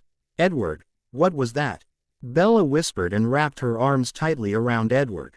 "I don't know," he said and pulled both himself and Bella out of the bed. "Get dressed," he ordered and hurried to the door, which he locked before he too threw some clothes on. Bella opened her mouth to ask something, but she was interrupted by the ringing of Edward's phone. "Garrett," he told her before he answered the phone. "Cullen, in the bedroom?" "Yes." Bella listened as Edward talked to Garrett. She'd completely forgotten that he was close to them and would most likely be alerted by the alarm. She silently waited for Edward to speak to her when she smelt something unpleasant. "What, fuck?" Edward's shout startled Bella, and she knew immediately that something was very wrong. "Bella, the house is burning." For one moment Bella was incapable of doing anything, but Edward's next words made her hurry. "Go to the bathroom and get some wet towels and put them under the door," he ordered while he ran to the window to open it. Bella didn't think. She just did what Edward said, but once that was done she couldn't stop her mouth. "Why aren't we leaving? We need to get put of here." Before she could say anything else, Edward grabbed her arms and shook her once. "No, we're staying here until Garrett says otherwise. The fire downstairs is spreading and fast. Garrett believes that they used an accelerant." "Oh my God." "Hush," Edward whispered and crushed her to his chest. "Police and fire department are on the way and Garrett TT is doing his best to get us out of here, but we need to stay calm. We'll most likely escape through the window, but we must wait until it is safe to do so." "Just a few more minutes, okay?" Bella just nodded and together they waited. It didn't take more than 1 minute before they could hear Garrett calling for them from beneath the window. Edward quickly got up and leaned out of the window to talk to Garrett. Bella stayed where she was but looked to the door, and she could see some smoke coming from the sides of the door. Edward, Bella yelled, and Edward turned to his wife, who pointed to the door. He nodded and continued to do what he was doing. Bella moved closer and saw that Edward was tying a rope to the radiator, and she feared that they would have to rope down. She realized that her fears weren't unfounded when Edward told her to come closer. "Okay, Bella," Edward sighed and handed her a pair of gloves. "Put these on and then you'll rope yourself down. Have you lost your mind?" Bella screamed and stared at the ground beneath the window. Okay, so it wasn't really high, but still too high for Bella's comfort. "No, I haven't," Edward countered as he put on his own pair of gloves. "But as you might have noticed, the house is burning and we need to get out of here." Bella didn't appreciate the comment and glared at her husband, but sadly there was nothing she could say. She knew they needed to get out of the house. "But you don't need to worry, Garrett has a self-inflatable mat that should protect you, should you fall down. Come on now." In the distance they could hear the A.P.P. Roaching fire department, but Edward and Garrett didn't want to wait another minute, and so they instructed Bella how to get down. It was difficult and her arms weren't used to that kind of work, but how she managed to reach the ground without breaking her damn neck. As soon as her feet were safely on the ground, Bella threw her arms around Garrett. "I'll never do something like this again. Hopefully, you'll never have to, and now let's get your husband down," Garrett said, and gently pushed her aside so that he could help Edward. Police and fire department arrived while Edward got outside. Of course, he was much more graceful, but that didn't bother Bella. She waited until Edward was safe before she wrapped herself around him and breathed in his calming scent. A police officer came to him and asked some questions, but Bella ignored him and let Edward and Garrett answer. They got examined by a paramedic, but everything was fine, and after that they sat on the ground and watched as the firefighters fought to extinguish the flames. Kate, who was also completely shocked, brought them hot cocoa before she went to her husband. It took them nearly 3 hours to extinguish the fire. During that time Green had arrived. He'd heard about the fire and had immediately driven to their house. He, like everyone else, knew that this fire wasn't a coincidence. Bella didn't understand why James would try burn down their house and maybe them with it, but there was no doubt in her or everyone else's mind that James was somehow responsible for this. "Mr. Cullen," a firefighter called from the left, and Bella fought to concentrate on his words. "The flames are out now, but the damage is. The ground floor is badly damaged and it'll take weeks, if not months, before you'll be able to return. The upper floor isn't as badly off, but because of the smoke you'll have renovate that too. It's not easy to get the smell out of the walls." Bella sagged into herself as she heard that, but Edward just nodded. "I understand. Will we be able to get some of our things out of the house?" "No, sir. The stairs are damaged and it's too dangerous to go up there. We'll have to wait and see, but maybe tomorrow we'll be able to get you some your things. Your clothes will most likely smell pretty bad, so you won't be able to wear them regardless." The firefighter looked sorry for them, but they were lucky that they hadn't been hurt and that they had enough money to buy new things. Edward and the firefighter talked for a few more minutes before they could go. Garrett and Kate had already packed their bags and were ready to leave. They would come with Edward and Bella because Garrett needed to stay close to them and he wasn't comfortable with leaving Kate at their house. Once they were all in the car, Bella asked where they would be staying now. Edward turned to her and pressed a kiss against her hair. "We'll be staying at Cullen Manor. The house is big enough and we'll have our own rooms." "Of course, Cullen Manor. I'm sure your grandmother will be happy to have us there." Oh shit. Something had just occurred to Bella and she wasn't looking forward to it. What's wrong, Bella?" Edward asked her frantically, and she noticed that Garrett and Kate were also staring at her. "Nothing's wrong," Bella moaned. "But we'll have to notify your family and they'll be so worried. Especially you, mother. And we won't be able to keep the fire from the media." Arg. For one moment Edward looked surprised, but then his expression changed to one of horror. Oh fuck. By the time Garrett cut the engine and everyone had gotten out of the car, Bella was exhausted but knew she wouldn't be able to sleep. It was after 7 in the morning and the inhabitants of Cullen Manor were already rising or working. Bella remembered that Elizabeth ate breakfast at 8 o'clock, and that meant that they would be able to get something too, something she was grateful for. Edward opened the huge front door and pulled Bella with him. A woman around her 30s who was vacuuming looked up as she heard them enter. "Mr. Edward, what are you doing here?" she asked and let her eyes wander over their group. "Did something happen?" "Good morning, Miss Sophie. Yes, something did happen and we'll need to make use of my grandmother's hostility. We had a little problem with our house." Edward sighed pleasantly and Bella nearly scoffed at his words. "A little problem with our house. Yes, I guess that is one way to describe that someone, most likely James, tried to burn our house down." "Oh my, should I get your grandmother? She should be d. What is the meaning of this?" Elizabeth Cullen's voice called from the stairs. The old woman was indeed dressed and ready to face the day. "Edward, why are you here and not at home?" "Nana." Edward sighed, but she didn't give him the chance to explain before she continued.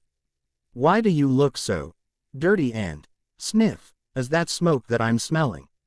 The last words re-spoken with growing shock, and now she was staring at them. Bella knew that for a woman of her age she had exemplary eyesight. "Yes, Nana, don't worry, we're fine, but someone torched our house. But it's not, unluckily." Nana didn't wait to hear the rest of Edward's explanation and immediately turned to Miss Sophie. "Call my son and tell him to come here immediately. Tell him the reason, but also that everyone's fine, and hurry." Miss Sophie didn't wait for further instructions and nearly ran down the hallway. Bella could hear Edward groaning and she had to bit her lips to keep from laughing. "Don't groan, Edward," Nana scolded him, and this time Bella couldn't stop the giggle that escaped her. "Your parents need to be told, and I'm sure that Esme wants to make sure that you're both unharmed. And while we wait for their arrival, you'll take a shower and then sit down to eat something. Now, Edward and Bella, you know where you should go, and I'll show Garrett and Kate their room. I'll take it that you four are going to stay here for some time, yes?" "Yes, Nana," Edward sighed and turned to Bella. "Go upstairs. I'll be with you in a minute. I'll just need to get our bag from the car." "Bag?" Bella asked. She didn't know what bag Edward was talking about, and she hadn't seen one in the car or back at the house. Edward smiled at her and shook his head. "Sometimes, my beautiful wife, you're really unobservant." With these words he turned around and together with Garrett got their bags.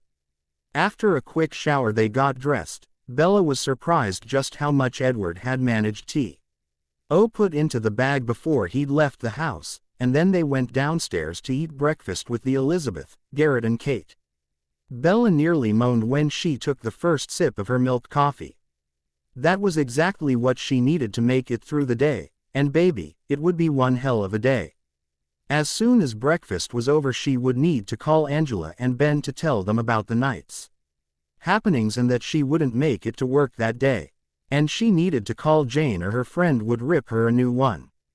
But for now Bella enjoyed all the unhealthy and delicious things that were on the table. We'll have to do something about the rooms, Edward," Elizabeth said. Apparently, she wasn't happy about the distribution of the rooms, but Bella wasn't really listening. "If you place, and to stay here for the duration of the renovations, then you need different rooms. And Garrett and Kate, too, but that one is easily solved. One of my butlers and his wife have just retired and they could have their rooms. They're freshly renovated. What do you think, Kate?" "Garrett." Kate looked a little uncomfortable at the prospect of living at the manor, but she agreed. "That's very nice, Mrs. Cullen. Thank you. Think nothing of it, Kate. And please call me Elizabeth. You're nearly family after all. If only the other situation would be as easily solved, I would rather Bang. The sound of the front door slamming open cut Elizabeth off, and everyone turned to the door as they heard the panicked voice of Esme Cullen. "Edward, where are you?" "Dear Jesus," Edward murmured before he called out to his mother. "We're in the breakfast room, Mom." Elizabeth shook her head. "Tisk tisk. Esme is a little drama queen. I know that they were told that you were fine." Bella had to agree with her. And that opinion was strengthened when Esme stormed into the room and threw herself at her poor son, who unsuccessfully tried to calm her. Carlyle followed his wife in a much more dignified manner. It was obvious that he was also worried about them. He was just more rational and less hysteric. "Oh my baby, I was so worried. A fire. Anything could have happened to you. Who does such horrible things? Ellipsis. You look so tired. You should stay with us. I could take care of you." Finally, Edward had enough and freed himself from his mother's suffocating embrace. "Mom," he yelled, "we're fine and no one was harmed. We woke up as soon as the windows broke and had more than enough time to leave the house safely." At that, Bella gave her husband a pointed look because her opinion of safe didn't include ropes, but she didn't say anything. Carlyle noticed the quiet exchange and turned to Bella to give her a gentle hug. "How are you? It must have been really scary to wake up to someone trying to burn your house down." Carlyle kissed her on the head and sat down next to her. "Well, it was definitely exciting. I just hope that the renovations will be done soon. The house is really beautiful and it's home now." "I understand. We should just be thankful that nothing happened to you too." With a sly glance at his wife he added, "But Edward might get chalked by Esme if she doesn't let go of him soon." Bella laughed, but it was cut short when the front door was once again thrown open and Alice and Jasper, followed by Emmett and Rose, entered the room. Alice, makeup was running down her face, and the rest, while being concerned, looked at Alice as if she were crazy. Something Bella was inclined to agree.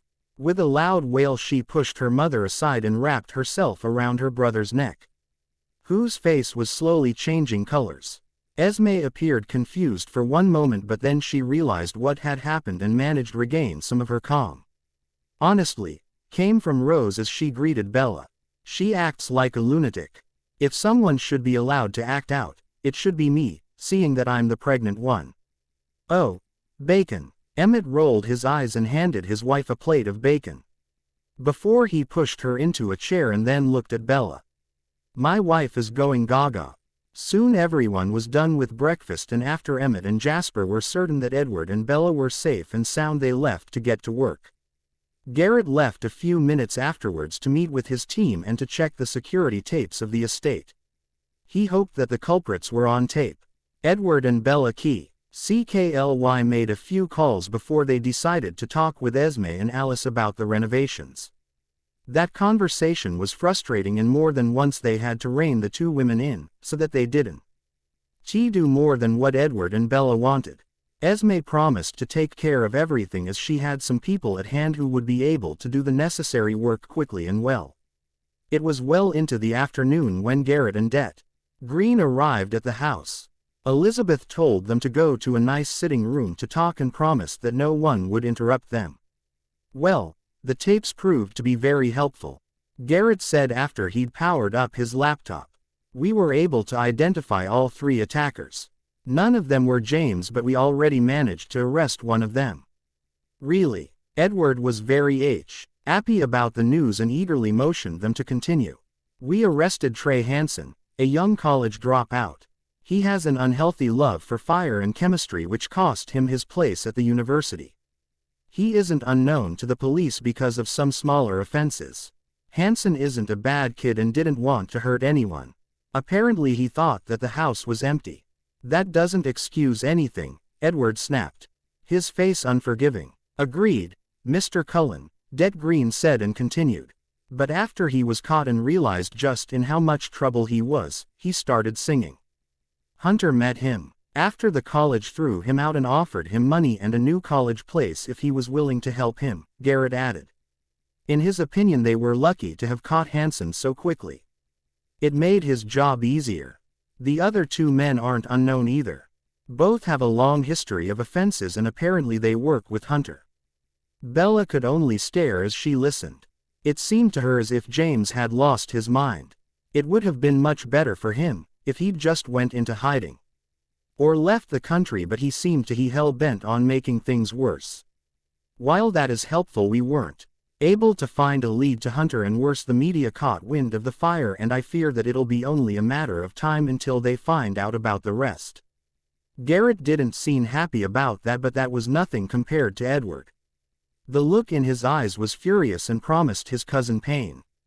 Very much pain. Edward hated gracing the pages of the tabloids even if it wasn't anything new to him, but still. Edward was much more interested in making headlines because of some great business deal or something like that. Well, he said with a barely controlled voice. I guess it was stupid to hope otherwise. Not stupid, sir, Garrett disagreed. There's nothing wrong with hoping. Anyway, I've already planned for this event. A bodyguard will always be with you and we'll double the security around the estate. I know, he said as Bella wanted to argue. It won't be comfortable for you, but I don't care about that. My main priority is to keep you safe and to support the police as best as we can. The sooner Hunter is caught, the sooner things will get back to normal. Bella sighed and slumped down dejectedly. She knew she would hate the following days. She refused to think of weeks, but Garrett was right. Should I ever see James again, I'll emasculate him with a rusty fork. 3 days later things were back to normal, or as normal as they could be given the circumstances. Bella and Edward returned to work and even managed to get something done. The media had found out that someone had set their house on fire, but luckily they didn't know about James's involvement. The police and Garrett with his men were working very hard to find him, but so far they hadn't been successful. On the bright side, they had arrested the other accomplices. Another very good development was that Inherry Chance of Light was climbing the bestseller lists, and that meant that they were earning good money. Soon the first book of the series would be published in German, Spanish, Japanese and French. Bella enjoyed these news and couldn't stop grinning, especially after Ben and Angela had told her that they couldn't believe the book was selling that good. No one had expected it, but it was very good for Phoenix. Maggie Hughes had been invited to some shows and had given lots of interviews, and that brought Phoenix very good publicity. Never had they been this busy, well, with the exception, people resending them more manuscripts than ever, and they could pick the best. And Publishers Weekly was planning to write an article about them. Bella, stop grinning like a loon, Ben called from her office door. Bella gave him a glare but told him to come in. I have every reason to be happy, Bella said with a pout. Things are great, well, at least at work. True, and I'll never doubt you again. I'm here because Angela asked to remind you that you're going shopping for your bridesmaid's dress today. Bella froze as she heard that and tried to remember the last time she'd spoken to Angela about that. She couldn't remember. With a sheepish smile she looked at Ben. That's today. Are you sure? The look her friend gave her said everything. Yes, I'm sure, because Angela wouldn't let me forget something oh so important. I wish we'd hired a wedding planner. It seemed to Bella that her dear friend hated planning his own wedding. Not that Bella couldn't sympathize with that. She was very happy that she hadn't been forced to plan her wedding, especially because it had been a gigantic affair. From experience, Bella knew that the closer the day was, the more hectic it became. Poor baby, Belle, a cooed which Ben answered with a frosty glare. But don't worry, I won't make things more stressful for you by not going shopping. I just hope Angela chooses a nice dress and doesn't let her family have a say. I love Mrs. Weber, but she's very conservative and, well, antiquated, as is most of Angela's family. You don't tell me, Ben scoffed. I had to promise Angela that I wouldn't let anyone suspect that she wasn't a virgin anymore. How crazy is that? We're living in the 21st century. Bella chalked back a laugh, but from Ben's sour expression she hadn't succeeded. You know that the Webers are very religious. Her father is a minister. But I agree that it's crazy. It's your business if you want to have sex before the wedding or not. Ben nodded encouragingly. That's what I'm always telling her, but she doesn't listen. It's just lucky that we won't have to pretend for long. That was true. The wedding was planned for April, and that was in a few 5 weeks. Nearly everything as planned for, and the wedding would be held in Angela's hometown Monroe in North Carolina. The reason why they were celebrating there was because Angela wanted to be married by her father, and most of her large family was from North and South Carolina. Once again Bella reassured Ben that she would be on time, and soon after she went back to work, but not before calling Edward and notifying Noah of the change of her plans. After a few more hours Bella was done for the day and let Noah drive her to the bridal shop where Angela, her mother, grandmother, and the other bridesmaids were already waiting. "Bella!" Angela screamed and threw her arms around her friends. Bella was a little shocked by Angela's excited behavior, as she was normally more shy and reserved. "Angela, hi, maybe you should drink less coffee," Bella offered as she greeted her friend. Angela chuckled, slightly embarrassed, and tried to look more dignified, which made Bella smile. "Sorry, it's just I'm so nervous. Grandmother, is you happy that we aren't buying my dress and the dresses for the bridesmaids in Charlotte as most of the family has? It's kind of a tradition. My other bridesmaids are cousins and childhood friends, and she's the first time that they're that far north." "Okay, I get that, but this is your wedding. Remember what you told me when it was me that was getting married?" Both shared a smile as they remembered that time. "The most important thing is that Ben and you are happy and sickeningly in love. Your opinion counts, and mine, because I'm refusing to wear a disgusting dress." "True." Together they walk back, and Angela introduced Bella to everyone. The bridesmaids, all four of them, were very nice, if a little bit on the giggling side, but nothing Bella couldn't handle. The first dresses Mrs. Weber, or rather her mother, chose were horrible. Peach with ruffles. It was a living bridesmaid dress cliché. The next one wasn't much better. There were no ruffles, but it was conservative enough that the Amish would have agreed to wear it. Dress number 3 was just as bad, and Bella refused to even try it on. Okay, she wasn't a fashion addict and didn't care what was hot at the moment or not, but she did have taste. And so Bella waited until Angela stood in front of Bella's changing room before she grabbed her and pulled her into it. "Bella, what's the matter?" Angela was surprised by Bella's forceful behavior, not that she cared. "What's the matter, Angela? These dresses are horrible. I won't wear something like this, and I know you hate them just as much." "I know you, so spill. What are you trying to achieve?"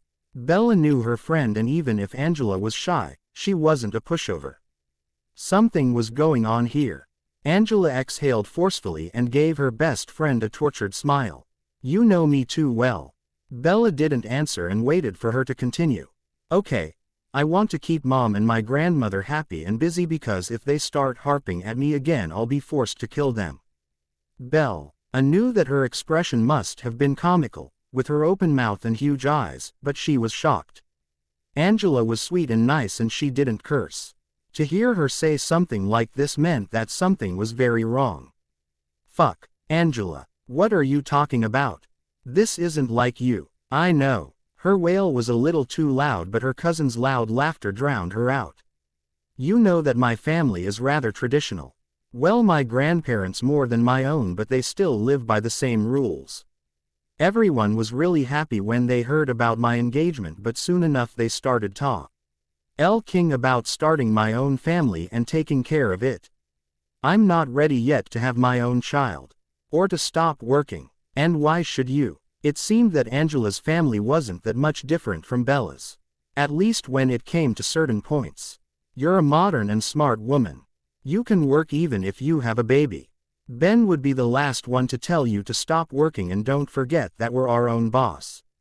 I know, but my family mostly believes that the woman should stay with the children, but I don't want that. And that's okay," Bella said with careless shrug. "Only you can decide if and when you want a baby.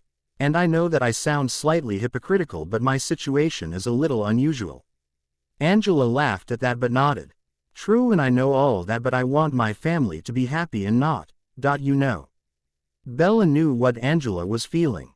Years ago she'd also wanted to make her family happy, but Bella had realized that you couldn't live like that. Angela's situation was a little different because she loved her family and they loved her even if they were a little domineering. There was little doubt in her mind that the Webers would accept Angela's decision when she explained it to them. She just needed a little push. "I see, but we'll deal with that later. Now, we have to find some decent dresses or I'll go naked." Angela laughed at that, but Bella was serious. "I'm serious, Angela. Be honest. Do you want to look at your wedding pictures and be unhappy because your bridesmaids look like shit? Oh God, no. Well then we better find something decent. It doesn't have to be flashy or extravagant. You've got good taste, Angela, use it. Well, there is one dress that I like really well but I fear it'll be too revealing. Would our boobs be in danger of falling out? Bella asked with a teasing smile. No. Would the other guests be able to see our underwear or lack thereof? No, Angela giggled. Then they sound good. Go and get one, Bella encouraged. Her friend, and after a brief hug Angela hurried away. It took Angela only 1 minute before she was back. In her hands she held a pale yellow dress. It looked fresh and perfect for a spring wedding. Without a word Bella grabbed the dress and got changed. As soon as Angela had zipped Bella up, she turned to the mirror and gasped as she saw her reflection. The dress was a little longer than knee length and was made of chiffon. It had deep V-neck that gave Bella a beautiful cleavage but was still fitting for a wedding. The back view was nearly the same as the front and you could see some of Bella's back. It was perfect. Bella moved her eyes to her friend to see what she was thinking, and as expected there was a happy smile on Angela's face. Well, Angela, what do you think? Bella already knew the answer but she wanted her friend to say it. It's perfect. That's the dress I want you to wear. Good. Then go and get the dress for the other bridesmaids. With a happy smile Angela went and did just that, and about 5 minutes later the bridesmaids were dressed and Bella was happy to notice that the dress looked good on everyone. And the other girls seemed to be happy, if not a little surprised by Angela's choice. That was the easy part, and now they had to present the dresses to Mrs. Weber and the bitchy grandmother. Bella was the first to step into the showing room. And she enjoyed the shocked expressions the women's faces. Angela, what's the meaning of this? Angela's grandmother didn't seem happy with the dresses but Bella didn't care, and it was high time that everyone realized that the only opinion that mattered was Angela's. These are our bridesmaid dresses. Angela chose them. Aren't they beautiful? Bella did a little twirl so that the two women could enjoy the dress from all sides. Yes, it was a little childish but very enjoyable. Mrs. Weber looked a little uncomfortable at her mother's obvious displeasure and tried to interfere.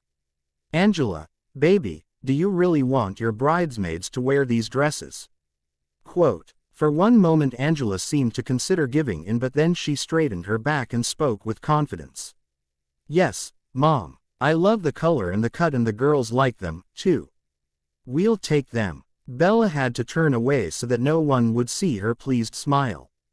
It was great that Angela standing up to her family. Sadly, Grandmother Weber wasn't ready to accept her granddaughter's decision. Really, child, you can't take these. For one, they show too much skin and are too short. They're inappropriate. Dear Lord, one could think that the old dragon was born before 1900. Stupid fossil. I love my dress, Bella commented and smiled at Angela. They're perfect for a spring wedding. Now all we need is get the seamstress to look at them and then we're ready to go. The fossil threw Bella a nasty glare, but she ignored her and waited for Angela to get the seamstress. The woman looked pleased by their selection and praised Angela's good taste while she and her assistant worked on Angela's cousins. Bella hoped that she wouldn't have to interact with Grandmother Weber before it was time to say goodbye, but the old woman didn't play along. So, the woman said as she stepped closer to Bella and looked at her critically. Bella was hard-pressed not to roll her eyes. If she thought she could intimidate Bella, she was a fool. I heard that you married Edward Cullen last year. Bella didn't answer. It hadn't been a question and Bella wasn't inclined to play any games.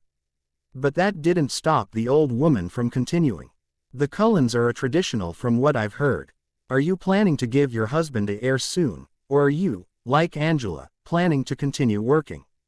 That's none of your business, you old hag. Edward and I aren't in any hurry to have a child. We're still young, as is our marriage, but even when I've had a child, I'll continue to work for Phoenix. Angela, Ben and I founded it and it's very important to us. And what does your family think of your plans? Apparently, Grandmother Weber wasn't about to let the matter go and Angela looked as if she wanted the floor to swallow her. while Mrs. Weber acted as if she wasn't listening. Bella took 2 calming breaths before she answered, or she would have snapped at the old cow. It isn't my family's business. The only one who's allowed to have a say is my husband. Edward knows I would never abandon my business and he supports my decision. Of course, it's important to be there for your child, but that doesn't mean that I have to quit working. I can do most of my work from home and I expect Edward to be very involved in raising our child. Okay. So maybe Bella's tone had been a little snappish, but who the fuck did the old woman think she was? Grandmother W. Eber glared at Bella, but she didn't get to say anything else because Angela had had enough.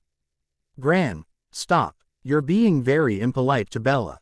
It was as if time had been frozen because no one seemed to breath.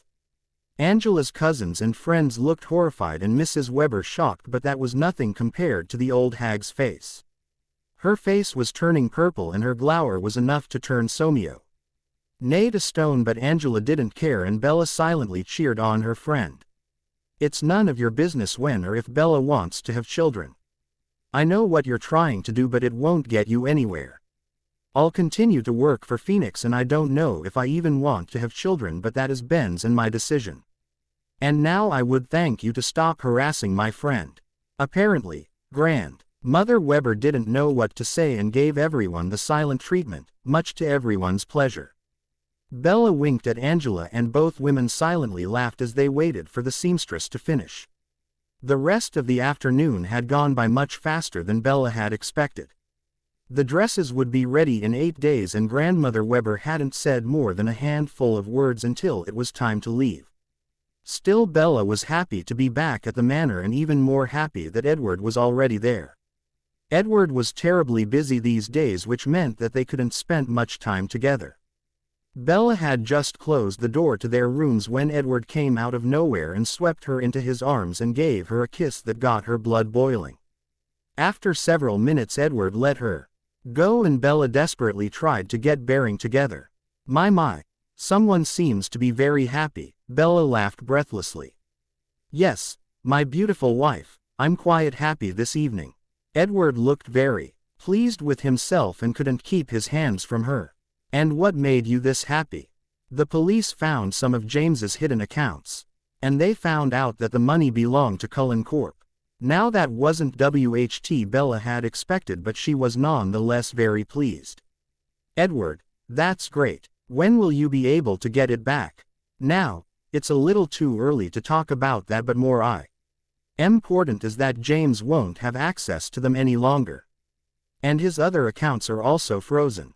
He doesn't have any money now and this will trouble him very much, especially because he's owning his drug sources lost of money. Bella knew that she should be happy, but she couldn't. Edward, I know that this is a good thing, but I just hope that this won't make James do something more foolish. Edward gave Bella a confused look. I don't know what you're talking about. This will most likely make him desperate and hopefully he'll make a mistake that will help the police catch him. She knew Edward was right, but Bella still worried about what James would do in his desperation and anger. Holy fuck. Bella could admit that she enjoyed the awe in Jacob's voice. She'd invited him so that they could talk about the newest developments in their lives and to explore the manor some more. I've never thought I would ever enter such a building. It shows one just how important and rich the Cullens are. Bella nodded in agreement. She could still remember the first time she'd seen and walked through these halls. It had been an intimidating experience and Bella had feared that she would accidentally damage some of the priceless antiques that were presented throughout the house. I know, and I'm not sure that I'm really comfortable with living here, but it's the best option right now, and history of the house is incredible interesting. It's astonishing just how many important people have visited this place. Presidents, actors and actresses, and royalty. Well, the Cullens are nearly American royalty. No one would dare to snub them, Jacob said as they sat in one of the sitting rooms and enjoyed coffee and cake. True, but now let's talk about something more interesting. How are things with Seth? Bella asked excitedly, and she nearly squealed when Jacob's russet skin flushed. Oh, that good, huh? Jacob threw her a glare, but it didn't have any heat in it because he was smiling. Yes. Things are very good between us and my father disowned me when I went public with Seth. Ah yes. Bella could remember that Jane had shown her some article about the scandalous affair of T.H.E. Blackhair with some middle-class hunk. Bella had laughed heartily over it, but she had been surprised that Jacob had had the balls to go public immediately. Of course, Bella and their friends had known that Jacob and Seth had finally managed to get together, but Jacob hadn't kept silent about their relationship and kissed Seth in front of his favorite restaurant just days after they'd gotten together. Bella had been so proud of Jacob that she'd framed the article. But she hadn't been the only one who'd been surprised. Seth would have been more than willing to wait until Jacob was ready for his coming out. The fact that that hadn't been necessary had pleased Seth very much, and he'd thanked Jacob very thoroughly. I know you wanted to gain your freedom from your father's clutches, but are you okay with that? Jacob smiled at her, and that smile showed Bella just how okay he was with his father's decision. Yes, I am. I don't care that I won't inherit the business and all that money. I'd have my grandfather's money, and that's more than enough for me, and my new job is paying me good money. What I find very entertaining though is the shitstorm my father has to deal with now. Bella laughed at that. Me, too. Only certain circles are that prejudiced and backwards that they would think disowning a child just because he's gay and unwilling to bow to his father's wishes is acceptable. By the way, how's Leah dealing with the aftermath? She tried to make me the bad guy, but someone told the media that I never agreed to marry Leah and certainly didn't like her, and now she's considered a gold digger by the public. Jacob told her with an eye roll. He couldn't care less about what happened to Leah or what people thought of her.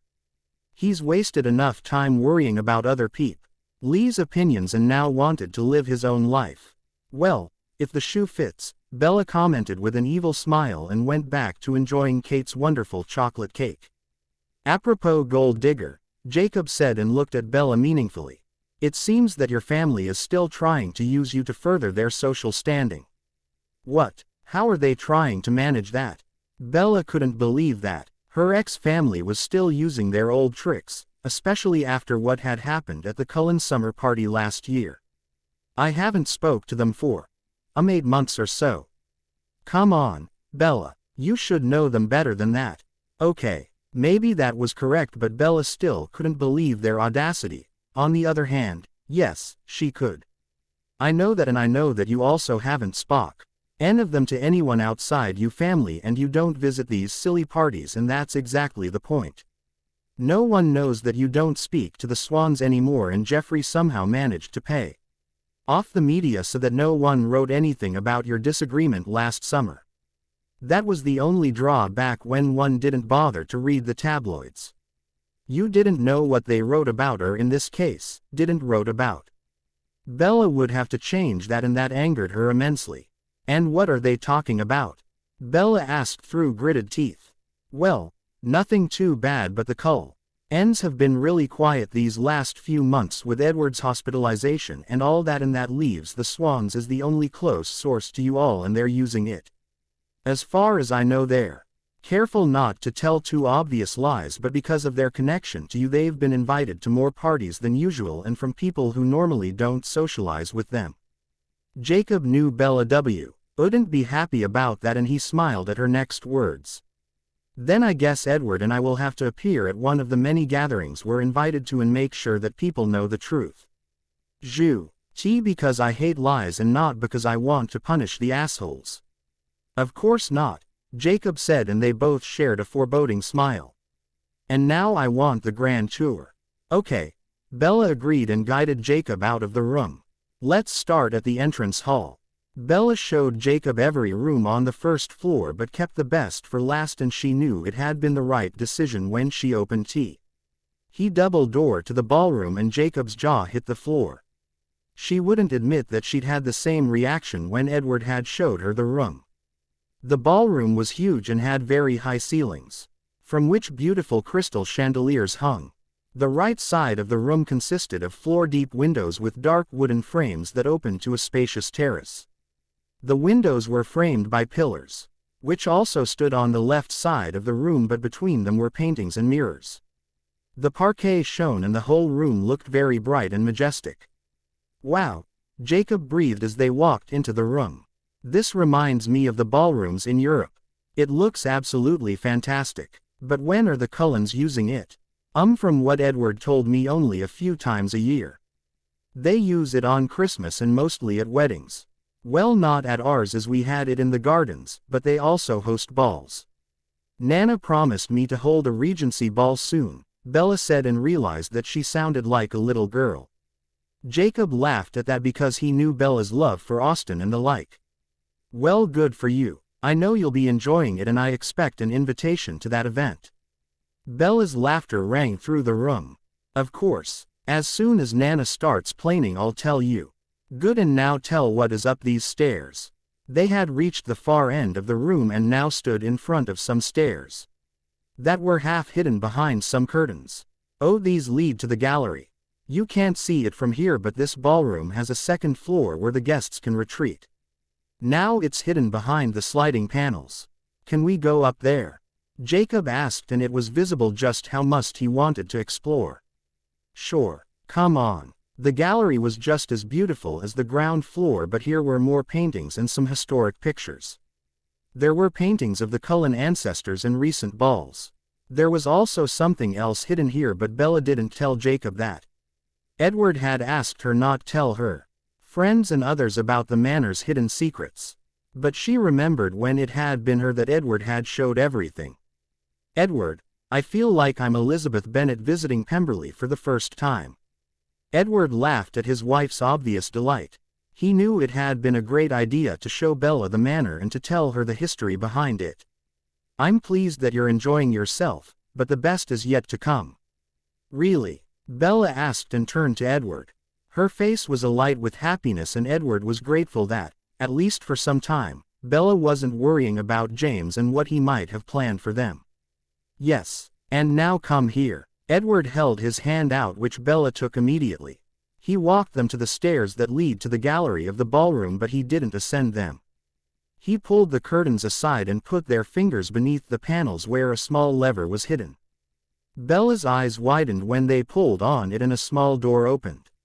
Oh my God, yes, the manor has some secrets that are only known to a handful of people. Back when my ancestors planned this building, they made sure that the family had some kind of panic room and an emergency exit. And every head of house knew about it, but over the decades some things were forgotten. Why do the heads know that and not the rest of the family? Well, it's tradition that the heirs are new heads of. The family read through some of the journals of their ancestors. I was a very curious boy and loved history and mysteries, and therefore my grandfather gave me some of these journals long before I was an adult. It didn't take me long to find the hidden doors. Of course not. Bella's smile was teasing, but the thrilled gleam in her eyes told Edward that she was enjoying the story very much. Hop was really surprised that I found the doors and rooms. He and his father thought that most of them had been closed off, but that wasn't the fact. Now we make sure that all of them are cleaned and usable. Just in case. That's a smart thing to do. I think so, too. Sue, do you want to explore them? Bella's eager smile was all the answer Edward needed, and together they walked down the hidden hallway. It was a little tight, but there was enough room to walk, and Bella loved the experience.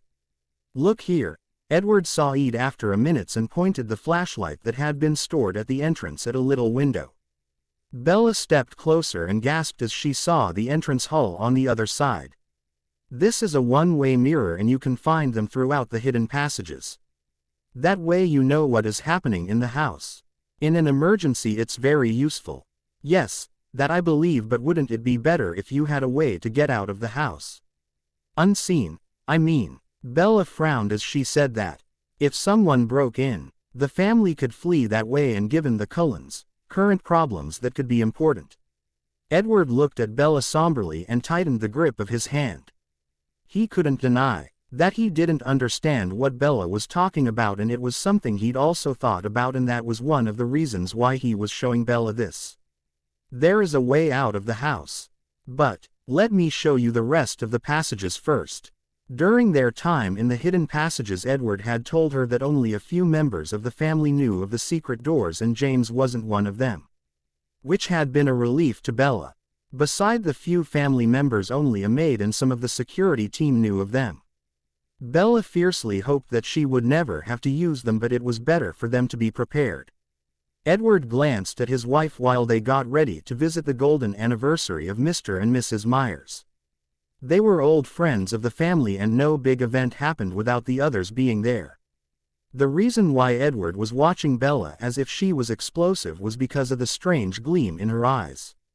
He knew nothing good could ever come out of it, but he was wary of asking her for the reason. The party at the Myers would be a huge event, something between a family affair and charity event with over 100 guests, and for the first time ever Bella had asked who else would be invited. Edward hadn't been able to give her a satisfying answer, and so Bella had asked Elizabeth, and since that talk she had that strange gleam in her eyes. Even though Edward was wary of Bella's strange behavior, he was admiring his wife's beauty. As usual, her makeup was simplistic and her hair was done in an elegant bun, but what had caught Edward's eye was the dress. The gown was midnight blue and floor-long. The mermaid silhouette looked great on Bella, and that the dress left one shoulder bare was just an added bonus. "Have I told you already how beautiful you look tonight?" Bella blushed lightly as she grabbed her silver purse. "No, you haven't, but the way you're staring at me gave me a hunch." "You ready?" Immediately, Edward stood up and opened the door of their rooms. Of course. Once he'd closed the door, Edward threw caution in the wind and asked Bella what he really wanted to know. "Okay, so please don't be angry, but I'm a little confused. Why did you care out who would be invited to the Myers and why to have such a strange gleam in your eyes?" For one moment Bella seemed to think about refusing that anything was off, but instead she chose to be honest. "Jacob told me that my family still uses our marriage to further their standing, and it's high time that I made it clear that I no longer consider them my family." That was Edward's only comment.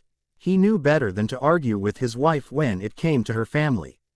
They were horrible people in Edward's opinion, but he didn't think that the anniversary of the Myers was the best place to sort things out.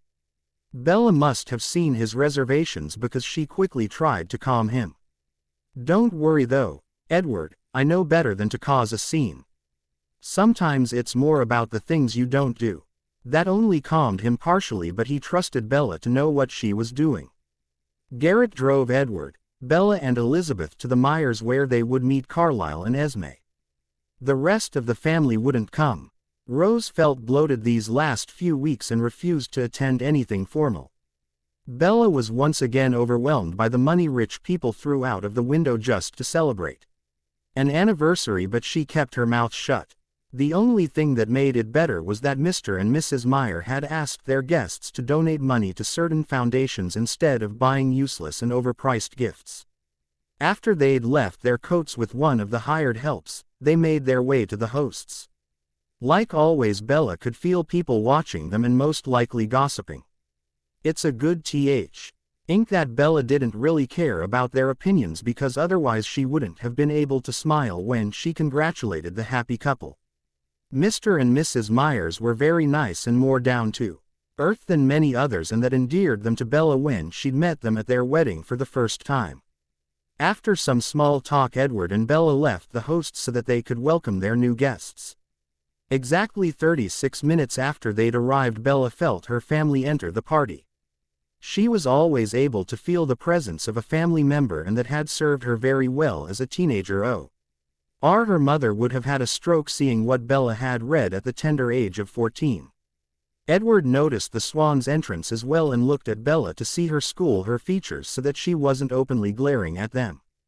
It would have been polite and expected of them to go greet Bella's family, but she waited until she was sure that her parents and grandparents had seen her before she too read away and walked with Edward to the other side of the room. It was a subtle thing to do, but the society ladies would not have missed it. "This deliberate snub. I have to say that I underestimated you. You know how to play the rules of the higher circles," Edward sighed as he handed her a glass of champagne. Bella rolled her eyes at her husband's lack of faith. "Just because I think these rules are silly and completely unnecessary doesn't mean that I don't know them. Normally I hate playing these sort of games, but sadly this is the only language some people, my family included, are willing to speak. Sadly that was true, but Edward was nonetheless impressed. True, but what are your plans for tonight? Well, now that people have seen my act of impoliteness, someone will feel the need to ask some subtle questions, and before long one will approach us. Edward hid his sarcastic smile behind his glass as he answered her. The high society should be grateful that you don't intend to be AP. Art of their games, or you would beat them at their own game. You're quite evil, love, and I think that is kind of hot. Thank you, Edward. Maybe, if you're a good husband tonight, I'll show you just how naughty I can be. Oh, baby, I can't wait for this party to be over. As Bella had predicted, it didn't take long before Mrs. Suzanne Stone approached them to greet them. Bella to hand it to her that she was much more subtle than many others, but in the end she couldn't stop herself from asking what was on her mind. So my dear, she said to Bella, when will we be able to welcome the next little Cullen into the world? Rumors have it that won't be long now. Ah, there it was, Bella thought. She knew who had been the ones to start this rumor. Only her family was aware of the contents of the marriage contract and the will of Edward Sr. Now it was Bella's turn to set things right. Oh really? Where did you hear that? Bella didn't give Mrs. Stone a chance to answer because she already knew the answer to the question. Whoever told that didn't know me or Edward really well. Of course we plan to start our own family, but we'll take our time. At the moment we're both really busy with work. Edward just became CEO of Cullen Corp. And my little publishing house is doing so well right now that we both plan to concentrate on our jobs for a little while longer before we add another person into the mix. Mrs. Stone's eyebrows shot up as she heard that, and both Edward and Bella could nearly hear the wheels turning in her mind. That's unexpected. I thought that you, Bella, would stop working soon. Now it was Edward who answered. Sometimes he was really surprised how antiquated their society was. Just because a woman was a mother didn't mean that she couldn't work any longer. Even if her who's band earned more than enough money to support his family. Mrs. Stone, please, this is the 21st century. I don't expect Bella to be a stay-at-home mom if she doesn't want to. Phoenix is Bella's pride and joy, and I see no reason why she should stop working at her own business. No none who truly knows Bella would think such a foolish thing. Not to mention that Bella would kill me if I wouldn't help her raising our child. True. Bella agreed and kissed Edward gently on the jaw. I expect him change diapers and get up for late-night feedings. Bella and Edward enjoyed the shocked expression on Mrs. Stone's face as she hurriedly wished them a pleasant night and nearly ran back to her gossip-hungry friends. I have to say that this was much easier than I thought it would be. No one even mentioned your family. Edward sighed as he guided Bella to their table where dinner would be served shortly. I know, but that wasn't needed, and just look how eager they are to spread their newest gossip, Bella commented and nodded towards some women who were obviously busy wagging their tongues. By the end of the night everyone will know that I'm no longer talking to my family. One could almost feel sorry for them. Almost. Edward didn't say anything but was once again reminded that he should never get on his wife's bad side. Ever. It was 1 a.m. when they returned home and made their way to their respective rooms. Edward had been ready to go home long before that, but that might had something to do with the tease he called his wife. Bella had been polite and friendly, even though it had been obvious to Edward that she was bored, and that was a very dangerous thing. Apparently, his wife had decided to pass the time by driving Edward crazy with lust. Gentle touches lead to firm hands, stroking his tights and sometimes even his cock that had been hard for most of the night. Of course, Bella was discreet and made sure that no one knew what she was doing under the table or how she brushed her breasts against his hand or her wonderful ass against his rock hard. Yes, the night had been interesting and very long. But now they were alone and Edward didn't plan to let Bella get away with teasing him any longer. It was like Bella had heard his thoughts because she turned back to him and gave him a smug little smile. And it was that smile that snapped Edward's control. Not really caring who might hear them, he grabbed Bella and pushed her against the wall just a few doors away from their own. You, my dear Bella, have been very naughty tonight and I think it's time to punish you. He growled as he nibbled at her tantalizing neck. Bella threw her head back and gave Edward as much room as she could. That sounds really good. I had to walk around the party with a massive erection. That was not good or comfortable. Edward kneaded her breasts gently before he let his hands roam her body until they reached her round ass, and that's when Edward realized something. Bella. Yes, Edward, she moaned as she busied her hands with opening his dress shirt. Why aren't I feeling any panties? The thought that his beautiful wife hadn't worn any underwear tonight nearly brought him to his knees. Oh, I don't know, but I'm wearing something that could be considered panties. They're just very small and at the moment very wet. Bella was very pleased that her words had the desired effect. Edward's eyes darkened and his nostrils flared, and before Bella could even moan at the sight, he'd pushed her dress up to her waist and lifted her up so that he could wrap her legs around his waist. Fuck, Bella, he groaned as he ran his hands over the lace of her hold-up stockings while he stared at the little piece of midnight blue silk that covered her most intimate place. Like what you see. Bella had finally managed to get his dress shirt open so that she could enjoy the feeling of Edward's naked skin under her hands. Oh yes, Edward moaned and leant forward to kiss those smiling lips of his wife. And I plan to have you right here against this very wall. That penetrated her lust-filled mind. What? No, we can't. Your grandmother is in the house and Garrett and Kate, and I'm sure that someone else is also still here. They could hear us. Then you better make sure that you stay as quiet as possible. With these words, Edward ripped her panties off of her and thrust himself deep inside her core. Edward. Bella had been completely unprepared for the sudden intrusion. Damn, she hadn't even noticed that Edward had opened his pants, but she enjoyed the slight burn as Edward stretched her. Hush, love, or someone might come to see what all this noise is about, Edward whispered against her neck, which he kept kissing and licking. You're such an what Eve. Our Bella had planned to say was cut off when Edward started moving inside of her, and soon after neither was capable of even thinking. It was a little miracle that no one heard them. Or if they had, no one had come to investigate. Monday morning found Bella in a very good mood.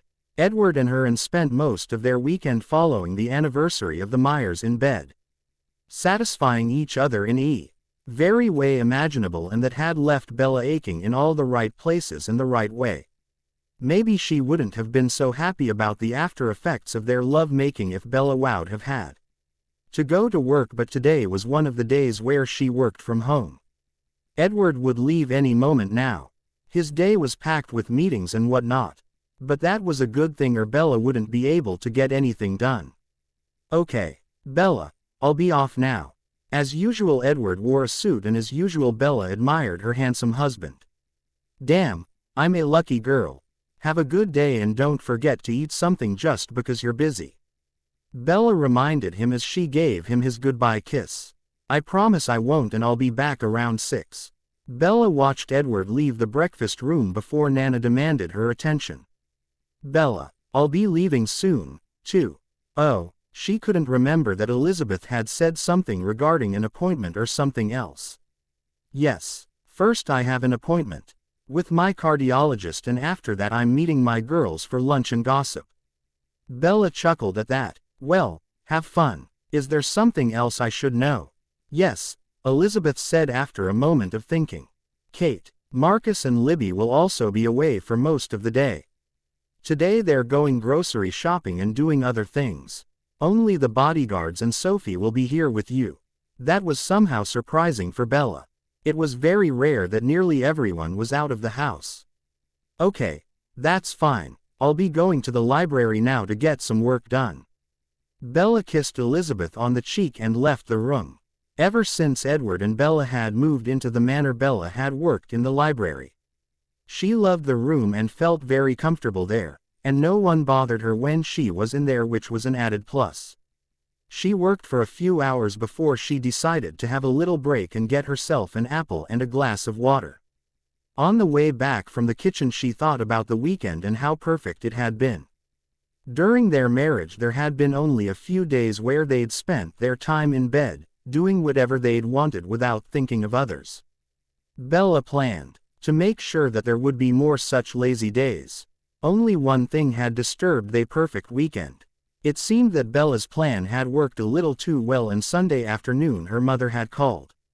Bella hadn't been inclined to talk to her, but that hadn't stopped Renee Swan from ranting on the voice box.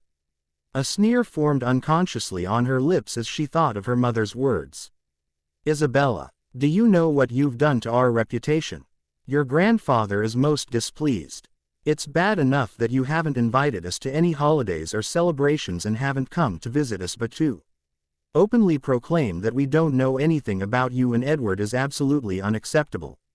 Everyone now thinks that we were lying and using your marriage for our own personal gain. It's beyond humiliating. We won't be able to show our faces in public for weeks. Do something, Isabella. This is your fault. After everything we've done for you, and don't forget that it was your grandfather that gave you the money to start you silly little publishing house. A fact that he's now deeply regretting. You should think about your brother and Lauren, too." The poor dear couldn't stop blushing because she was so embarrassed. "I demand Click. Luckily, Renee had been cut off at that point because her voice had given Bella a headache. Edward had been very angry and had promised to take care of her grandfather this week. He had promised her months ago that he would give Jeffrey the money Bella was still owing him, but because of all the troubles James had caused he'd forgotten it. Bella wasn't mad because of it. She was just happy that Edward would instruct his account manager to transfer the money today.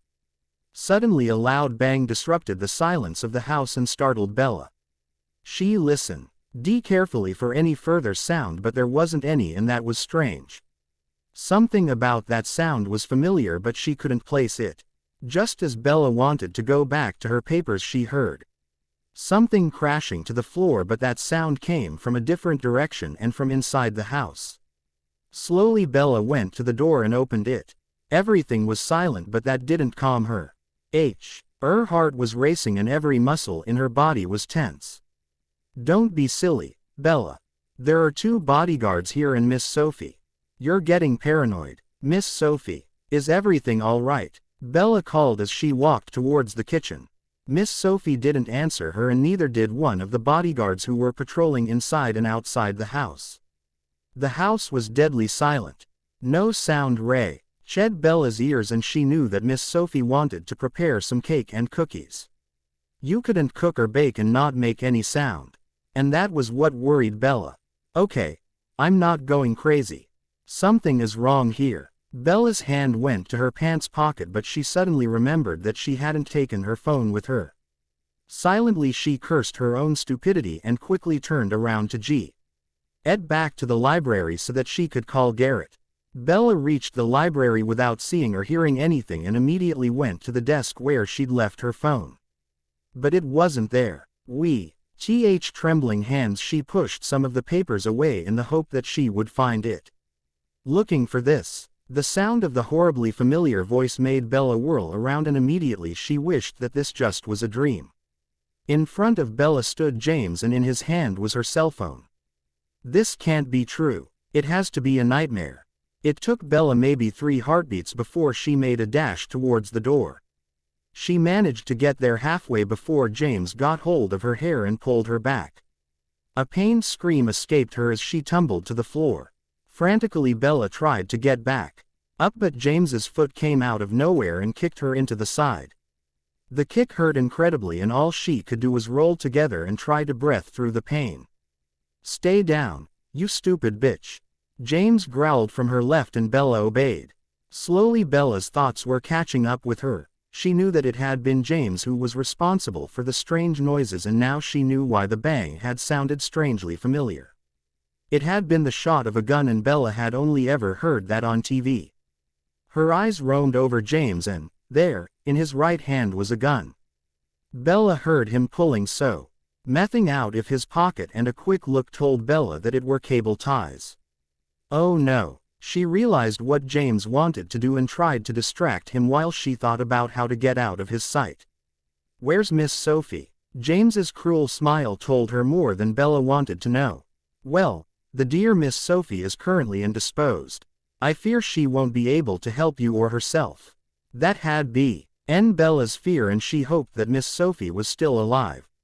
But that didn't tell her how James had gotten inside the house. What happened to the bodyguards? I dealt with them. You see, Bella, my family isn't a big fan of guns and weapons, but I am. I'm a very good gunman and no one knows of that useful skill. Of course, I wouldn't have been able to take them down if I didn't know the manner, my rightful heritage. Like the back of my hand. Fuck, I hope Edward was right and James doesn't know of the hidden passages or I'm a dead girl. Think, what do you want, James? Keep him talking, Bella. Apparently, Bella's plan worked because James seemed quite willing to answer her and therefore neglected to tie her hands. Oh, you see, your bastard of a husband has caused me some troubles. Not ONL. Why did the old fuck name him his successor, but Edward also took my money and made me a wanted man.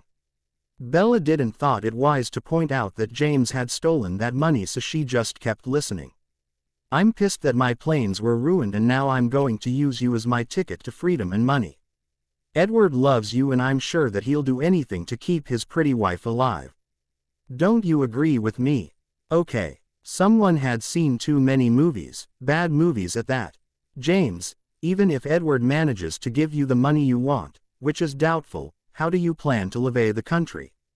You shot a cop. They're out for your blood. This time James's smile chilled Bella and she didn't want to hear his next words. Oh, but they will let me go because you're going with me.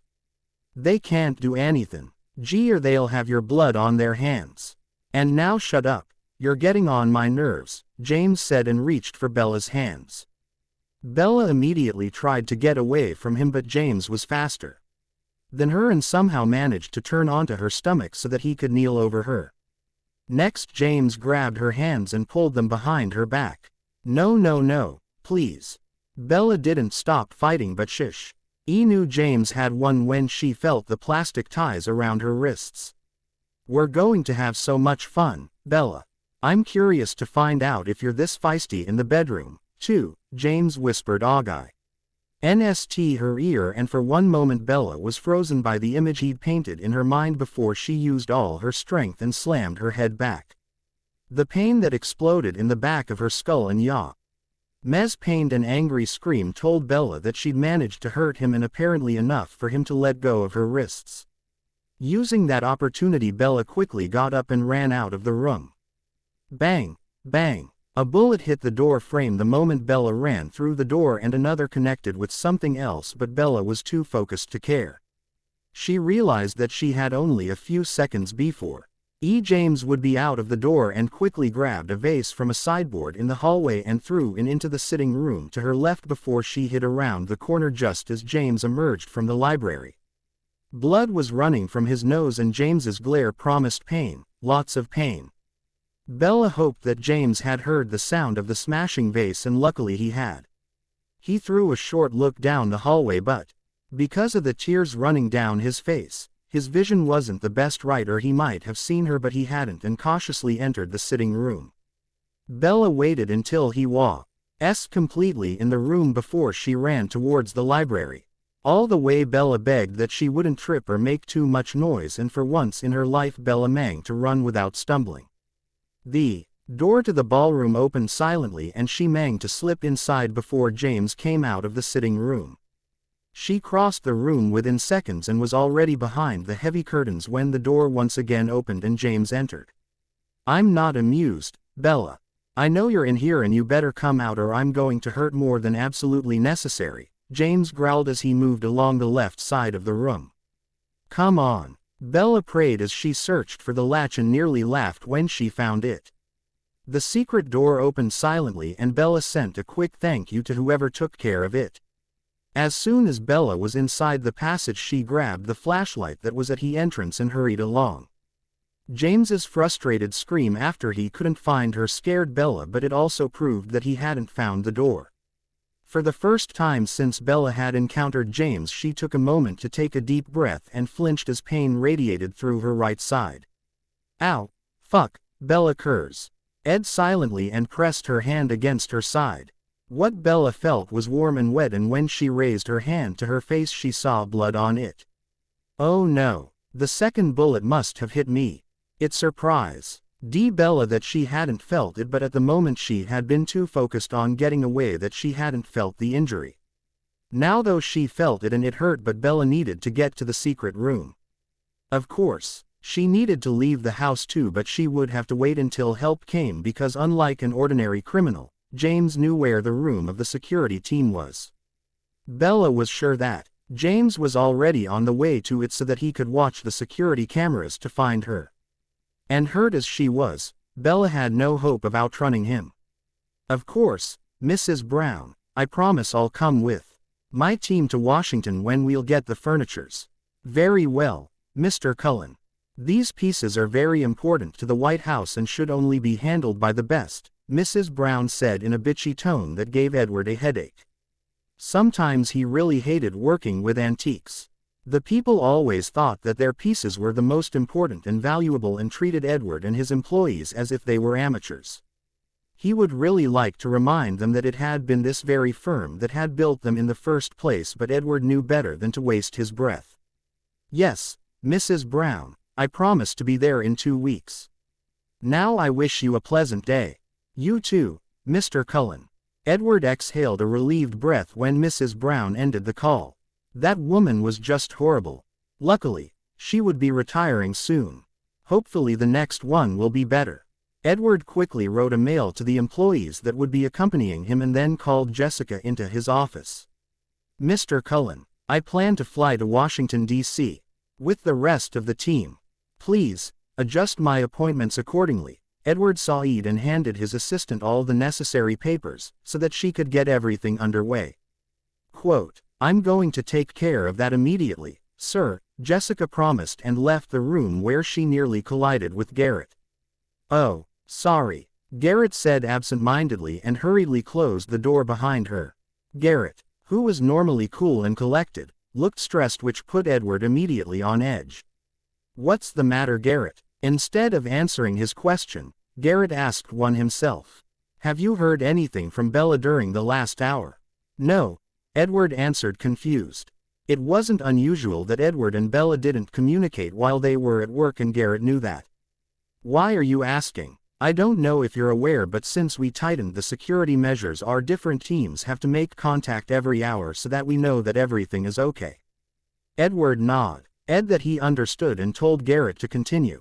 The men at the manor didn't contact us and were unable to reach them. I tried calling the house but no one's answering, and I already checked the location of Bella's cell phone because I know they didn't plan to leave the estate. The cell phone is still active and in the house, but she isn't answering. It should be clear what Garrett wanted to convey, but to some part of Edward refused to make sense of the words, and so he just kept staring at his head of security. Seeing that Edward hadn't made the connection yet, Garrett took a deep breath and spoke the words that would scare Edward more than anything ever had.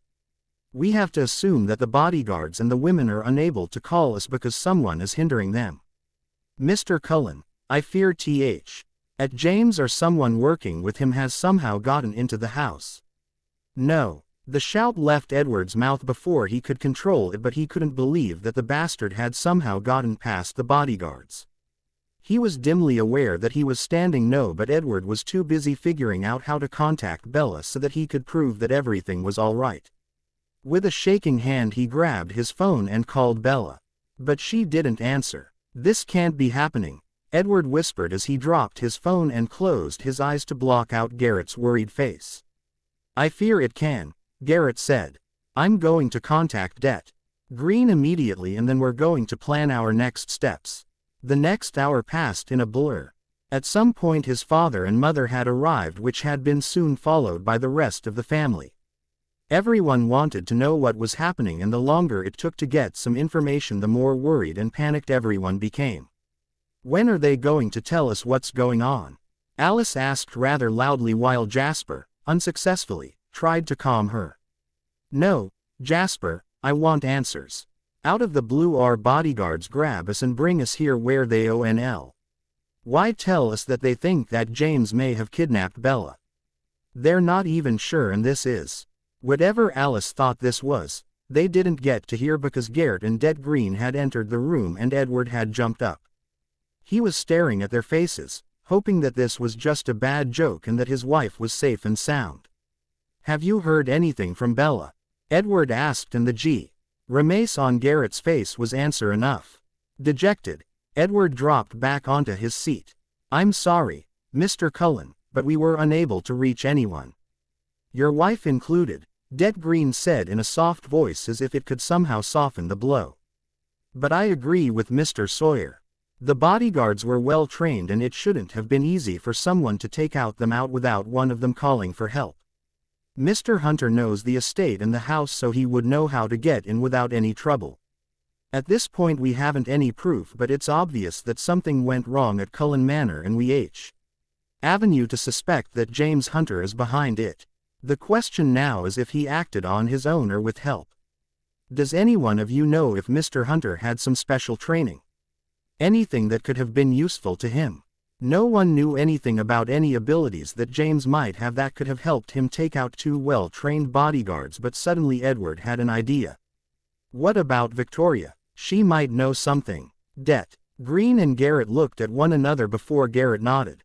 Det Green was on the phone before anyone could say a word. The call took only a few minutes, but Edward didn't try to listen, as it would most likely have been useless to hear only half of it. He knew that Det Green would tell them if Victoria had told him anything worth sharing, and he did so immediately after he'd ended the call. "Okay. Mrs. Hunter informed me that her husband was not only interested in making money with arms but also in learning how to handle them. Mr. Hunter tried to keep it secret, but his wife followed him once and saw him at a very private shooting range. She wasn't able to see much, but what she saw was enough to guess that Mr. Hunter is too good at shooting for my comfort. Most of the family stared at him. They weren't fans of guns and all that, and believed that they were too dangerous to keep around unless you were a professional, and because of that they were surprised to hear that James seemed to be a decent gunman. That changes things," Garrett admitted, and he didn't look happy about the news. "Yes, that it does." Det Green didn't look any happier, and Edward couldn't fault them for it because it meant that James was way more dangerous than expected. "It also explains how Mr. Hunter was able to enter the house without us knowing. The only positive thing about the news is that we are better prepared to deal with him. Now we need to." Det Green's words were cut off by the ringing of Edward's phone. Confused as to whom would be calling him, he froze as he saw the name on the display. Bella. Immediately, Det Green and Garrett were by his side and stared at the display. Edward didn't wait and answered without listening to anything the men might have wanted to say. "Bella, are you okay? Where are you?" The answering laughter was familiar but wrong and confirmed their worst fears. "I'm sorry to disappoint you, but I'm not your beautiful wife, James," Edward growled, and his voice sounded more animal than human in his rage. "Yes, it's me, the cousin you fucked over, but now it's my turn to call the shots." James's sneering voice made Edward see red and he had trouble speaking. "Where are Bella and the others? Concentrate, Edward, you need to get as much information out of him as possible." Garrett and Det Green had leant in and were listening to everything James was saying. "Well, the bodyguards and lovely Miss Sophie are not really well, but Bella's in a much better condition, and it depends on you if it will stay that way." James seemed to be enjoying toying with Edward, but that was unimportant in light of Bella's well-being. "What do you want me to do?" There was no need to pussyfoot. Edward knew that James hadn't come to Cullen Manor just to harm or kidnap anyone for fun. No, he wanted something, and Edward needed to know that it was right to the point as always, CEO Cullen. Edward had to take a deep breath because he couldn't believe that James was saying something like this now. Yes, Edward had wanted the position as his grandfather's heir, and he'd done a stupid thing to get it, marrying Bella just so that he could claim the position had been stupid. But never would he have harmed anyone or done something illegal just because he was throwing a tantrum because things didn't go the way he wanted. Edward was more mature than that.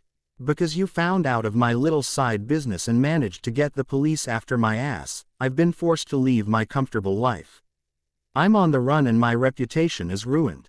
What do you want, James? That should be obvious." I want my money back and a little extra because of all the shit I was forced to endure. Edward didn't point out that the money James was speaking about wasn't his because he'd either stolen it or earned it by dealing with drugs and weapons, which was illegal. I want 75 millions. And I want a plane so that I can leave the country and live my life in peace. Oh, and before you say anything about that not being possible or planning anything to stop me, just let me tell you that you won't be getting your wife back without fulfilling my claims. And should you do anything stupid, lovely Bella will have to pay the price. Det Green tipped Edward on the shoulder and showed him a piece of paper. Asked to speak to Bella. Need to be sure she's even there. Ed. Ward nodded to let him know that he'd understood. If you want me to do these things for you, I need to speak to Bella to know that she's well. I need to know that she's okay. I don't think so, Edward. I'll call you back. No, James. But James had already disconnected the call. Shit. Edward looked at his family and everyone was pale and Esme and Alice were crying softly. Now they had no doubt that Bella was in grave danger and there was very little they could do. They had to trust the police and Garrett's team. He turned back to ask them what they were planning to do now, but the silent communication between them stopped him. What? Why are you looking like that? He hesitated. Garrett said and Det Green nodded. Edward had no clue what they were talking about, but luckily they started explaining. At the end, when you asked him to talk to Bella, he hesitated. That's strange, and he refused to let you speak to her. Of course, kidnappers don't always let the families talk to the hostages, but, especially in this case, it would have proved that she's indeed with him, and that would have made you, Mr. Cullen, even more afraid for her and made you all the more desperate to help her. Especially if she would have cried. But he didn't, and he didn't send you a picture. That, together with his hesitation, leads me to believe that he saw her and that she's at the house, but he doesn't know where. For a few moments the men thought of the call and went through every single word and what they'd heard in the background. It seemed impossible that Garrett could be right. Mr. Sawyer cool. Be right, but is there any chance that Mrs. Cullen could have gotten away and hidden somewhere where Mr. Hunter can't get to her? Det Green asked and looked at Edward and Garrett. It took Edward only a heartbeat to remember their trip down the hidden passages. Yes, there's a good chance for that. I showed Bella the hidden doors and passages just a few days ago. Maybe she hid there. That statement was met by surprise, and every single Cullen member wanted to know what Edward was talking about. What hidden doors? Edward, what are you talking about? Why didn't I know anything about them? Everyone was talking at once, and Edward had more important things to do than explain the secrets of the manor to his family and to soothe their hurt feelings. Shut up, Edward screamed, and immediately everyone did. Thank you, were his only words towards his family before he turned back to Det Green and Garrett, who was at his phone, demanding the blueprints of the house. The manor is very old, and back then my ancestor thought it was a good idea that the family had a secret escape route in case something happened. Bella knows where they are, and I wouldn't be surprised if she's hiding in the hidden room. But what I don't understand is why she hasn't left the house. There also exists a tunnel that would bring her out of the house, and James wouldn't be able to see her from the windows. Maybe something went wrong and she's hurt. Garrett added after he'd ended his phone call. Maybe she doesn't know if Mr. Hunter works alone, and I don't think that she knows if the emergency exit is covered by the cameras. At the moment she's most secure inside the secret room, but we need to know if she's even there. Det Green nodded as he thought about it. That could help us. I'll make a call and ask for a helicopter. Then we can use a thermographic camera to see how many people there are, and our specialists can ascertain where everyone is. I think that's a good plan, Garrett said before he turned to Edward. Det Green and I need to leave now so we can plan and get everything underway. Please stay here. It's much easier for us to protect you here than at one of your houses. Of course, we're going to stay here. Garrett and Det Green left soon after, and Edward was left alone with his family, and he wanted nothing more than to have Bella back in his arms. Bella was cursing James to H.L. and hoped that he would die a very painful death. The reason why she was wishing for another person's death was not only because he'd come into the manor and most likely severely hurt, if not even killed, the bodyguards and Miss Sophie, and tried to kidnap Bella, but because he'd hurt her much more than she'd anticipated at first. Her ribs were screaming in agony, and Bella wouldn't be surprised if they were broken. Because of that, she couldn't breathe too deeply. But most importantly was that Bella was bleeding, and not just a bit. When she'd noticed that a bullet had hit her, she'd thought that it had been a graze, but unfortunately it wasn't, and now Bella had to try to stop the bleeding before she could even try to escape the damn house.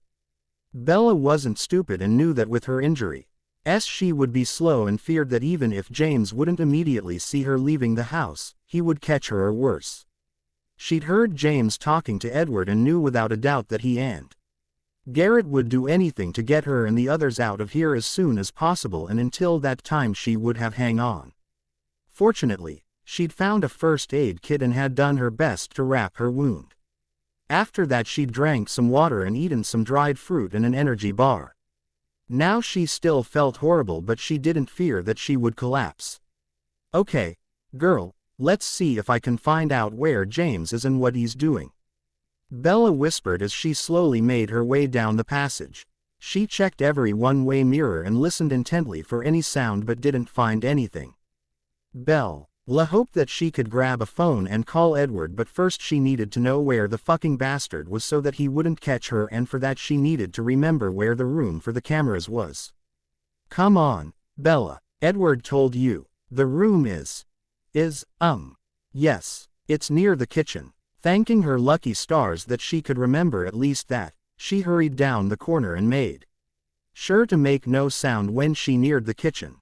When she was at the mirror closest to the kitchen, she paused and glanced into it, and what she saw chilled her to the bone.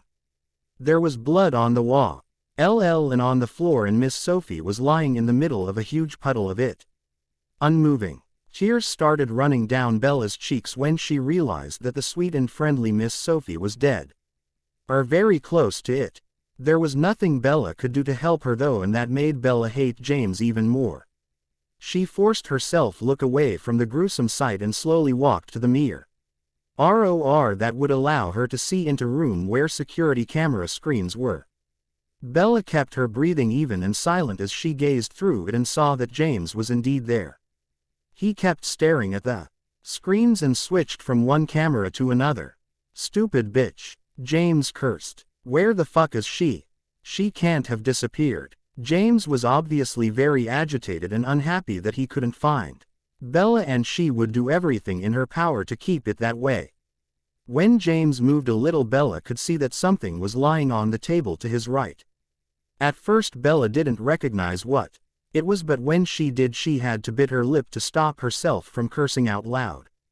Apparently, James wasn't as stupid as Bella had hoped, because on the table lay every single phone of the house. "Well, there goes my plan to call someone. Can't James give me something to work with?" Knowing that there was nothing Bella could do and feeling that she needed to change the bandage, she returned to the room, all the way cursing James to hell and back. The moment she entered her sanctuary, she pulled her shirt up as far as she could and removed the soaked bandage. Shit. The wound was still bleeding, and Bella realized she needed medical help, and sooner she wouldn't be conscious much longer. The smell of her blood made her dizzy, but it could also be because of the blood loss. She was also staring to shiver, which wasn't a very positive sign in Bella's opinion. Once the wound was freshly bandaged, a strange sound caught her attention. It slowly became louder as it came closer, and suddenly Bella knew what she was hearing. It was the sound of an approaching helicopter. Seldom had Bella welcomed something that much. It meant Edward knew where she was, and Bella hoped that they would be able to help her soon. "Do you hear that, you bitch?" James had apparently also heard the helicopter, and he didn't sound pleased, not that Bella cared. His voice was muffled by the walls, but Bella could still hear every word that said because he was screaming. "It seems Edward wants you back, but I won't let you. I may not know where you're hiding, but I know that you're injured. I found some blood in the entrance hall. Maybe you'll slowly bleed to death." It irked her that James knew of her injury, but it seemed as if he didn't know where Bella had disappeared from, and that gave her hope that Garrett and the police could rescue her before James would find her. "Please, hurry, Edward, please, you need to eat something," Carlyle said while he watched his son pacing his office. It was hour 80 late afternoon and still they hadn't heard anything from Garrett or Det Green. Jessica had brought everyone a late lunch, but Edward had refused to touch his. He was much too worried to eat anything. Gian wouldn't relax until he knew that Bella was okay. The sound of someone knocking on the door caught everyone's attention, and Edward quickly told whoever it was to enter. To his disappointment, it was neither Garrett nor the detective. It was his assistant Jessica, and she looked wary of her welcome. "Mr. Cullen, I'm terribly sorry to disturb you, but you might want to turn on the TV." Edward and some others stared at her as if she was crazy, because now wasn't the time to watch TV. "Jessica, this is really. The media know about the kidnapping and Mr. Hunter's involvement," she interrupted and grabbed the remote and turned on the news. Edward stared in shock as the moderator announced that Bella Cullen, wife of Edward Cullen, had apparently been kidnapped by James Hunter, cousin of Edward Cullen. The reporter further said that James had gotten through the security measures that had been tightened because Mr. Hunter was involved in some criminal activities. It was only a small mercy that they didn't know yet what exactly James had done. "Oh fuck," Rose cursed loudly, and Edward could only agree. This complicated things, and that wasn't something they needed right now. "Jessica," Edward said in a hollow voice. "Are Garrett and the police aware of this?" "I don't know, sir. I just saw it myself and immediately came here. Do you want me to call Mr. Sawyer?" "No, Jessica, but you could call Mrs. Hensley. Someone needs to deal with the press." "Of course, sir." Jessica left right away to call Cullen Corp's press spokeswoman. She would know what to do and talk with the people of the police. Edward quickly called Garrett to ask who the fuck had talked to the media. Whoever it was better hiding under a rock, because Edward would make this person's life as miserable as legally possible. Garrett answered his phone with an angry, I know. It was obvious that he already knew of the leak and was nearly as angry as Edward. "Do you have any idea who might have talked?" "No," Garrett sighed, "but I'm willing to bet that it was someone from the police." Det Green wasn't too pleased to hear my opinion, but are all people signed an NDA and know that no one would ever hire them if they did something this stupid. Quote, Edward was inclined to agree. Their employees knew what would happen should they speak to the media, and no one had ever tried to. Not even the most gossip-loving women would do something that would without a doubt ruin them. "I agree, and Mrs. Hensley has already been informed. She'll deal with it. Now tell me if you have any news for me." Edward was nearly begging, but he didn't fucking care. He wanted to know what they'd found out. "Well, there are good and bad news." Of course, there were. The helicopter and the team on location found out that only 2 people are at the house. 2 living people, that is. "Oh God, please, no, living people?" Edward asked and heard his mother gasp at his words. "Yes, Mr. Cullen. The bodyguards were seen outside, but the thermographic cameras showed that they're too cold to still be alive. The same goes for Miss Sophie." Edward heard Garrett swallowing and knew that this was hard for his bodyguard, too. Garrett had known his men for a few years now, and Edward was aware of the good relationship between them. And it could have easily been Kate instead of Miss Sophie, who was now lying dead somewhere on the estate. Which was just horrifying. "Bella, from what we could make out, she's indeed inside the hidden passages." "This is very good, Edward." Edward was so relieved that he didn't notice that Garrett had called him by his given name. "Thank God. We're doing everything we can, but we need time, and you should be expecting another call from Mr. Hunter. Andy is with you and will be guiding you and listening to everything that's been said. Have faith. I'm sure that soon Bella will be back with you." "I hope so, Garrett, because I don't know what I would do without her. Please, God, protect my Bella." Here was nothing else to do for Edward and the family than to wait for news and to watch the ever-changing media coverage of Bella's situation. It didn't take long before the media somehow found out had James had done and that he'd kidnapped Bella. The police and Mrs. Hensley did their best to handle the demands of the reporters for news, and the team on location had to ask for reinforcement because east the street to the gate to the manor was crawling with reporters and cameramen who all wanted the best shot and freshest news.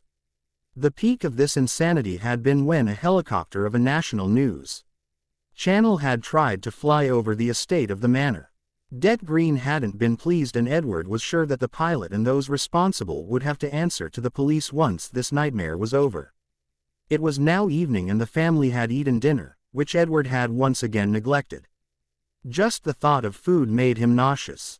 Carlyle worried about his son and tried to get him to eat at least a little bit, and was thankful when Jessica reminded Edward of the food Bella had prepared for him this morning. Jessica knew that Bella was worried about Edward's eating habits and had asked Jessica to watch her husband. His assistant's gentle reminder that Bella wouldn't be happy and most likely worry about him forced Edward to eat at least Bella's lunch packet. It surprised Carlyle greatly just how close the two had gotten and how much they loved each other. Only Bella could bring Edward to eat when he wasn't in the mood or busy. Carlyle watched his son with a sad smile as Andy, the bodyguard Garrett had left with them, entered the room. "Mr. Cullen, Garrett wants to speak with you. They're ready to take action." Immediately, everyone in the room was alert and watched as Edward hurried to his desk and put Garrett on speakerphone. "Garrett, everyone can hear you." Edward saw Ed. "Andy said you were ready to go in." "Yes, the SWAT team is here and everyone knows what to do. I am going to search for Bella while they take care of James. One of the men is going to go with me, but I'm the only one who knows where Bella could be and how to open the hidden doors. If everything were as planned, we should have her out of there in under an hour." "That sounded too good to be true. When will I know if you've gotten her?" "I should be there. Someone will call you as soon as possible, but I don't want any of you here. Is that clear? You and the family would just be distracting the men and they need to concentrate. Andy and the other guys will bring you here once we've got her and it's safe." And not one moment earlier. Garrett knew Edward and could understand that he wanted to be there when Bella was finally free, but they would just interfere. That was the main reason why Garrett and Det Green didn't want the family on location. The other reason was that they had to consider that Bella could be hurt and in need of medical treatment. Should that be the case, they would have to act quickly and bring her to the hospital before contacting the Cullens. All in all, it was best that Edward and the rest of the family stayed away so that they could do their work. Edward wasn't pleased with Garrett's order, but the rational part of his brain could understand that they would just be in the way and maybe even do something that could be bad for Bella and everyone involved. "Okay, we're going to remain here and await your call. But please, Garrett, call me as soon as you can. This suspense is worse than anything. I know, and someone will call you. I promise, and now let me do my job." "Good luck," Edward whispered as Garrett ended the call. He slumped forward and tried to regulate his breathing, but it was a hard thing to do. He looked up when he felt a hand on his back. His father was standing behind him and gave him an encouraging smile. "Have faith, Edward. Garrett is smart and very good at what he's doing. If anyone can get Bella out of there, it's him." "I know," Edward chalked out. "But it's so hard to stay positive. I don't know what I would do if I were to lose Bella. She's the most important thing in my life." "We know, Edward," a voice said from the back of the room. Edward turned and saw his grandmother sitting on one of the seats. She was pale but also looked confident. "But you have to stay strong because Bella is going to need you. This whole ordeal will have traumatized the poor girl. And don't forget that we're going to be there to help you and deal with whatever else may come. We're a family." "Yes, that we are." Edward looked at the members of his family and knew without a doubt that they would help and support him. His family would never let him deal with this alone, and he was deeply grateful to have them. Everything hurt. At least that was Bella's impression. Her head hurt, her sides, and the damn wound. On the positive side, her legs weren't hurting. Maybe Bella was dizzy and that made it difficult for her to concentrate. Or to keep track of time. She was pretty sure that it evening by now, but because she didn't wear a watch she couldn't be sure. What she was sure of was that it was high time that she got out of the house because she'd lost way too much blood. Bella had changed the bandages 3 times, but she was still bleeding and now there weren't any more of it. Overall her situation wasn't all that rosy and she was too afraid to sleep for fear that she wouldn't be able to wake up should James find her or should something else happen. To keep herself awake, Bella began reciting book titles and authors in alphabetical order. Bam! The sound of a door slamming against a wall startled Bella. She'd been so focused on her recitation that it took her a moment to collect her thoughts.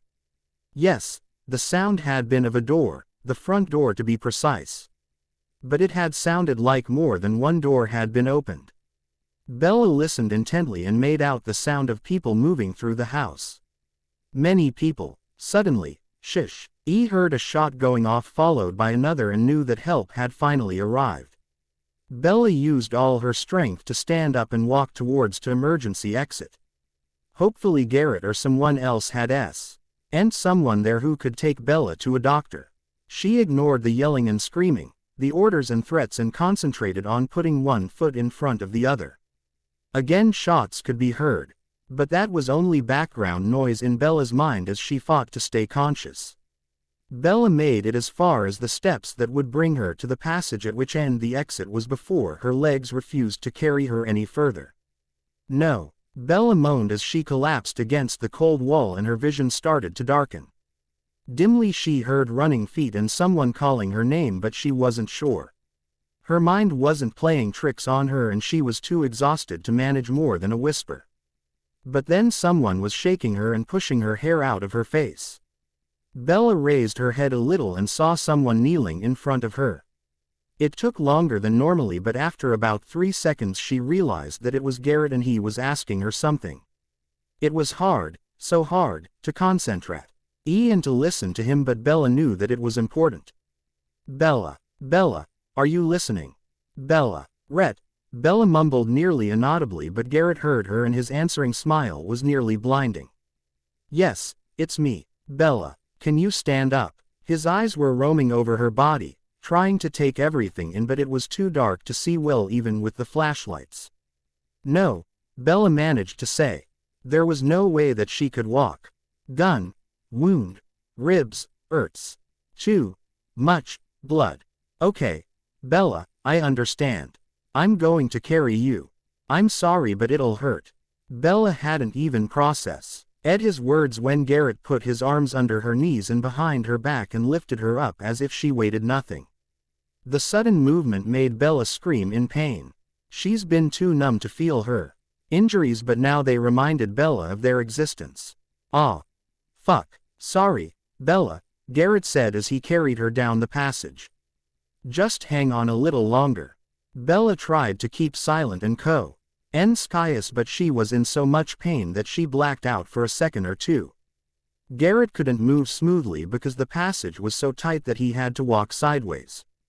Otherwise Bella's head and her legs would have made connected with the walls. Soon Garrett reached the heavy metal door, but someone else had already punched in the code to open it. Once they were outside they were greeted by a plethora of people. Men with guns were there, people with flashlights and radios. And medics. Garrett ignored everyone and carried Bella to where the medics were waiting for them. Bella didn't hear what they were saying, and her last thought before she slipped into darkness was, "It's finally over." Edward was pacing his office like a caged lion. Every few seconds he paused to look at the TV before he continued his nervous movements. Some time ago Emmett had joined him while Esme stayed with Rose to keep her calm. All this stress wasn't good for her or the baby, but there wasn't anything they could do against it.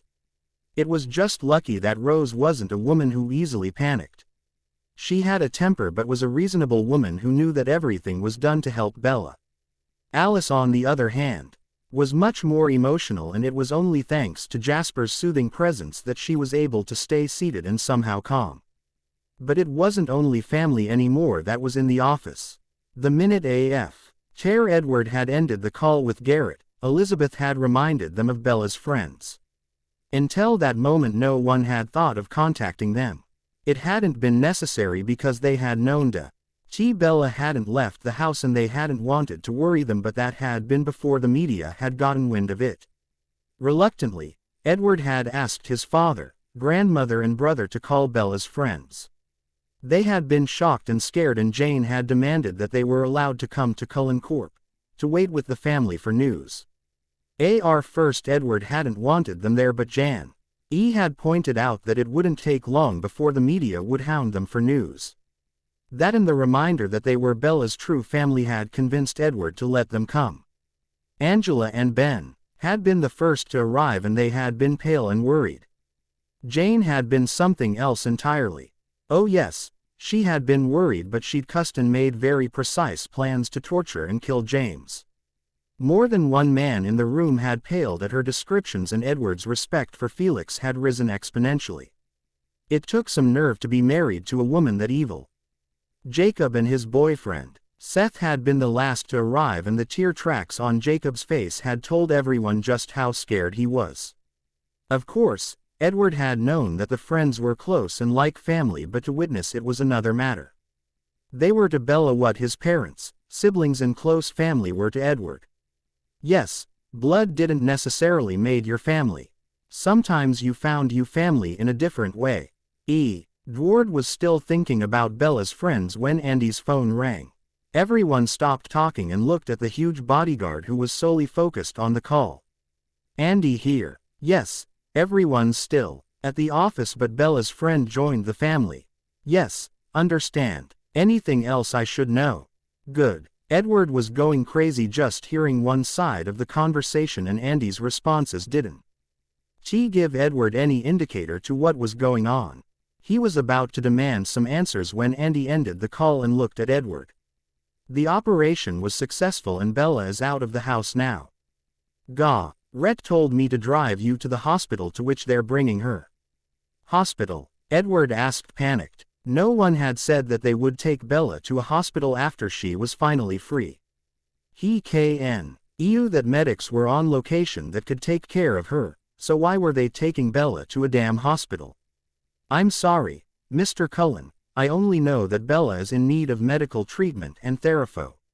The medics are taking her to the closest hospital. Andy looked tense, as if he were waiting for something to happen, and it did as soon as Jane had put the pieces together. What aren't you telling us? Jane said in a threatening voice. If they're taking Bella to a hospital, then that means that medics can't do everything she needs. So what is wrong with Bella? Of course, that was logical, and Edward should have caught that, but he was too worried to think clearly. Yes, ma'am, Bella needs more medical treatment than the medics can provide. I wasn't told what was wrong, but I know that her life isn't in danger. Now, I think we should go to the cars so that we can drive to the hospital where they can tell you more. Andy hadn't even finished his last sentence, but most of the people in the room were already collecting their things and rushing to the doors. Edward was one of them. Apparently, Andy had suspected something like this and was calling the other security guards to be prepared for the arrival of many worried and angsty people. Everyone got into one of the waiting cars, and as soon as everyone was in, the convoy left the building and made its way to the hospital. Holy fuck, Jane whispered as they hit the streets and saw just how many reporters and cameras were in front of the building. It was a good thing that the windows were tinted, or the flashlights of the cameras would have blinded them. Stupid bloodsuckers, Jacob growled with disdain. Don't they have something better to do? Edward sighed and knew that some of the reporters would have followed Bella to the hospital and were already waiting for them. Sadly, no, this story is hot news to them, and they hope to catch some good pictures that they can sell. That's the other side of being that rich and successful. Don't worry, Felix said as he rubbed his wife's back. I'm sure the bodyguards are prepared for our arrival, and the hospital security will do everything to keep things as calm as possible. Luckily, Felix was right. The security had already erected a barrier to keep the noisy reporters out, and some of the Cullens' bodyguards were waiting to escort them inside. The moment the doors of the cars were opened, they heard the screamed questions, but they were ignored.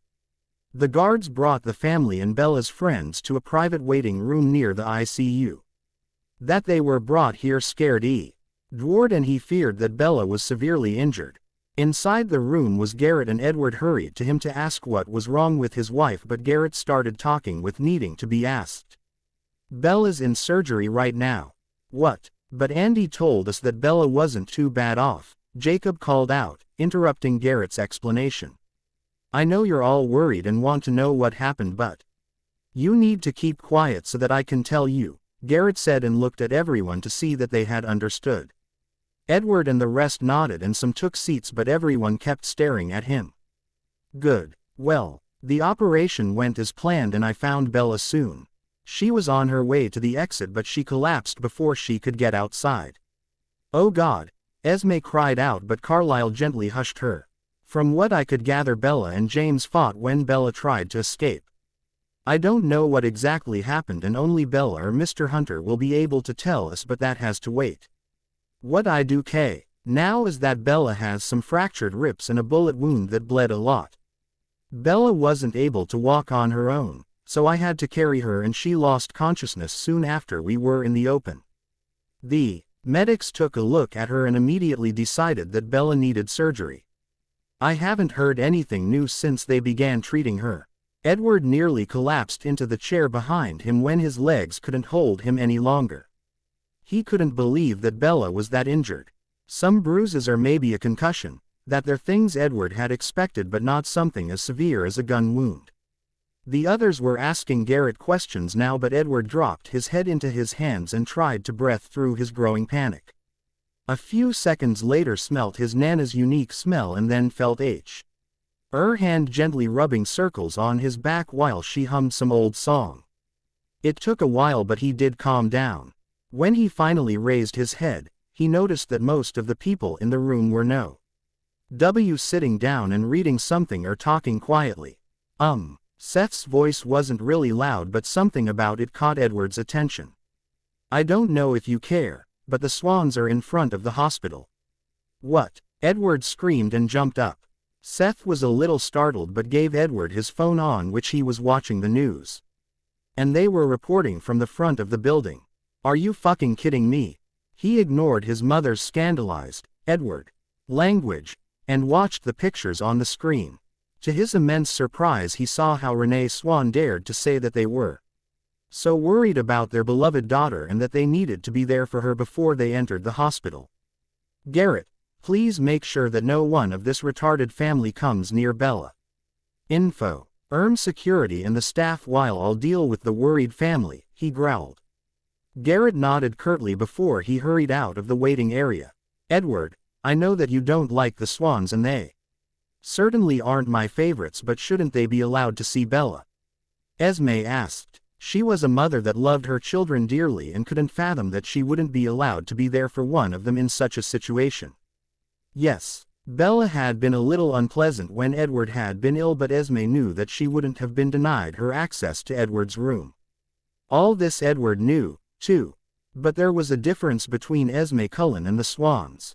They didn't care about Bella's happiness, and that they dared to speak to the media before even contacting one of them spoke volumes. No, Mom, they won't be allowed near Bella.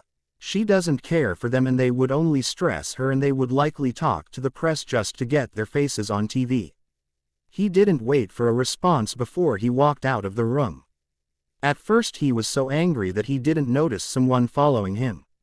Ready to snap at whoever it was, he turned around only to find Jane walking beside him.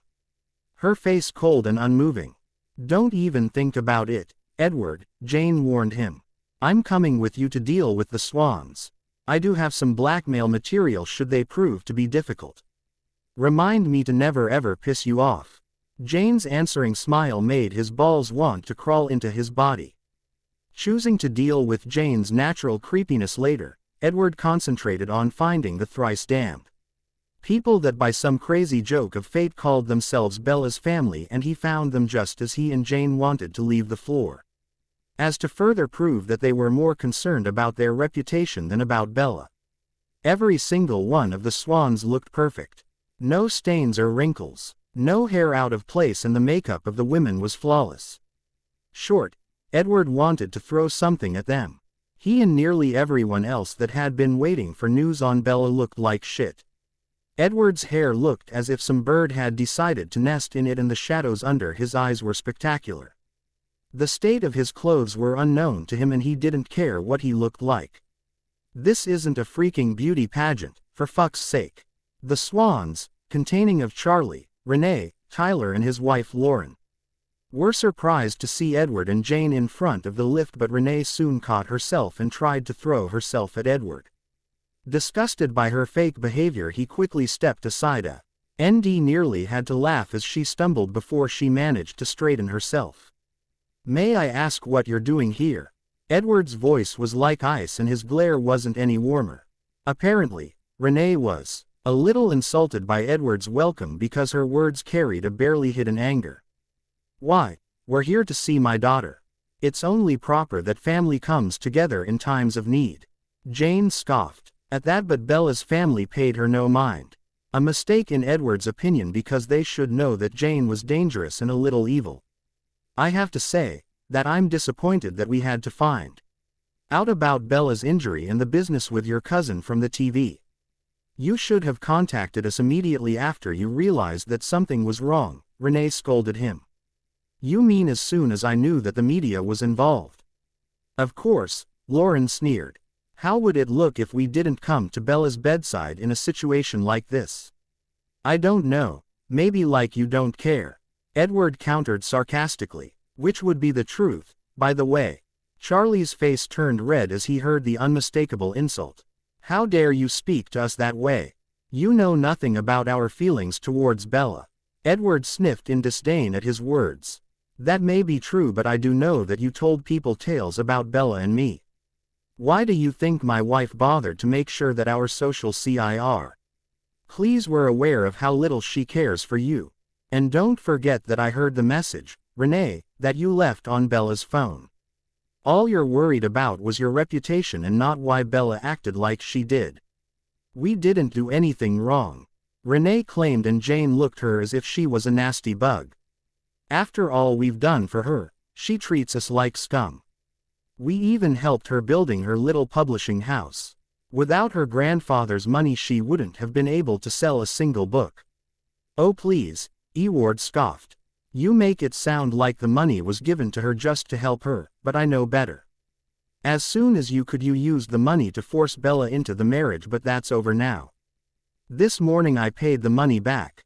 With interests. You're not Bella's family. You're parasites that want to use Bella to make themselves more important." Sadly, Bella made it unmistakably clear that she wishes no contact to you, and I will make sure that her wishes will be respected. The swans stared at him in disbelief. It was obvious that they were unprepared for Edward's words and hadn't known of the payback, but he had more important things to do and wanted to be back at the waiting room. Time to tell them how things were going to be from now on. I made sure that security and the medical staff know that none of you are allowed to know anything about Bella's condition and that you aren't allowed to enter her room. I'm her husband and what I say goes, at least until Bella makes a different decision. And now leave." "You can't do that," Lauren yelled, but there she was wrong. "Oh, I can and I did. And should you try to talk to the media, I'll ruin you in every way possible. You might think that you have power, but you're nothing compared to us. Don't push me. You won't like it." "Are you threatening us?" Tyler growled and tried to look intimidating but wasn't succeeding. "Oh, he doesn't need to," Jane chirped, and her smile as bright as it was cold. "Because if you do anything to profit from this situation or Bella's marriage to Edward, I'll be forced to leak some very unpleasant truths about your family. Tyler, for example. I know what happened at your college. Tisk tisk. Such a naughty boy." Now Tyler was as pale as a ghost, and Edward dearly wanted to know what Jane knew, but it wasn't really important right now. The rest of the swans also seemed to be rather fearful of little Jane. "What? Nothing to say. Oh, what a shame. Let me say just one more thing before we part ways. The reason why my family never said anything against my marriage to Felix was because I could have ruined them with the blackmail material I'd collected over the years. And because I knew just what kind of lowlifes you were, I started searching for your hidden secrets, and I now know nearly everything there is to know about you. Pleasant dreams." Having delivered everything that was needed to keep them quiet, Jane grabbed Edward's arms and together they walked back. Jane, do you also know about the dirty deeds of our politicians? Jane's answering laughter rang through the empty hallway, but she didn't say a word. The waiting was always the worst, but they were lucky that it didn't take too long before Bella's doctor came to them bearing news. Hello, Mr. Cullen. I'm Dr. Adam Smith and I was the one treating your wife, the 53-year-old man with graying hair said. As soon as everyone in the room had seen his scrubs, they'd nearly attacked him with their questions. It was a good thing that the man was very experienced and knew how to handle the families of his patients. No matter how well-known or rich they were. Your wife is on her way to her room and the surgery went very well. She'd lost a huge amount of blood and the bullet hit her liver. We had to remove a small part of it, but that's nothing to worry about. The liver is the only regrowing organ of the human body. Mrs. Cullen has 2 broken ribs, but they didn't damage the heart or the lungs. It looked worse than it was and she should be out of here in a week. Oh, thank God. Edward sighed, and for the first time since this whole mess had started he felt some of the tension leaving him. He was so relieved that a few tears ran down his face. Edward was dimly aware that the others were also expressing their relief. When can I see her? Soon. A nurse will get you, but I have to remind you that Mrs. Cullen is very weak at the moment and needs to rest. I know that you all want to see her with your own yes, but, beside you, Mr. Cullen, only 5-minute visits and 2 people maximum. Of course, Doctor, Jane promised. All we want is to see Bella and then we'll let her rest. Good, good. Dr. Smith looked satisfied, but when he focused on Edward again he appeared uncertain. Is there something else, Doctor? Yes, Mr. Cullen, and I think it would be best if we could talk a little more privately. Now Edward was confused. The doctor had promised that Bella would be fine, so why did he need Ed to speak to Edward without the others being present? Dr. Smith, I don't have secrets from my family and the others are Bella's true family. I have no problems with them listening. Okay, Mr. Cullen, and I promise it's nothing bad but rather surprising. You see, when your wife first got in we needed to x-ray her, and because we couldn't speak to her, we performed a pregnancy test. Your wife is pregnant, Mr. Cullen. Sorry, what did you say? Edward whispered in a faint voice. The doctor had to be wrong. They were using protection, for fuck's sake. The others in the room weren't why less surprised, and say that again, what? Oh fuck, were proof of that.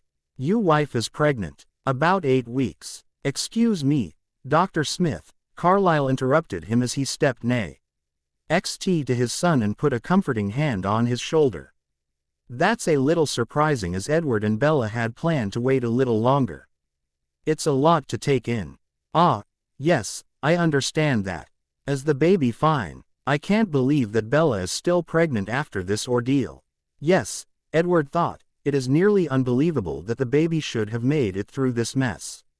I have to admit it is a little miracle, but so far everything looks good. There's still a heartbeat and the ultrasound showed us nothing out of the ordinary. Mrs. Cullen was very lucky. If her attacker had kicked her just a little bit lower, I doubt the fetus would have made it. Dr. Smith looked very confident, and that soothed Edward's new fears. Would you like to see the ultrasound picture, Mr. Cullen? Edward just nodded, and with a friendly smile the doctor handed him a small picture. He couldn't really see much on it, but Dr. Smith explained to him. Okay. Edward had heard the doctor's words and he'd understood what had been said, but this picture made it real. Frighteningly so. Soon afterwards the doctor left them, and immediately Edward was surrounded by his family, who all wanted to see the first picture of the newest Cullen member. The women squealed and awed while the men congratulated him. Esme started crying as soon as she saw the baby, and to everyone's surprise Elizabeth was crying, too. Edward put an arm around her shoulders and squeezed her gently. Why are you crying, Nana? I'm just so happy, Edward. At first you both weren't really happy, and even if I knew you two would be perfect for each other. It's just amazing to see this happening. Yes, Nana, that it is. I'm very happy. Elizabeth kissed his cheek before she gently whispered, "Your pop would have been so proud of you, Edward. This is everything he ever wanted for you. I know, Nana, and I understand why he did all this. He just knew me better than I knew myself," Edward sighed. Their conversation ended abruptly when a nurse entered the waiting room and told Edward to come with her. He quickly followed the nurse, but he never let go of the little picture that showed their first child. The sight of Bella lying in a room full of machines was horrible, but he was very glad to finally see his wife again. She was pale, but otherwise her face was unblemished. You couldn't see any of her injuries, but Edward knew they were there. Carefully, Edward bent down, kissed her full lips before he sat down in the chair next to her bed. He grabbed her hand and ran soothing circles on the back of her hand before he started speaking. "Hey, Bella, you worried me greatly today. Never have I been so afraid. I love you more than anything, Bella, and I don't think I could live without you. You're my better half. Your doctor told me that you should be out of here in about a week, and do you know what else he told me? You're pregnant, my elf, and somehow our baby is still safe and sound inside of you. We're going to be parents." By now tears were running down his face, but Edward didn't care. "Can you believe that? A baby? Even though this revelation came as a surprise, I'm very happy. I can't wait to meet our little miracle. You're going to be a great mom. I just know it. Please, get better soon so that I can see your beautiful eyes again and so that we can talk about our baby. I love you, Bella." When Edward finally left the room, he wore a smile on his face, and even though things would be hectic for quite some time, nothing could ruin his mood. He was going to be a father. We will continue in next part.